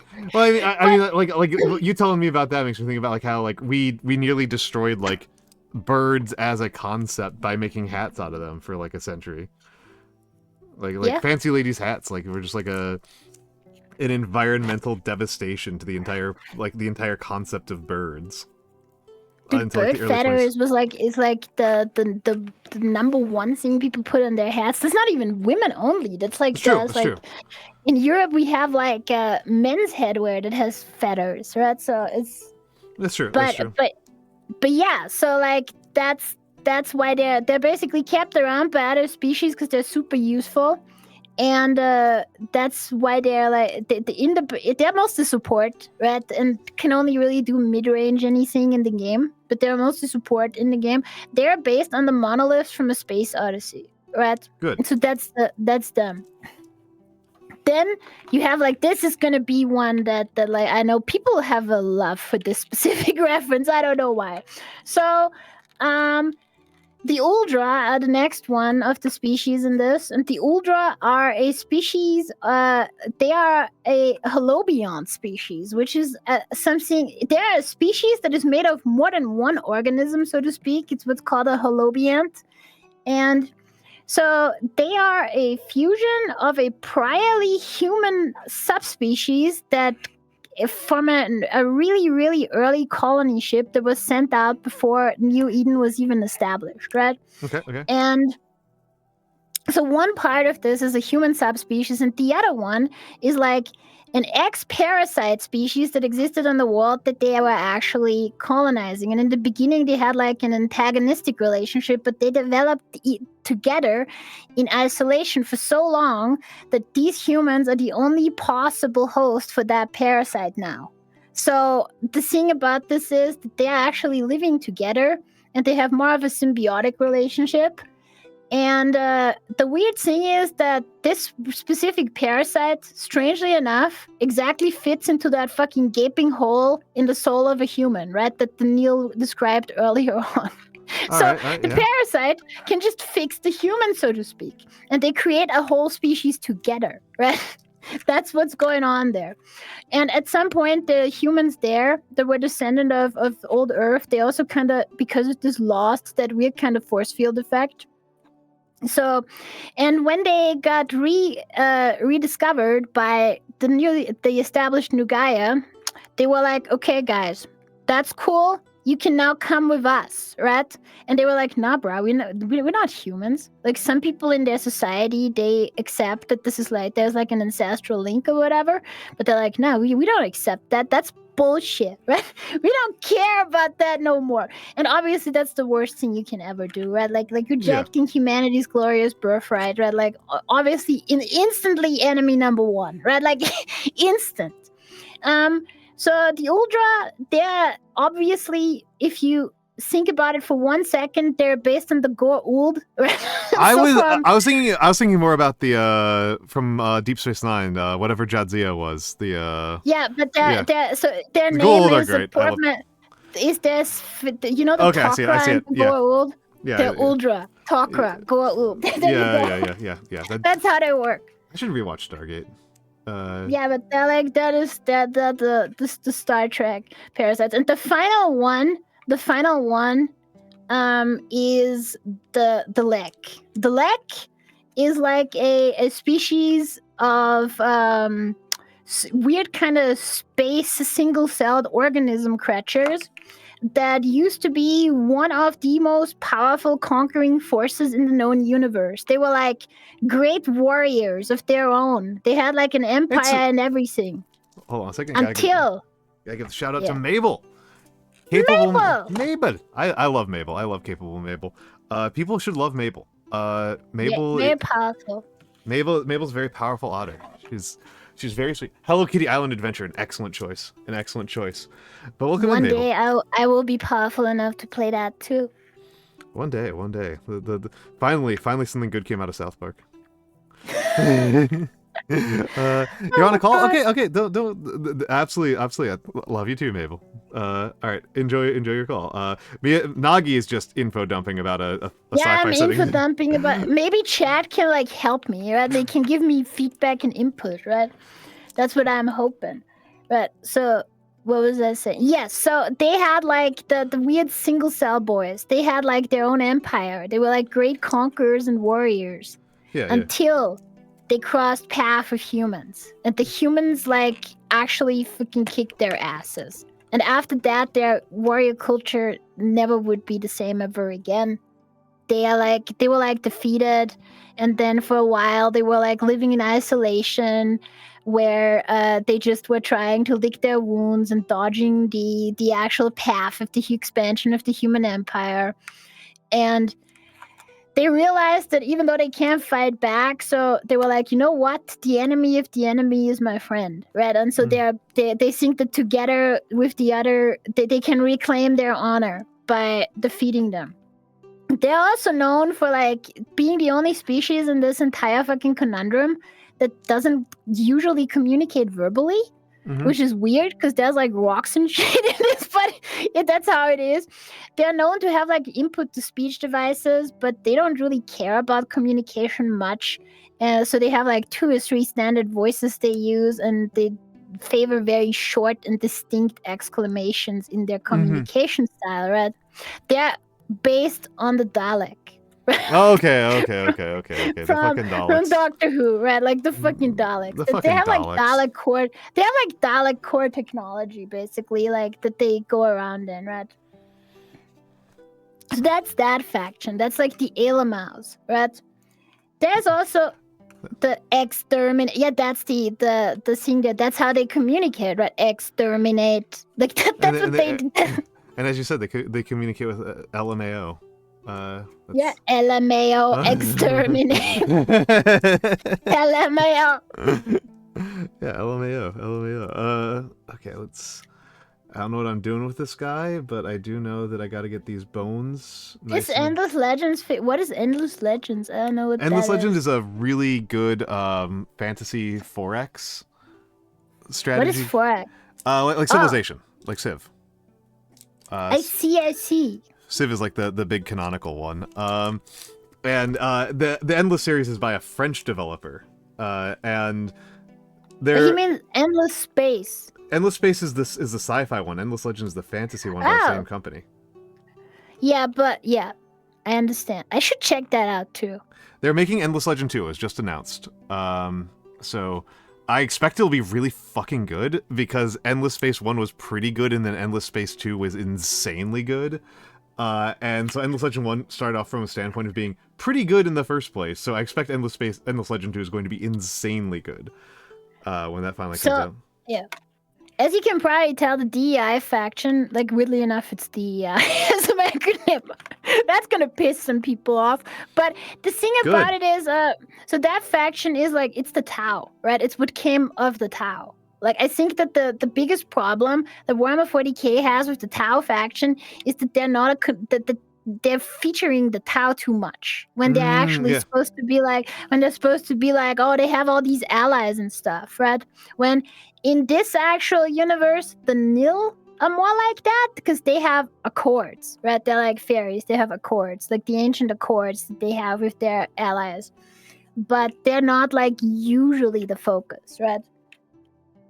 And they, by the way, have the accords with like weird ass species that look like creatures from Earth. They're actually canonically the reason why the creatures from Earth looked like that, because they were like from the agrarian. That was like the seed material from the agrarian world or whatever. Like, I don't know, man. Like, that's just how it is.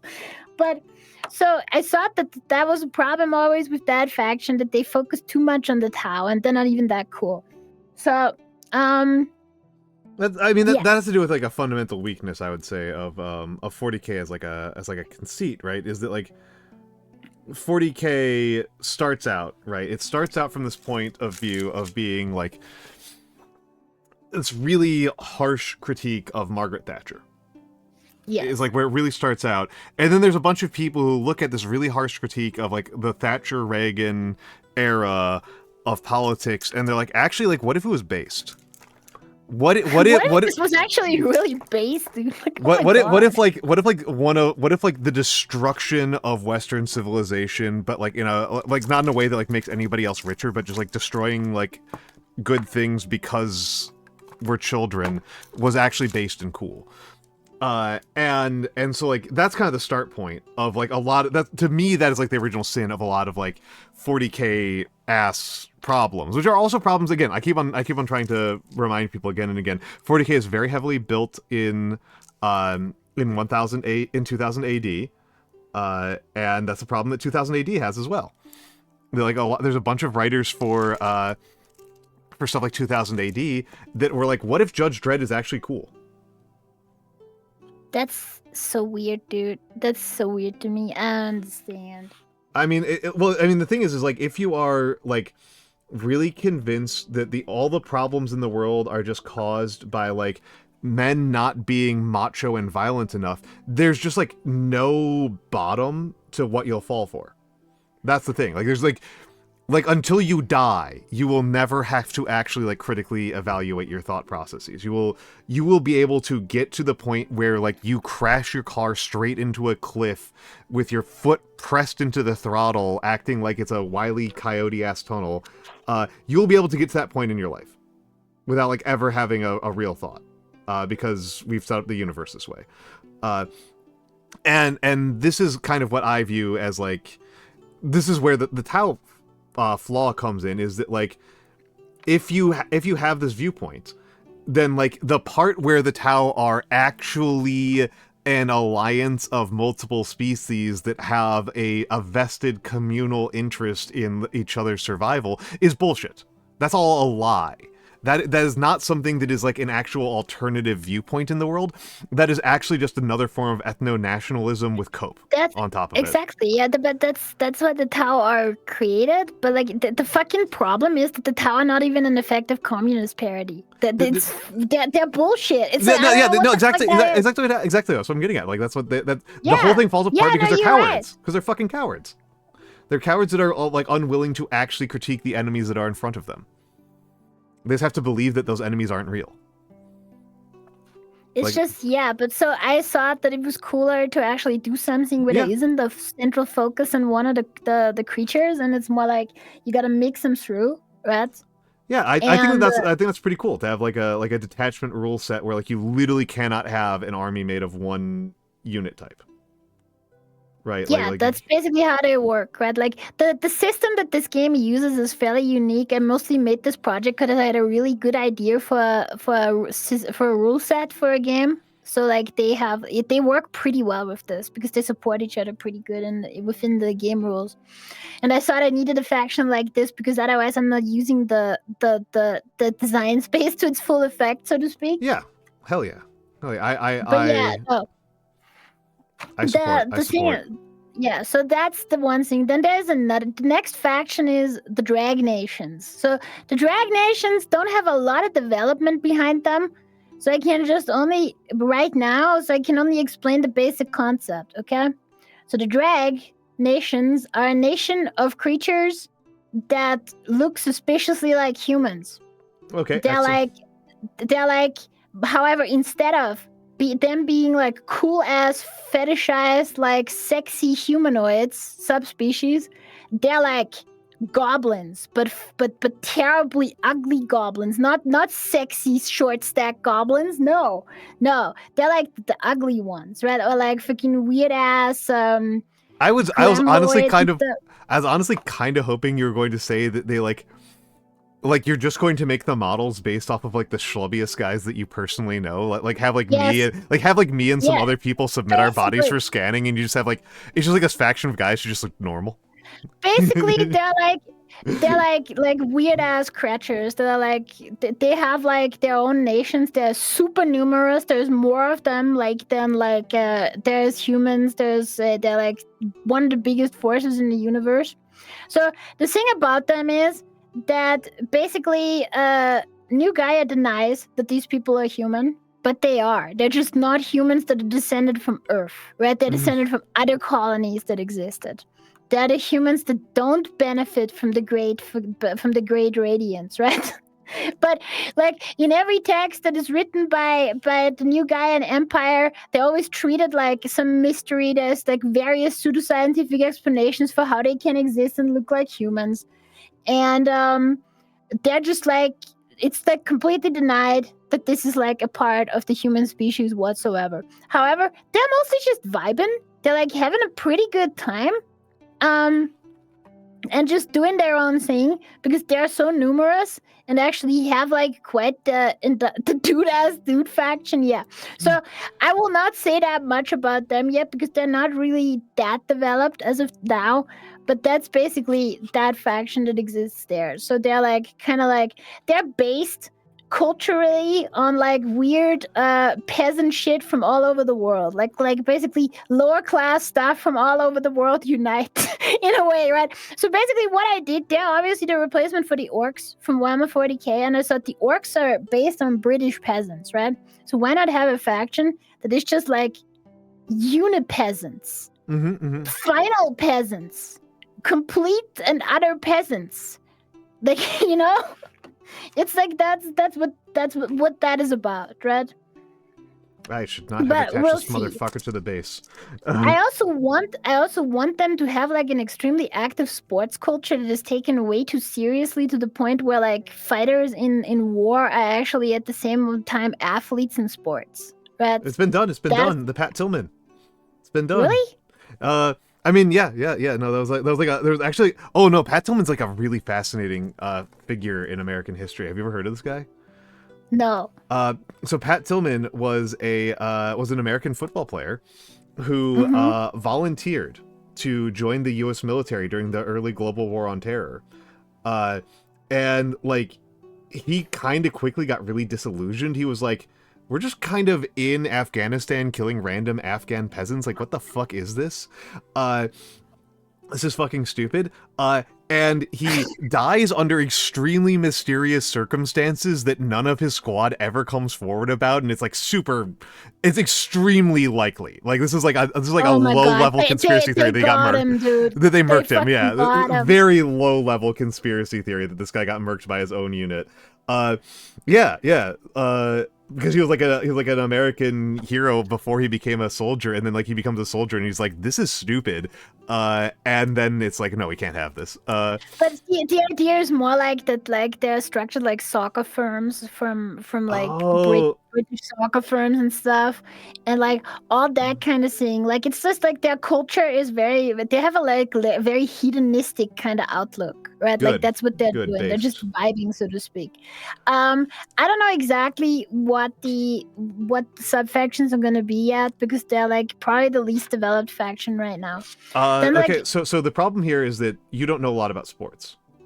And I know decently much about sports, and not all of their sub-factions are going to be based around that, so it's not going to be that. Okay, because I thought it would be a funny use of of like parallel structures to have the sub-factions be based not around different sports clubs, but around different sports. And so they use different rule sets as like metaphors. See, that one sub-faction could have different sports that you could pick from, right? But like the cricket one. Like, they need to have like more variety, I feel, right? Like to have like, so they would have like usually a faction has 2 to 3 sub-factions, and there's like the DEI faction has 5. Right, because that's their entire gimmick, and New Gaia has 3 and 1 that isn't a faction that you can field alone. So there's like different ones, right? And yeah, so the final human faction that still exists in this is the Caphonic Orthodox Church. Okay. So the Caphonics are humans that, how should I say? Okay, so here's how this works, right?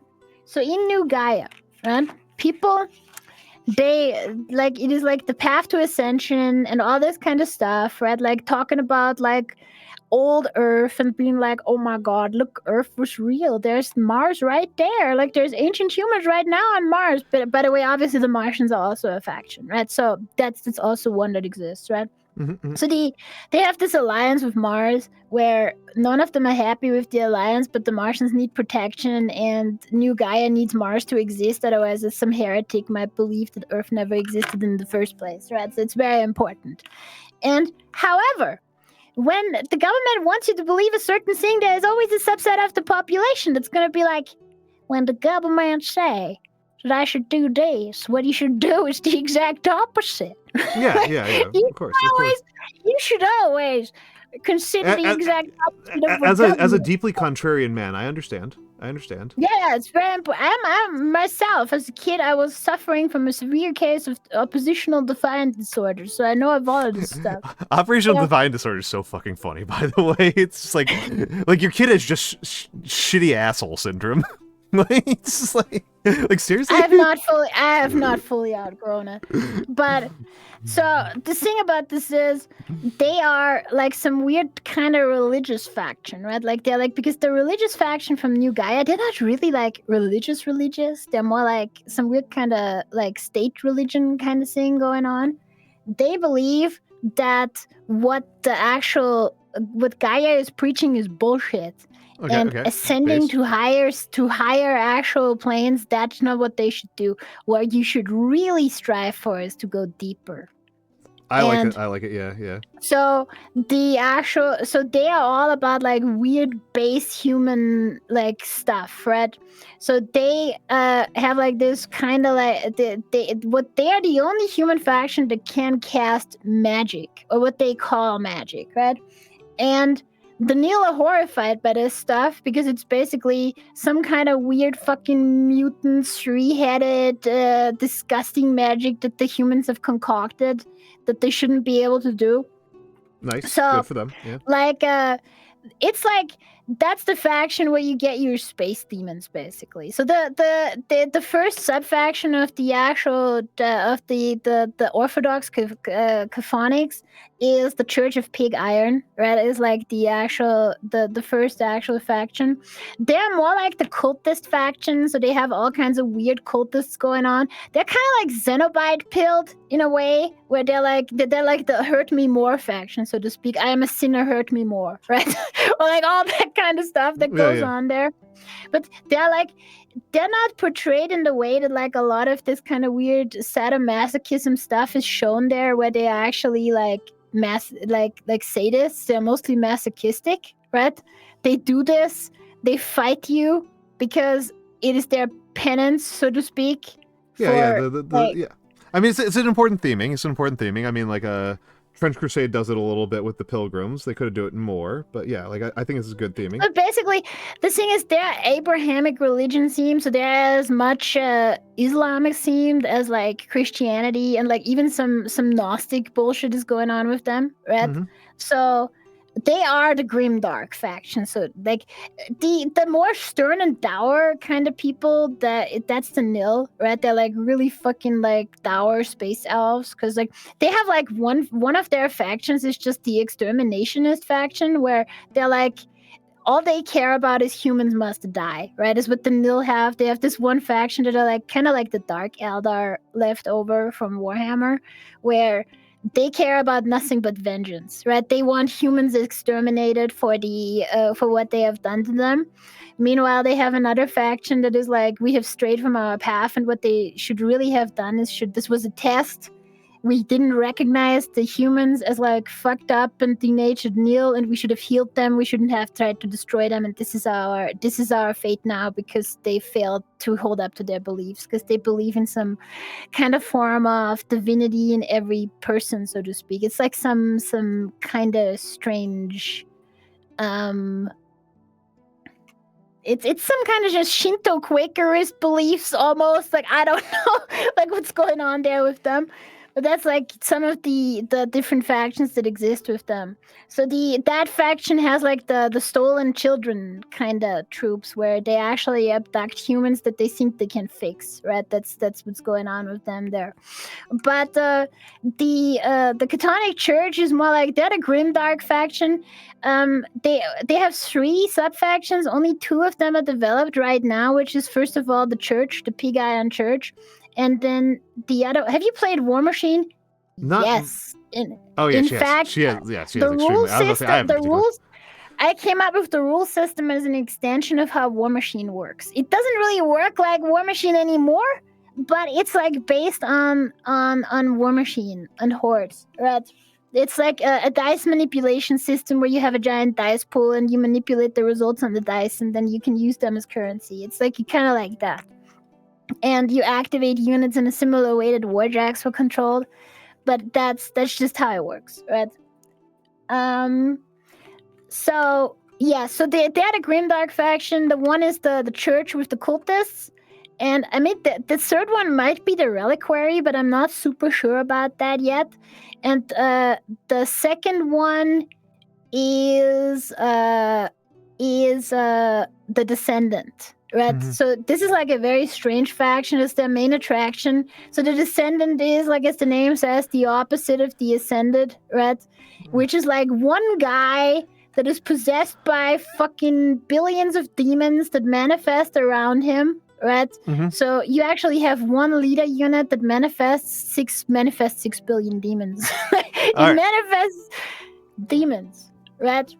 And it's like a faction that works entirely around the leader unit, right? Like, and demons that are not even real. They have like strange rules that they can like just survive shit because they're not even real. I gotta interrupt you. Yeah. We are about to hit ads. We skipped the previous ad break entirely. I need to piss like crazy. Before we go into ads, I'm going to give you the prompt for where I was going with this guy. I want this motherfucker to be pale as hell. To have pale as hell skin. So I want help on making pale skin. That's my... He's blue. He's blue? He's blue. Look at him. Yeah. He looks blue on camera. Did you paint him blue? No, I haven't painted him at all. This is just primed. This is just the effect of the white primer on the gray plastic. Your camera is like... No, it looks not very well color balanced, bro. It might not be. I do think it looks blue when I look at it with my own naked eyes, and I think that's just because it's like this whitish gray that is next to like the Balthazar gold. I think it's just that effect. That said, he has not been painted. The skin has not been painted at all. I can pull out it's like gray underneath it with white primer on top of it. I think it's mostly the color contrast. But we are going to ad break. I'm going to piss. We'll talk to you guys in a few minutes.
Snake eating cracker. snake eating cracker ASMR. Yeah. I had a question. So like you want some feedback, right? Some thought. Mhm. So first thought I have, as a potential level of criticism here. But I'm gonna start with it as a question. I'm gonna start as a question, and then I'll be an asshole about it. What is a subfaction in this? What does it mean? So you have like a faction, right? Yeah. So for example, humans. Yeah. The new guy in humans. The subfaction would be the armed forces, right? Yeah. So instead of like, it kind of works in Warhammer, for example, you get a lot of factions that belong to the Empire.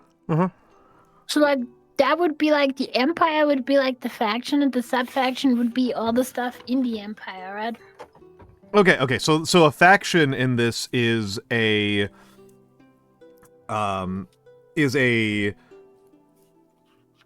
meta conceit. Is a meta conceit, and then like an actual army that you pick like your data sheets from, your units from, is the subfaction. Is that correct? Yes. Sometimes the subfactions interact with each other, more or less, right? And there's like different things that they can use, right? Like from a shared pool. Yeah. So a bit like how factions work in Infinity, right? Where like kind of like that. Where there's like Hawk Islam, but there's also like Rama Task Force and stuff like that. Yeah. Okay. So with the DEI, yes. What are the subfactions? The subfactions are Nid, Curl. Okay. All the different the different elements. This is where I'm hitting on. This is where I'm hitting on the criticism here, right? Is that you said like the DEI, you want them to be like a community of people that are working together across their racial lines. Yes, the subfactions work differently. They are actually required to mix and match the. Okay, the that's where I was units going. I was like, because it's like you made like a layered sandwich, and then like you cut it such that like you just like took a slice of the bread from a sandwich, right? Like I'm like, no, this isn't things working in concert. Like it's a okay. Yeah, this is like deliberate. There's some factions that like add like a top layer on top, like with the new guy in Empire having one faction that you can't field on its own, but can be allied into the others, right? But not the other way around. And then there is like a faction later that doesn't have subfactions at all, but uses a different system entirely, right? Okay. So that was like where I had like an actual like, hey, hold on a second here. Is like I was like, well, hold on a second here. Like I'm of the opinion that I like unique mechanics. That like your armies should be significantly different. They shouldn't just be like, I like the red guys with the rifles versus the green guys with the rifles. You know what I mean? I think there's different ways to slice it. I think 40K has managed to hit the worst of all worlds. I actually really like the way that both Saga and Infinity do it. It's amazing how they do that. It's amazing. They always do that. Like Infinity, like everybody, with the exception of Toha, because fucking Toha, everybody has the same like common set of rules. But then it's just like, oh, like this faction doesn't have access to critical tools. Like that's how you're defined in Infinity. In fact, most factions are fairly tame on this, with the exception of one, which is deliberately as weird as possible. All right. So that's just how it works, right? Yeah. And this is less of a criticism, it's just kind of like a more like a thing that I think is funny. I think like a funny, obvious way to go with the Steve from accounting faction, the dudes who are vibing out. I think this is actually kind of, so like I was like to me it hits me like as a kind of obvious thing to make like sports their central metaphor for their subfactions. And I thought like it might be a little bit too one note if all thing was what seemed. Like from like a fiction writing perspective, absolutely, I can see that. I was just thinking like from a rules writing perspective, if like for rules it's pretty good. Yeah, for rules it's like have like one subfaction be based around a team sport and another subfaction be based around an individual sport is like a really strong start. It's not a bad idea. Yeah, I'll think about it. Like the cricket faction and the boxing faction. I've just been basically thinking about what is popular with like the lower classes all around the world and like sports, right? Number one. but there's clearly probably other things as well that I could Rap music. adapt. Music Rap in music. general too. Not only rap, but like Yeah. generally there's mini music, like jazz true. even, right? Yeah. Used to be. Used to be. I was going to say jazz is like very upper class associated in the US right now. Now, but originally it wasn't. But punk metal and rap are pretty working class the world over. Yeah, that's the punk rock. They have the punk rock thing going on, definitely, right? Like in graffiti and shit. That should also be a thing, I feel. But yeah, that's a good start there. Yeah. It's a start. It's a start. Okay. Okay. So do you want this guy to be pale as fuck? I want this guy. I want this guy to be like pale, like me level. Pale. Why not just use like? Do you have the off-white, like an off-white kind of color? I've got some like these Citadel awful whites that suck. Use like the bone. Right? Use the bone color, paint a bone, and then see what you can achieve with some different washes that you put over that. Okay. So bone plus wash, bone washing. Just like make your own wash recipes, like 2 or 3 wash layers that are like differently applied. Just try some experiments. Okay. Let's do that. Let's do that. It's always good to experiment. That's the only way you get better. Okay. Should I start with should I do a dark layer before I put on the bone white so that there's like some ambient occlusion in the interior of the muscles, or no, or don't bother? You should. No, I don't think you should bother with the washes. It's gonna work anyway, I feel. Okay. That white came out nasty as hell on the palette. I'm gonna redo that. Oh my god, you can sin it. No, it just like came out like it didn't come out like mixed properly. Like it needs to be remixed. It's like I can like see it separating before my eyes. I'm like, nope, fuck that. We're doing that. We're doing a do-over. So as for my explanation, there's only 2 factions left, and one of them doesn't have a lot of development work put into it yet because I haven't had like that many good ideas for that. Like I have like so much crossed out for this. I have more like scrapped stuff than I have actual stuff that works. So let's think about this. So like, first of all, like what's the motivation for needing a faction that you don't have any ideas for? Because they're kind of like, for stuff like this, it's very important to have like appeal for everyone, right? So what is the hole that you're missing? What is the hole that you're missing then? So this faction is like the re-engineered Necrons, right? From Warhammer, or what became of the Necrons ultimately, right? And they're basically my take on weird space undead, right? Okay. However, they more take the Tyranid role in the narrative than the it's like the weird kind of like unthinking, unfeeling, but actually kind of totally thinking and feeling wave of destruction, right? Like that they are. Okay. The story is pretty easy to understand. The humans believe that they are the chosen people of the universe, but that's bullshit. Mm-hmm. Because the chosen people of the universe, they already existed.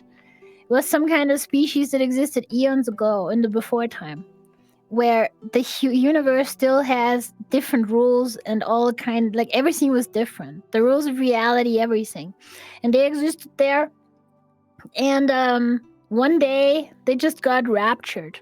Right, and fucked off to like some other kind of version of existence nobody knows. But since they got raptured, they left behind all of their earthly possessions, including they had like nanobot technology that just didn't rapture with them, so to speak, from their bodies. Hell yeah. And those nanobots they were like going instantly insane, right? And they were trying to recreate their hosts, right? Because they like have medical functions and stuff, and they're like, oh god, we gotta repair the host, and they can't do it because there is no host. So instead what they're what? There's an endless space faction. There's like 3 endless space factions. That's the Cravers and the Sowers are both that. But yeah, that's cool. I should really check that out. But so there's no host, right? So they're really fucking sad. Like they're the sad nanobots faction, right? And they're endlessly trying to like absorb more and more things and create more and more nanobots because maybe eventually they have enough to recreate their host, which they can't do.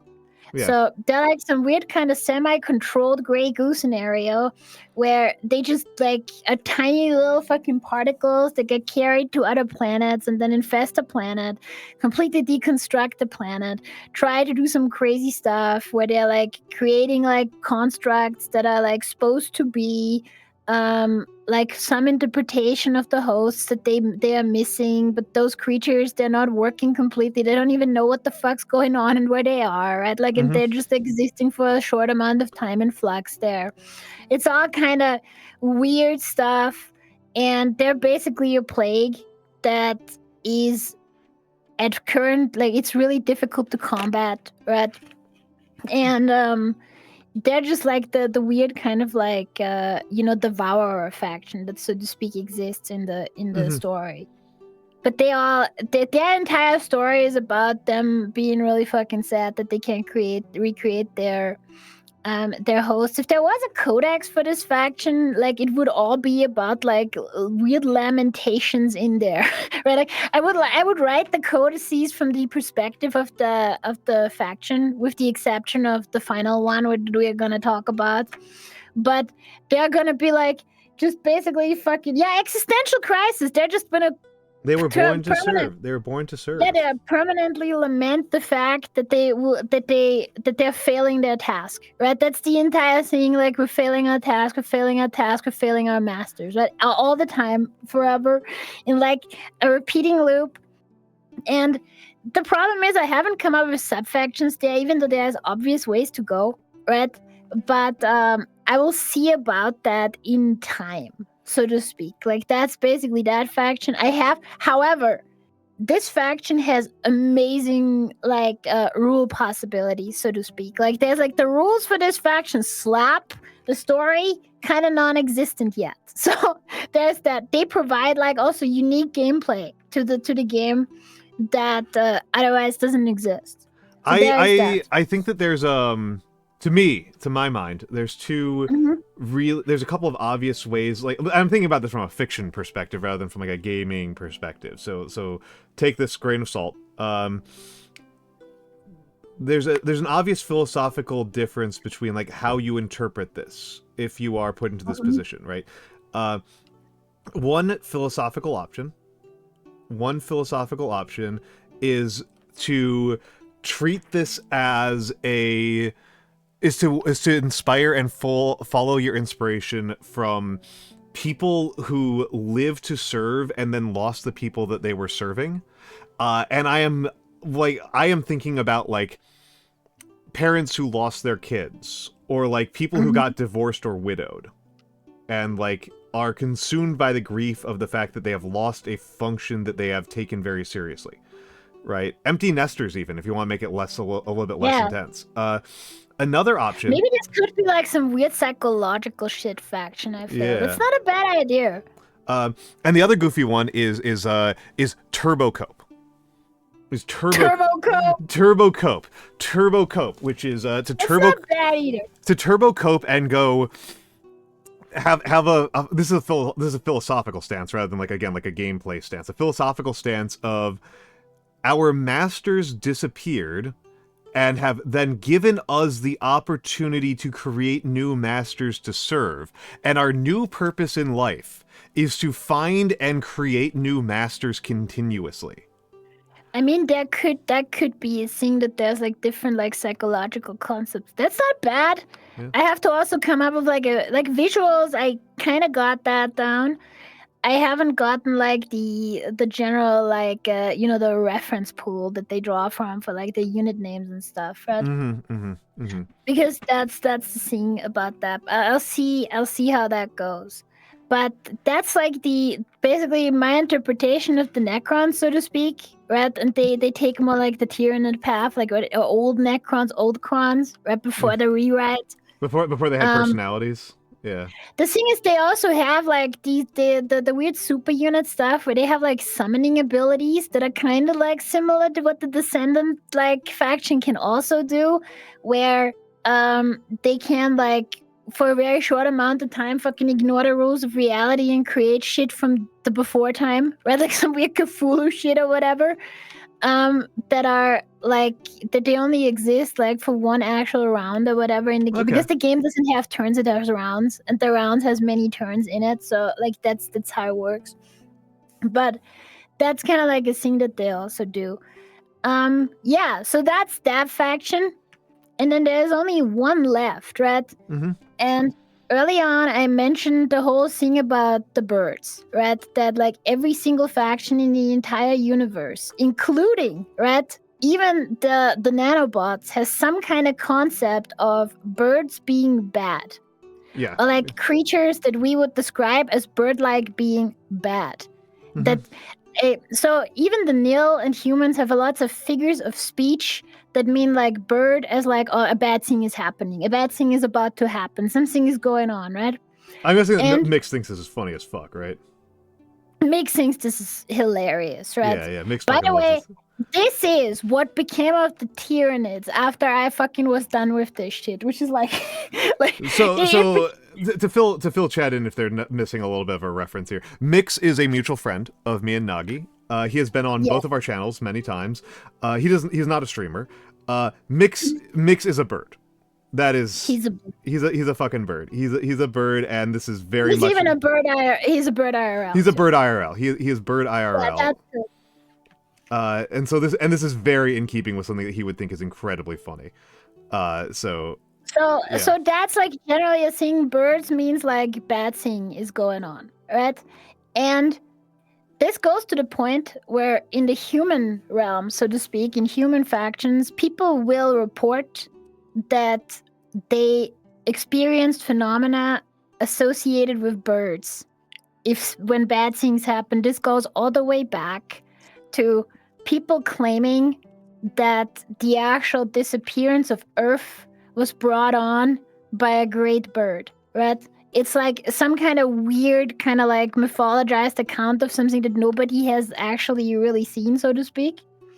And if there was a codex for this faction, it would be written all in an epistolary fashion, where we would have completely different factions talking about like, hey, here is an account of how a person talks about a catastrophe on their homeworld where a solar rail got overloaded and burned down half of the planet, right?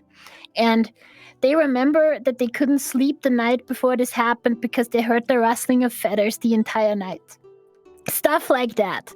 And there would be like maybe an account of like the Martians, right? Where there's like a Martian conspiracy theorist, really controversial scientist that is researching this one occurrence, right? At the very end of everything, where a combat patrol of the Martians, there's like one single actual like battleship that they had encountered the birds for real, right? Like they said that they encountered them, and even that, right, is like seen as like, did this really happen? Are they insane? So basically encountering this faction is the equivalent of seeing Bigfoot, right? Yeah. Nobody knows if they are real or not, right? And it's like even the codex itself tells you like, are they real? I don't fucking know. Maybe, but you can play them, and here's rules for them, right? So that's kind of like how the faction works.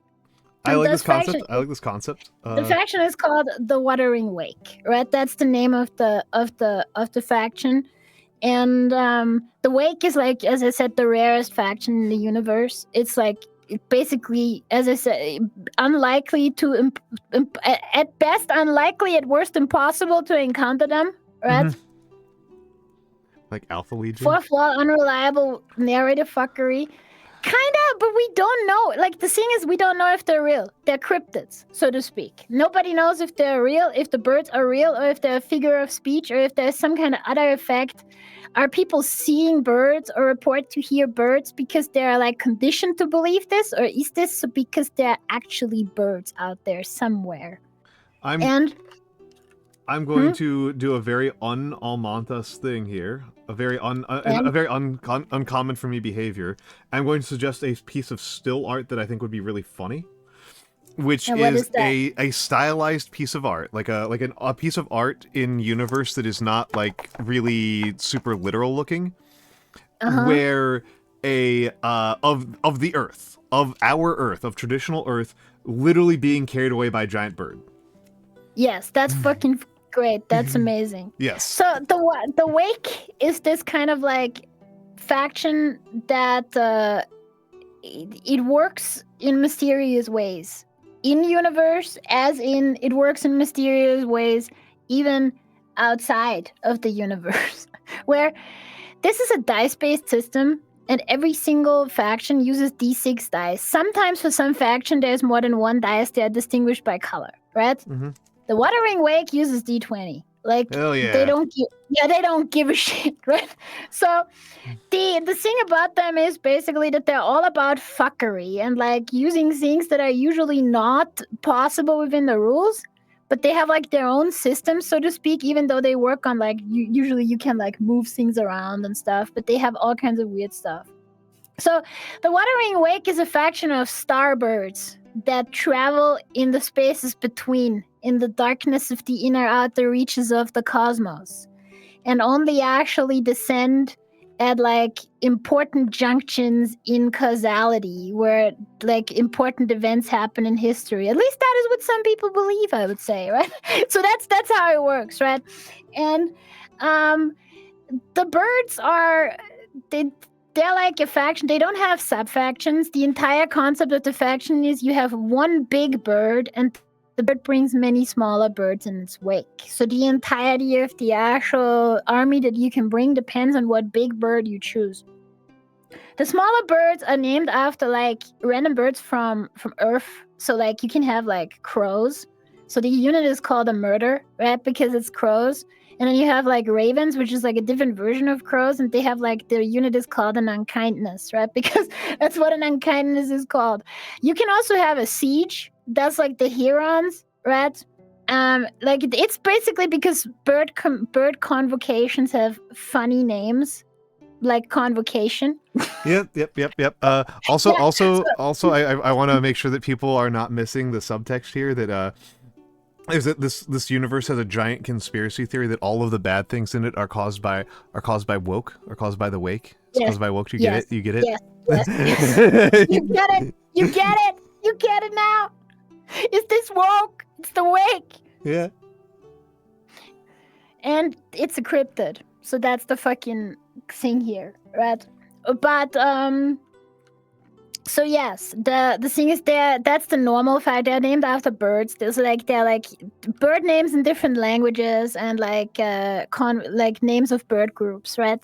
And then you get like the big bird, which there's like a few tiers of big birds. So like if you play the games are like there's formats. The formats are basically similar to like standard point cost things in Warhammer. Mm-hmm. So there's like a format where you play Warhammer equivalent of 500 points, and then there's a format for 1,000, 500, 2,000, all that kind of stuff, right?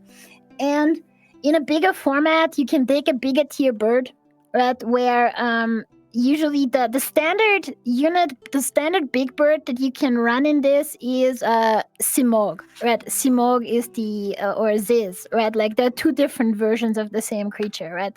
There are two different loadouts that you can run.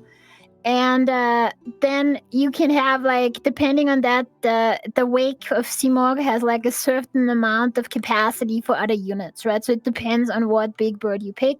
And if you pick a higher tier big bird, you can bring two lower tier big birds with you as well, right? So that's basically how that works. It's like a weird bird pyramid scheme.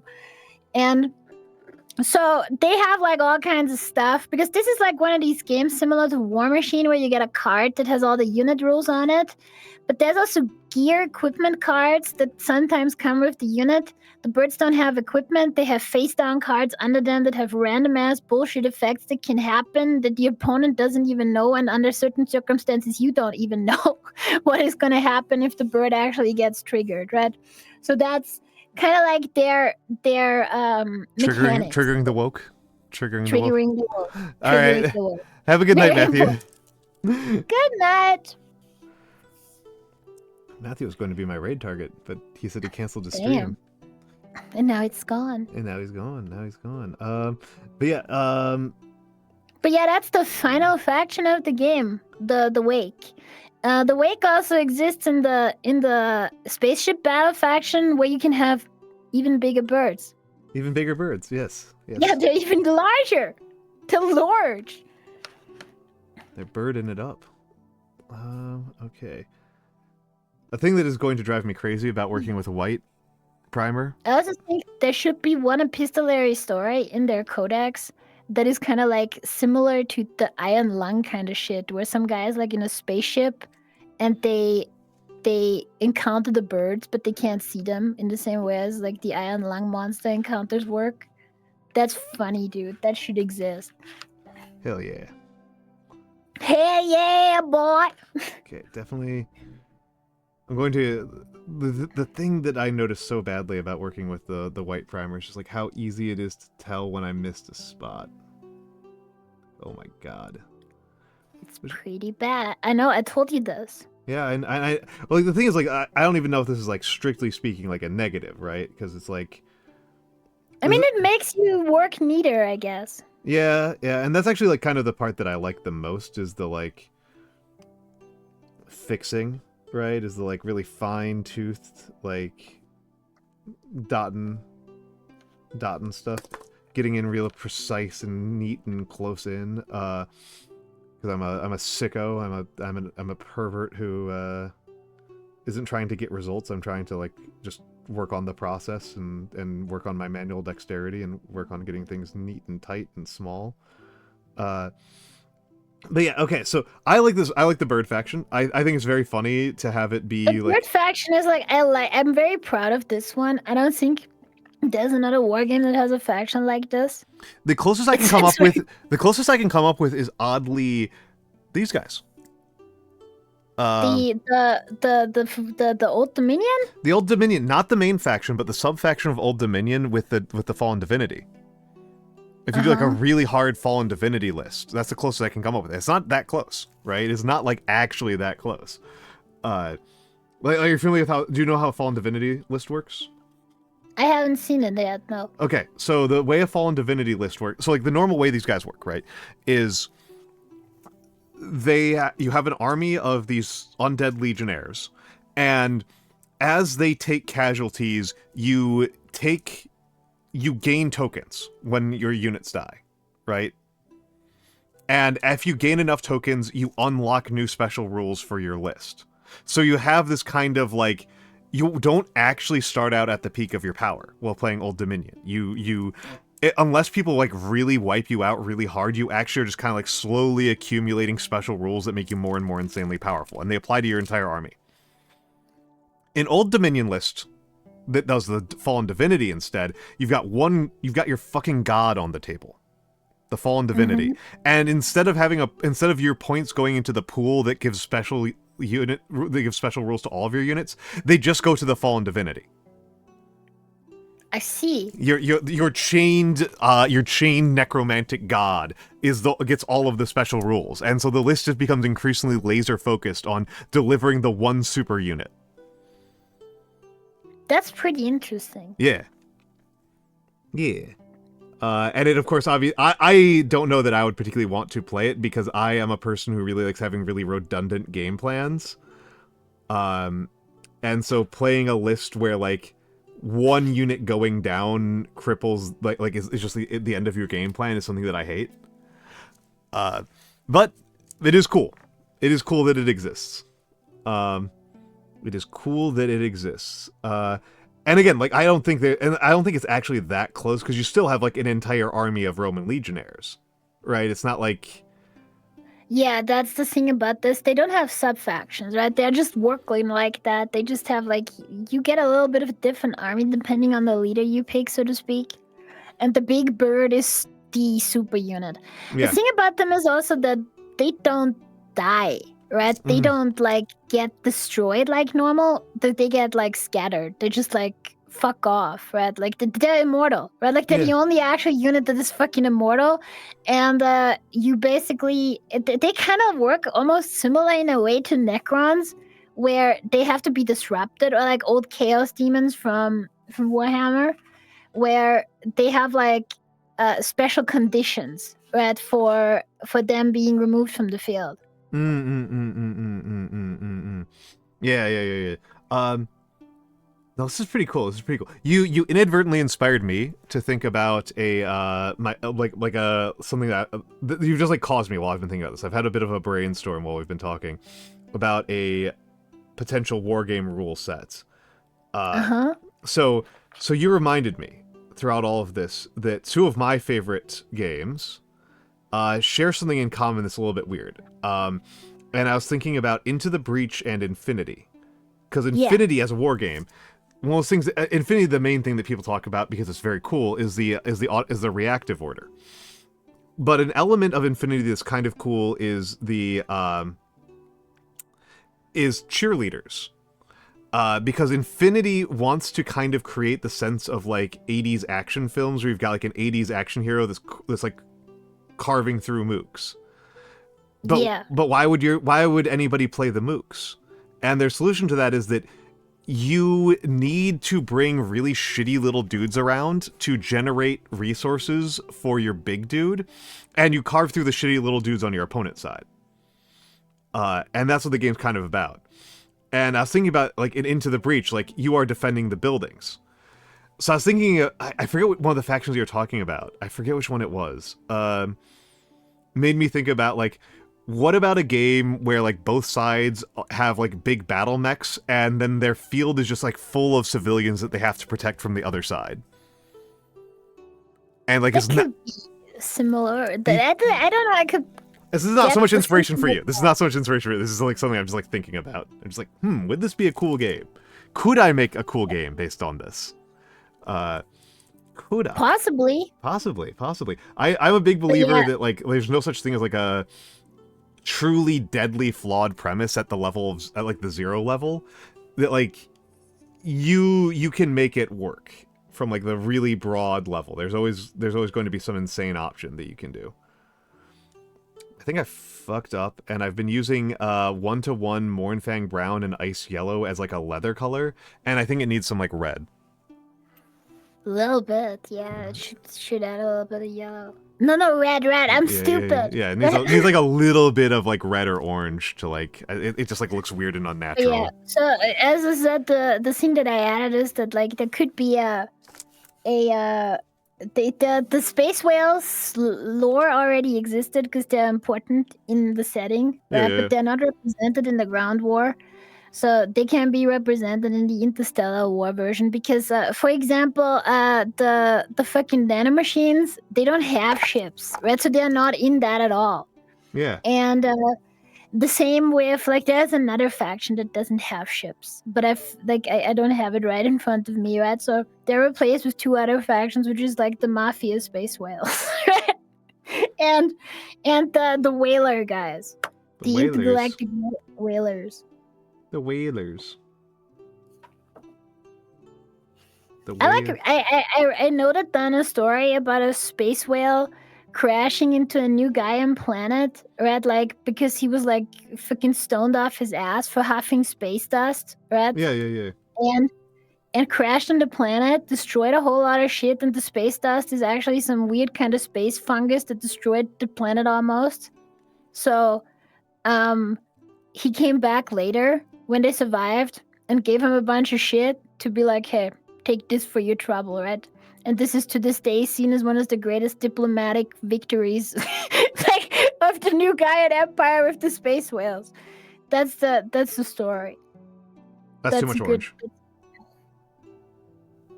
Nah, that can work. You don't think it needs a little bit more brown? See, it's now so orange because you haven't added the red of this crest yet. It wouldn't look that bad if the red was there. Okay. Well, let's just. I'll just do that because that's something I find very controllable. I feel myself comfortable with like the red parts of these models that I've been working on. It's the skins that I feel super uncomfortable with. The skins, I'm like, I feel like I'm insane. I feel like I'm going insane. The skins, I feel like I'm like completely out to sea and I'm just a moron. You know, it's one of those things that Hal says, like what do new players like? They like fucking helmets because they don't have to do any goddamn skin. I mean, faces are generally pretty difficult for people. Yep. I understand why they're like hard to do. Oh yeah, no, But it's extremely obvious to me. I honestly kind of hate when I see people posting that meme of that one like Catachin from 40K that has like the really goofy looking derpy face. And I'm like, I don't know, man. Like when you get down to 25mm, like it's that there's I mean, you first of all use magnification. It's like just use a magnification headset at that point. yeah. Well, just like you need it to look vaguely face-like from like a distance of like several feet. Like it's like the way that we're like zooming in super close on a lot of models is like not really like how they were intended to be seen or used, right? Like Indeed. sometimes they were, but sometimes we're being perverts. Sometimes we're the perverts here, and we need to chill out. It's a common occurrence. It's a common occurrence. I think it's in general fine to be a pervert. You just need to like realize that sometimes you gotta relax. So you gotta sometimes relax a little bit. Yeah. Oh, okay. So yeah. I'm trying to think like what's another like declass art form to engage with as a other than sport and other than like organized sports, and it's occurring to me, like thinking like a guy at the gas station, like hanging out at the gas station and smoking. Mud spinning, dude. Yeah, It's important to mud spin. exactly. No, but like it's important. Maybe I should like do some research on like other cultures and what kind of like activities would were really popular there with the lower classes. In Bali, the big one was cockfighting. Yeah, right. Animal fights. Oh, actually, cockfighting becomes completely insane in this universe where everybody has conspiracy theories about birds. Yeah. Like they become like an insanely weird eldritch faction at that point. That's like a Satan worshiper faction almost. But like just dogfights and stuff in general also probably is seeing that. And dogfighting. One of my favorite ones from medieval France. This one's gonna like horrify people. So like everybody, if you're like sensitive people, like please close your ears for a few minutes. There was a medieval French game where you would have a guy, right, would go into this arena, and the guy would have his hands tied behind his back. And in the center of the arena there would be a pole. And before the fight, somebody had nailed a cat by its hind legs to the pole. And so the guy is tasked with headbutting the cat to death. What the fuck? Is that like a... What? It was like a medieval like a medieval French entertainment. Dude, that's just fucking stupid. And it's like how badly scratched up does the guy's face get by the cat? Yeah. That's just stupid as hell. Like what? Yeah. It's just like animal cruelty. It's just like violent animal cruelty. Yeah. It's animal cruelty and cruelty to the human contestant too. I think they volunteered for it. Well, they got paid to do it, I should say. I think it was like a thing you got paid to do. And like show off how skilled you are at headbutting a cat to death. But yeah, I mean, drinking copious amounts of alcohol, that's also a lower class activity. There you go. Very much an upper class activity. In fairness to the cockfighting is like a cross class thing in Bali. Historically speaking, I don't know what it is like today. What about China? What's like the Chinese? I mean, soccer's a really famous one. They invented soccer. Yeah. They invented soccer. Suing each other. That's a famous one. That's very powerful. It's very funny to me how much lawsuits there are in traditional Chinese art and architecture. Rock carving is a good Chinese one. Rock carving and trying to think about ones that are like specifically lower class. Noodles competitions, like things with noodles. Making noodles? What? Making noodles and this is more from Japan, but a Japanese like mini sport that I've always really liked is like chopstick dexterity tests. Oh yeah, they love that shit. Yeah, the like how many like picking up slippery beans with chopsticks. I always That's thought, like how you learn to like use chopsticks. Like yeah, you start with use a peanuts whole, and then they give you peanuts. They give you the slippery beans. Yeah. no, a whole bag of frozen peas. Put Yeah. them all from one box into the other, right? Like there you go. I'm pretty good with chopsticks. I might do that on stream. I'm probably not like good with them, but I think I'm pretty good for a gringo. So Peanuts are okay. I like peanuts a lot. I've actually eaten a lot of peanuts today. Oh yeah, peanuts are kind of difficult. They're marbles in water is much more difficult. That's a real bastard right there. But yeah, have you ever seen the what do you call it? What's the Japanese thing? The flowing noodles. Have you ever seen that? I've heard of that. Yeah, it's cool. That would be a funny one. A funny basis for a faction. I mean, a really dumb one from America. A really dumb one from America was pole sitting. Which is like... What? Yeah, the pole sitting is like perhaps the greatest evidence that people in the 19th century did not have enough entertainment. It was a competitive sport where like there was like a 20-foot tall pole and a guy would climb up to the top of it and sit on top of it, and it was an endurance thing. Like, how long can you sit on top of this pole? What is the diameter of the pole? Like the palm of my hand. Like a couple, like 5-6 inches, I think. What is the average duration of how long a person sat on that pole? I don't know what an average is. I know the ones that made it into newspapers would be like 20 hours.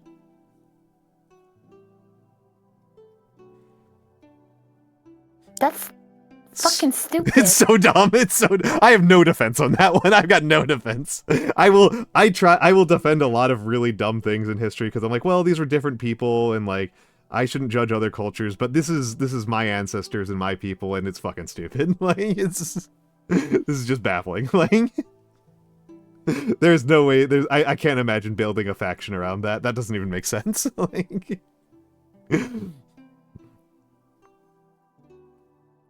I definitely want more of like a punk rock kind of like. Yeah, punk rock is a good one. Street ganger style, the graffiti man kind of sub-faction. And you know what that gives you the option to do? What? Rockabilly pompadours on the models. That is pretty damn good. They should be like that. That's a good idea. Yeah. They should also have bikes. Yeah, bikes. Bikes is good. Bikes is good. Oh, I mean, you could just fully steal an insight from Infinity on this one and furries. What, furry bikes? No, furries is just like a thing that like people are into. It's like that's one of the that's part of the Bakunin faction of in Infinity is furries. I see. Bakunin's a very based faction. Bakunin's very based. They put like half of their based ideas into one faction, which is stupid. You were right. That looks a lot less fucked up. Told you. I'm glad I had patience. Thank you, Nagi. And now I haven't done the real... I've been stalling on the really important part, which is doing washes. Which is washing this shit. Washing the skin. Because the skin is currently just like chalk. This is just fucking chalk. Do I start with like a green wash or just go straight into like dark washes? I would start like with the more lighter washes. Okay. And you want me to make a custom wash, which might be outside of my skill set at this point. I may want to... I don't know what kind of wash you got. I have pre-made washes. So for you to have pale skin, you want more cold tones than warm tones, right? Cold Because tones than if you warm add tones, warm tones, then you look less pale, right? Yeah. Okay. So, the only truly dedicated wash I have is this Agrax Earthshade, which is like a dark brown, which is not what we need right now at all. No. I do have... This works as a wash, especially if I water it down a little bit. Let's take a look. What is the... Which is also a warm tone. This is a cool tone. And this can be used as a wash with a little bit of watering down. That could do. It could. I think I'd have to water it down. I think I'd have to dilute it really, really hard. I think I would mostly do greens and blues, right? Like, I but think so too. you Yeah. have to water this down like a ton anyway. This is like a stupid fucking technique where you have to apply a lot of different wash layers and wait until they dry. And you're like, maybe a little bit more blue over here, maybe a little bit this, right? Like, you know. I think that based on the fact that we've got ad break in 10 minutes and I've been going for 6 hours, that actually sounds like a good place for me to stop. Yeah, it's not so bad. It's not so bad. I have another I'm going to be doing another model stream later this week. First of all, let's give Nagi the plug. She is in the description, and I hope that I think that people who know me know you by now. At Nagi, the snake. Nagi. Yeah, so Nagi. Snake of Year is me. Yes, this is what you're about. I'm contemplating doing Metal Gear Solid tomorrow. I'm gaming tomorrow. It might be Metal Gear Solid. Year of the Snake. Dude, I can't play Metal Gear Solid. It pisses me off. What pisses you off about it? It's weird that the controls are so difficult. Oh, okay, like, okay. The only game that has controls that like are actually like super challenging for me is Monster Hunter, which I actually so like everything else I actually feel okay with. Monster Hunter kills me. With a lot of retro games, people tell me, "Oh, this game is so good," and I play it, and I can't control this worth anything, right? Like it's like, and the game expects you to be a master of the controls almost immediately, and I'm like, "Bro, I'm out. We're not doing this." Like, I actually flat out think the controls to original Armored Core are pretty easy to deal with. So I am the wrong person to be like. I think those are pretty good controls. Dude, I think like what the weirdest one for me is Super Mario 64. I never had problem with Super Mario 64. It's smooth as butter for me. Super Mario 64 is like a blueprint of how a lot of games work these days, but it's just not very good. The controls are not very good. Like by modern standards, the shit controls terribly. Mario 64. There's certain parts in the game like an impossibility to do for me because I'm like, no, man, no. Mario 64 for me is like a second skin. It's like no, it's like completely seamless. I can control in Mario 64 with like this more dexterity than I can control some physical things in my life. Like I probably fuck up like taking a shower. Did you play this a lot as a kid? Because I obviously didn't. Like I have no actual like this is like kind of like a little bit. I definitely did play it when I played it on release. I definitely played it on release, and it's also really funny to me. Like I've heard this from you before of like, oh, like compared to other like more modern games, like the only one I can think of whenever you say that is Donkey Kong 64, which is just like categorically worse, like every way.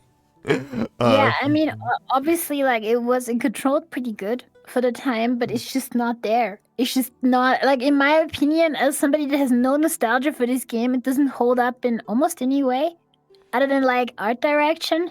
It also works on moon logic. Like it is very moon logic, yeah. I mean, Mario's always.